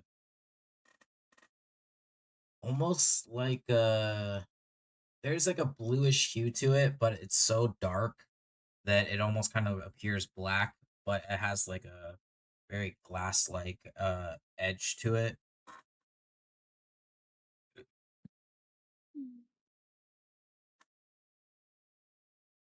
And how much would you want for it? Oh, for this crystal, well, these aren't very easy to come by, but I suppose that I'll let it go for 125.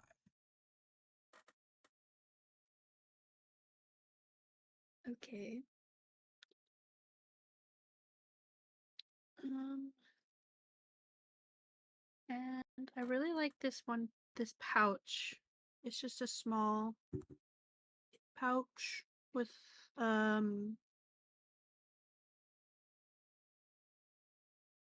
can't even think of the word now. Like the loop for the belt or whatever. Yeah, How much for this as well? I tell you what, for 125, I'll give you both.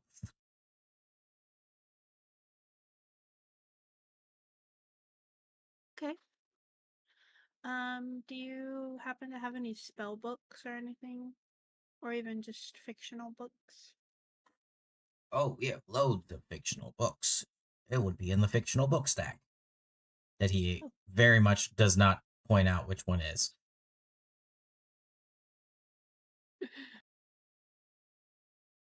All right, He's- I will look through these books then.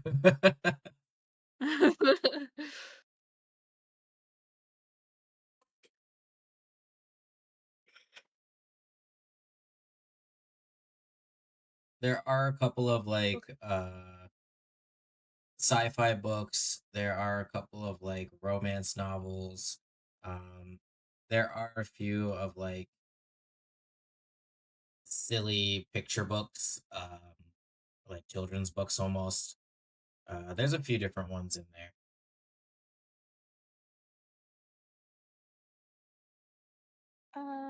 Considering how she's been feeling lately, she'll probably go for one of the romance books. Okay. Wow, How you much for procured a copy this of book? Tusks of Love. Yeah. Oh, yeah. Haven't seen know. one of those in ages. I heard it's really good. Well, I've never read it myself, but I have heard good things.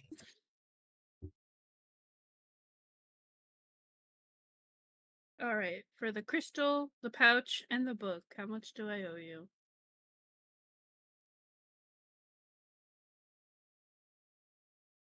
How about we say 175?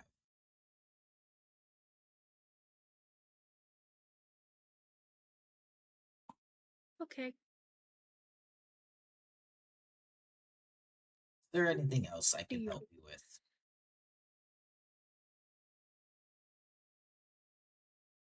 Oh no, that. Let's see.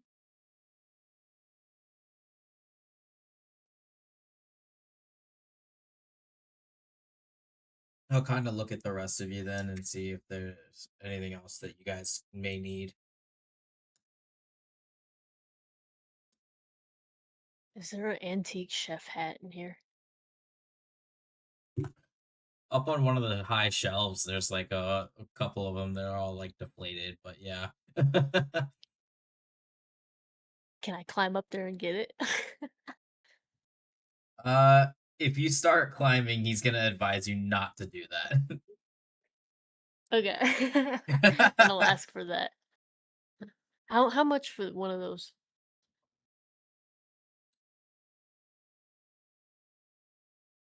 $15 credits. I'll pay it. Okay. He pulls out like a little grabby arm and he just grabs it off the shelf. Yeah. After That- Booker pays for it, he makes his way over to Knox and he says, "When you're ready again, I thought you should be dressed up a little bit more proper." What's wrong with my clothes? No, I just meant when you start cooking again, you can have this hat. Damn, you have to earn your chef hat back. How Oh, many you can pleats wear it does right it now. have? How many what? Pleats? What that means? It's got 10. Like folds. 10? Yeah. I don't know if I'll ever be ready to wear this. Surely you could. And all your time, well, you're telling me you. in all your you- time? Chef hat have meaning? The folds? Yeah. I don't know about Okay. chef culture. I Knox just says wanted with to try matter to of fact. do something nice. I can't deny him because I don't know. I don't know enough about the subject. uh, all right. It Well, feels like something Dahlia would know. uh, unless Ren wants anything, I think I'm good to go. No, I think we're good.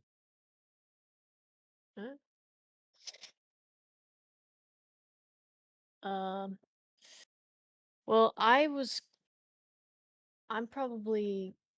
Was there anything more? Did Star Whistle or whatever his name was say he was gonna show us more of the town, or was he kind of done? Yeah, wait, what happened to the tour? Yeah, what happened? We went and saw the orchard, and then he was like, "Okay, that's it. Go shop." Oh, And then he took me Yes. to a barn and a little garden. Oh, and what happened at the barn? I talked to some animals. Uh-huh. mhm. That's it. He tried to get me to ride an ostrich. Is that code for something? Yeah, I feel like. Okay, well, we'll just No, okay. it was a literal ostrich. Not something weird and Sure, not. that's fine. Yeah. That's fine. Well, I hope you had fun riding an ostrich. All right, let's go. Riding an ostrich in the hay in the barn. Yeah. Oh, did he say he was coming back, or did he need to take a breather or something? Um,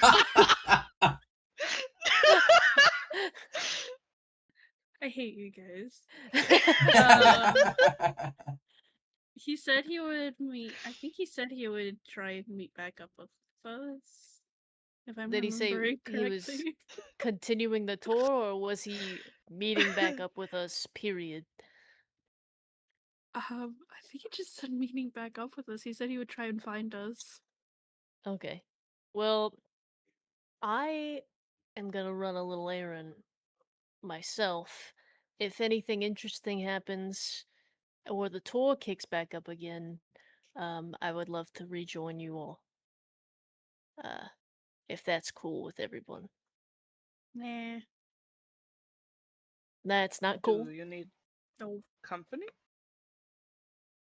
I would like to go back to. I didn't get to do any clothes shopping, so I think that's what I'm gonna go do. Yeah. Um, you're welcome to come if you like. I'm just gonna go talk to somebody, or try to talk to someone, I guess. I I would, I think, be better with you. He kind of like side eyes the rest of the group. Damn. Sure. Are you gonna take Ren with you? Ren, what do you want to do? Do you want to stay at the market? Um. I'm just gonna go have probably a boring conversation. Yeah, I think I'd want to stay here at the market. No offense. No, that's completely fine. Elio, do you mind hanging with him? Of course, he can come. Great. Nox, Delia, what are you guys up to?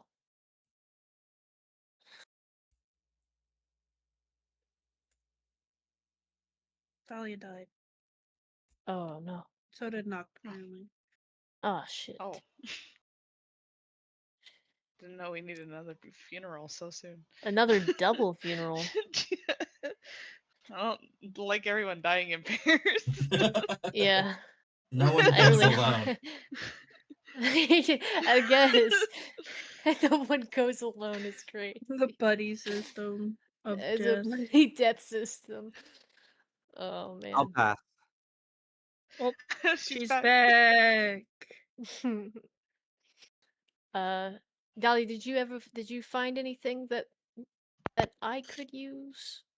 Or no?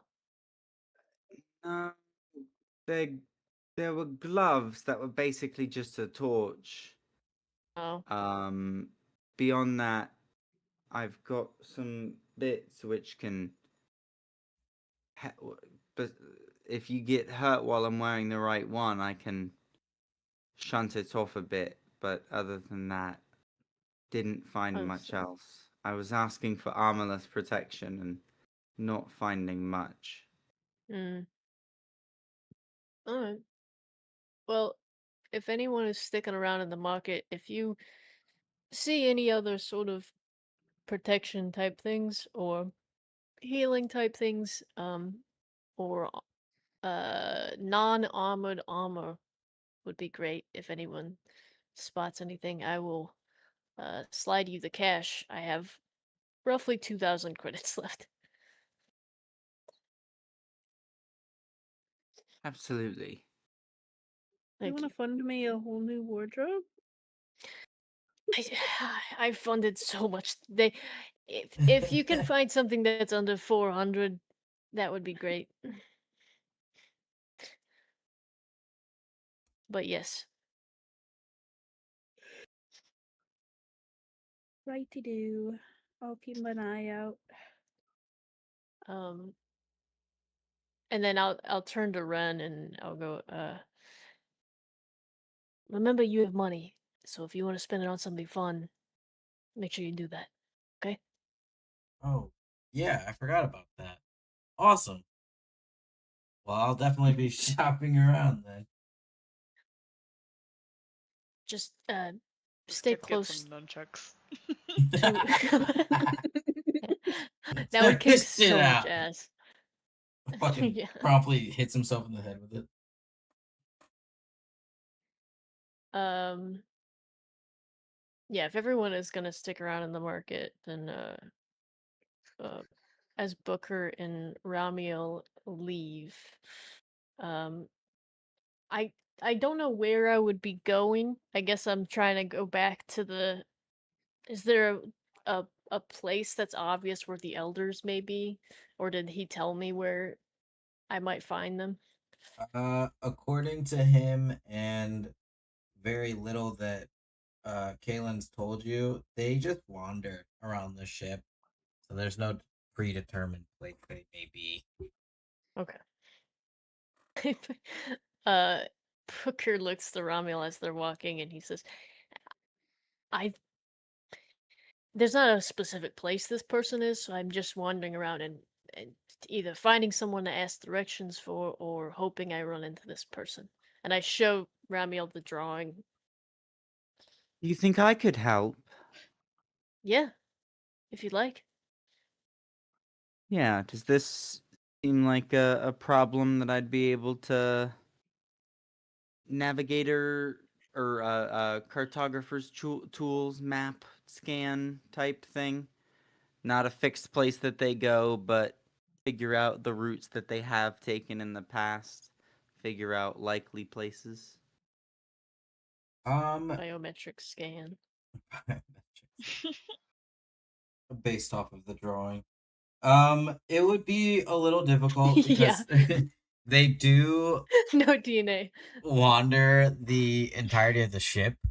Um, there isn't any specific like meeting places where they kind of hang out or anything like that. Their primary duty is to the people, not to each other. Uh, so they, if you did roll for it, I would at least let you like the DC for it wouldn't be as high. If you are going to do some predetermined scanning or visual, since you have access to visuals of the layout, you can get a little advantage on there. Okay, cool, because it was a natural 7. So is the advantage we're looking at natural 4. Okay, so we're going to stick with the 7.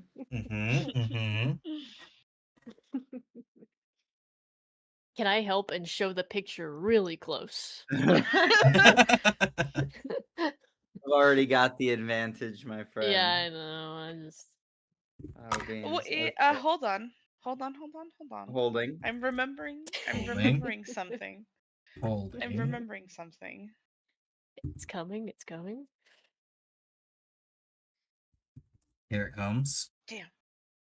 There it No. goes. I thought I could use my luck point. I thought I could use my luck point on Aquamarine.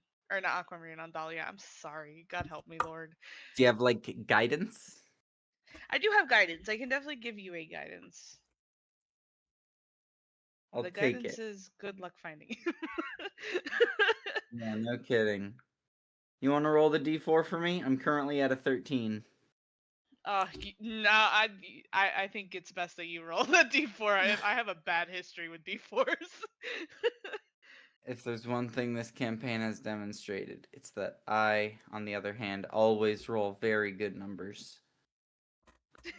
It literally can't be worse than me. Let's see. Okay, we are looking at a 16, oh Dungeon Master. 16. Or wait, Alright. sorry. What is your guidance is a d4? Yeah. Yeah, it's 1d4. Okay. Yes, then 16. I would have rolled a 1. So the The numbers rolling are was such a very, very big- slim. And your as you watch the map light up in different directions. But one place, well, there's a couple places that are slightly more visited than others, and all of it appears top deck here. Uh, oh my goodness. Near, what is this thing called?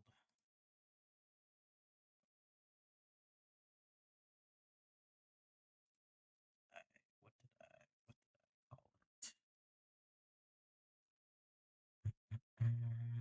it?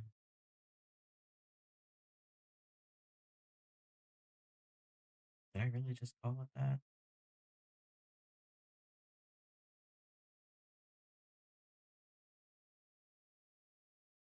No. Right. Maybe it is. Um. Wow. I clearly did not put any brain into naming any of these things, but it is the observatory.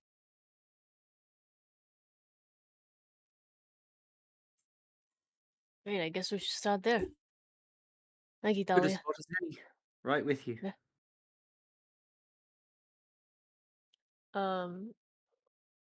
As we begin walking in that direction of the observatory, Booker will take out that third lighter and spark it, and then he'll look to Ramiel and he'll say, "Copper fire burns green. Cool, right?" He looks and he kind of nods. Mm-hmm. And you are aware I can't see that. Yeah. And he closes it, and then he hands it to you. Said, "Thanks for keeping us standing." He kind of looks a bit confused as to why. And he kind of hesitates before taking the lighter. Booker just kind of smiles softly and keeps heading in the direction.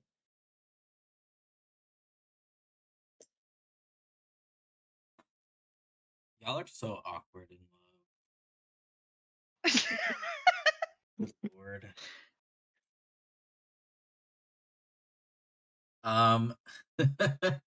Wait, where's Booker's kiss, kiss, kiss, kiss?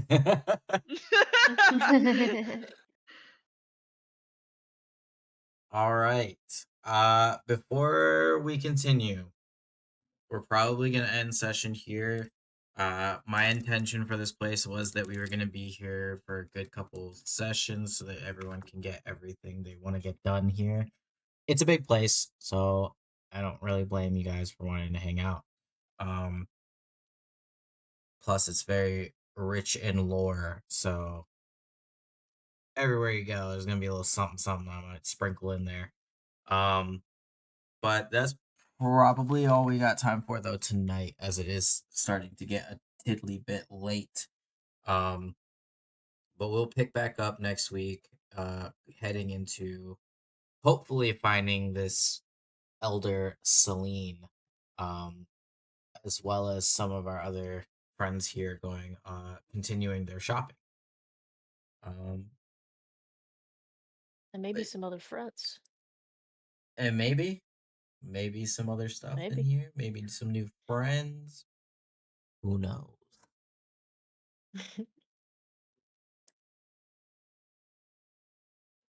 Yay! Yay! More stuff and We got her. things. No one died, and we got to shop. Best session ever. And I got Exactly. And the Eliora got charismatic. rode an ostrich. It was great. I didn't actually write it. But God, did she think about it? Oh my God, did you think about But yeah, I it? did imagine it, yes. Oh my God. Awesome. Yay. I was a Do good we one. level up? No, I'm joking. I'm Do we sorry. level up? I have dead. to. Wolf's Wolf's not not here. here. I have to honor it That's awesome. until he returns from the war. We should all level up just in charisma because of our bartering skills. which weren't that You good, to be you honest. Come on, guys. Remy was I so actually- disappointed in all of you. Whatever, I think it was the fucking the lighters. I just completely forgot I could barter.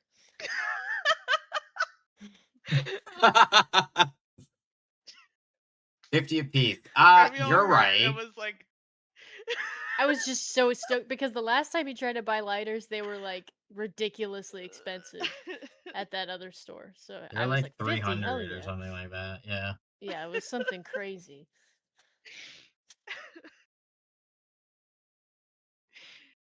Dude, Remy was so disappointed. Even after he gave you guys the first freebie, he did. Hey, I got me and Knox some cigars that were 25 off. I should have bartered the chef hat. Should have got it down to 10, you know? You should have.